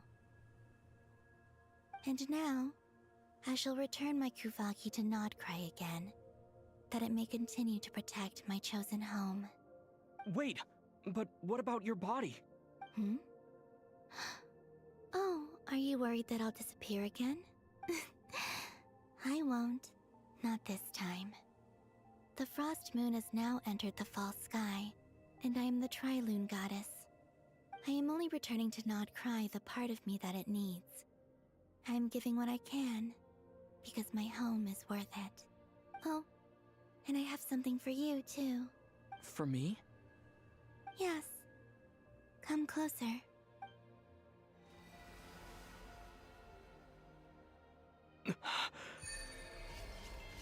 Oh, the buff.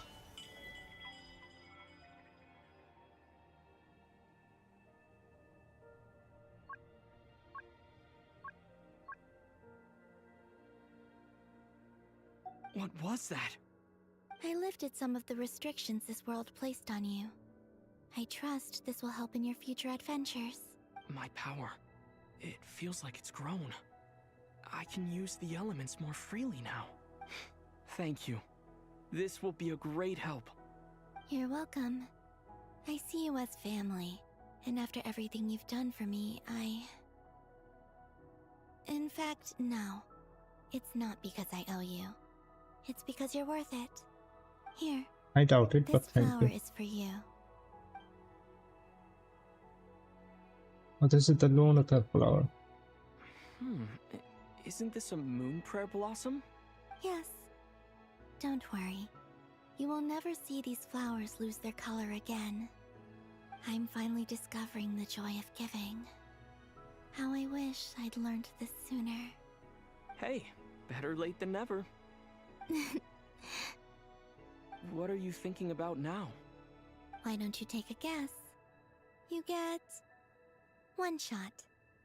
I don't think I'll get it in one guess. But I'm sure it's a happy thought. That's kind of a sneaky answer.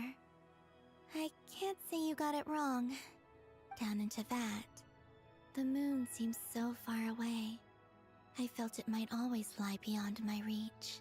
But on the moon, everything feels so close by. The haze that once enshrouded the skies has finally been dispersed. I feel like a traveler on a winter's night, starting a new chapter in my tale by the warmth of a bonfire. I don't have a lot of luggage, but I do have a lot of hope for the future. Well, what's next? Next, to start with, I want to stay here just a little longer. After that, let's return home and continue our journey.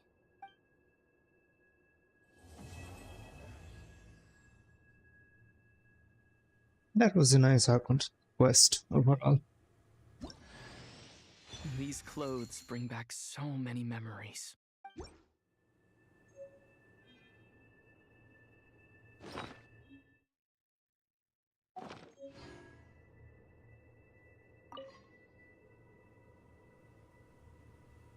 The journey goes on, for you and for me. Like I said, this is not the end.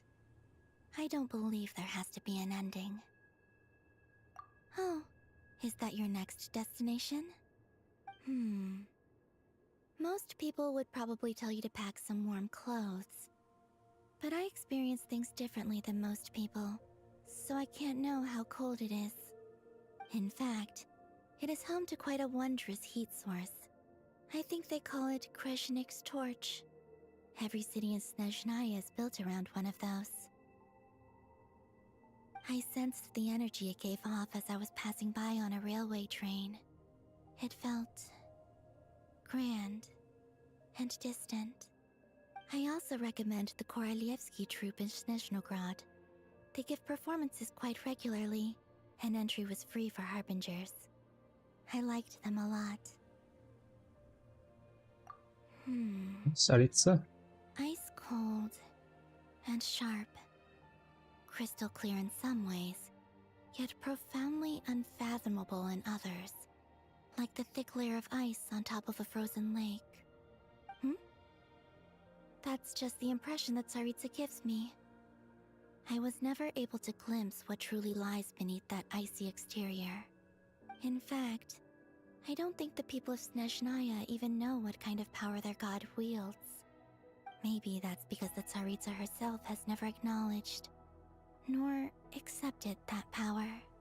Because I think the Heavenly Principle gave her that power. There's Regrator, He heads the them. Rooster, and the Jester. Between them, they control a lot of what happens in Snezhnaya.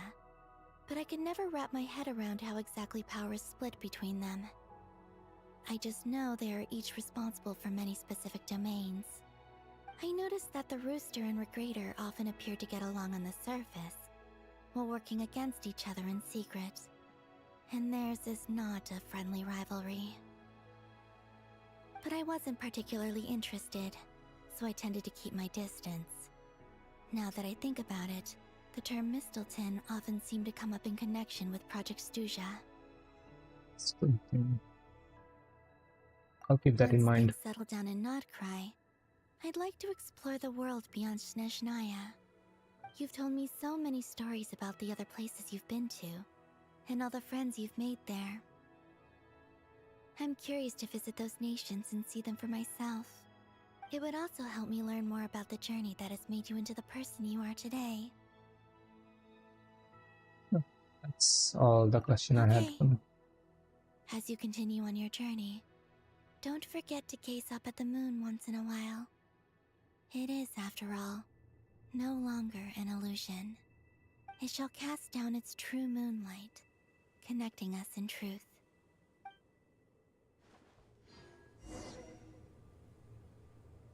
Return to Treva. Yes.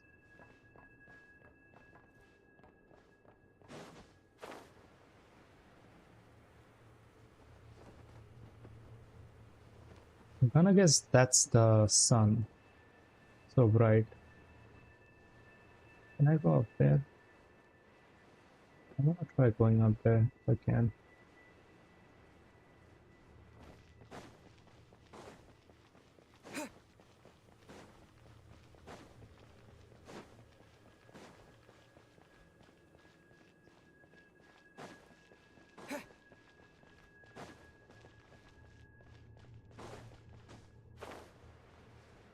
Oh, wait.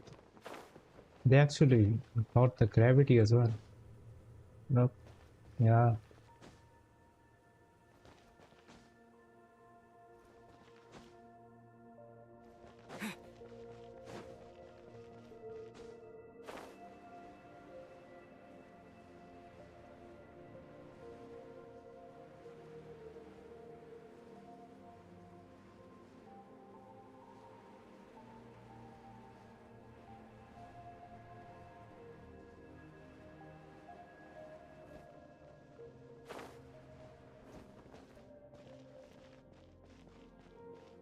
Let's go back to Teva.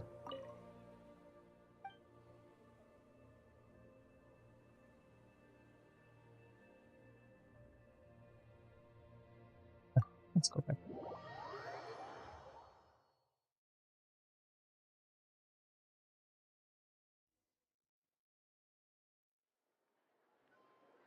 To Jean, acting Grand Master of the Knights of Favonius. Ugh, this preamble is such a pain to write. It's probably high time we got rid of this acting business. I trust that Dern has updated you all on recent events. Hope we didn't He just worry wants you to too get rid of much. the title The good and give news it to is, Jean. we managed to come together and put a stop to the Doctor's evil schemes. With that, I think it's safe to say that Notcry is finally out of the woods. As for the Fatui, not counting the damselette, aka the Moon Goddess, who has left their organization, we found ourselves allied in this instance with both the Knave and Marionette. May she rest in peace. As ever, we find ourselves better off for making friends rather than enemies. But until we can ascertain the Tsaritsa's true intentions, the future remains uncertain. In a short while, wait. How am I meant to surprise everyone if I tell them in a letter that I'm heading home? Well, that would be a huge waste. Okay, got it.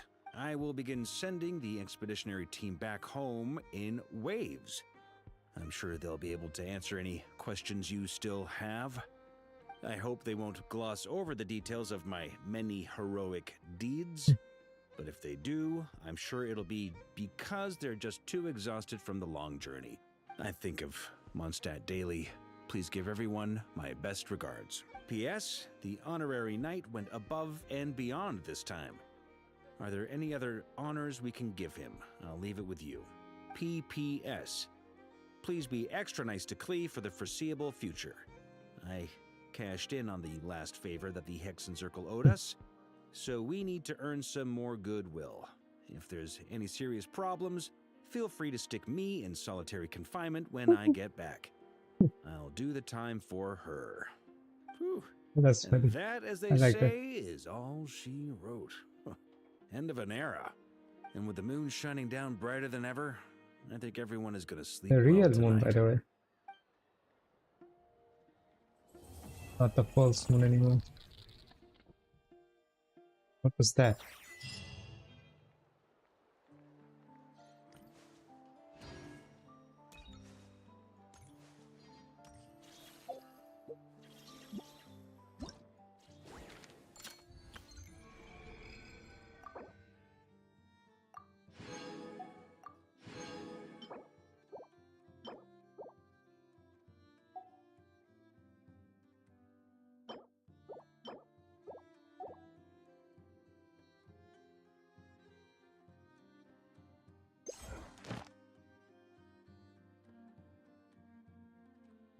What is the Crownstone? A new one? Oh, that. New Chronicles, Expedition Reward. Let's get the Expedition Reward. Alright, I'm gonna end the stream here for.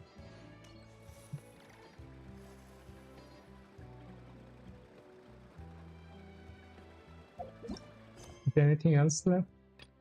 World Quest, World Quest. World Quest.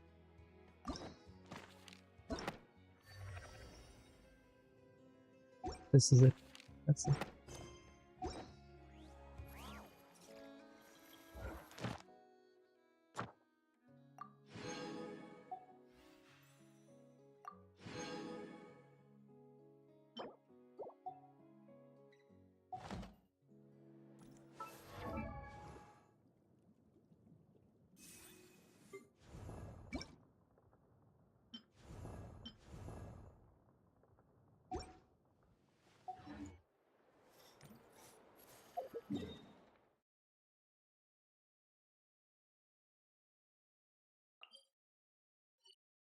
Alright.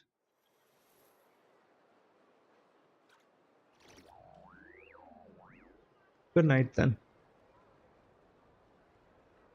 I'll see you when I see you in the next stream. And that was the end of Archon Quest. Not quite Archon Quest. It's quite good.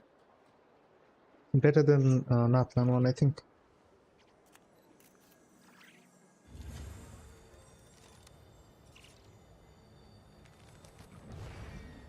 Alright, good night.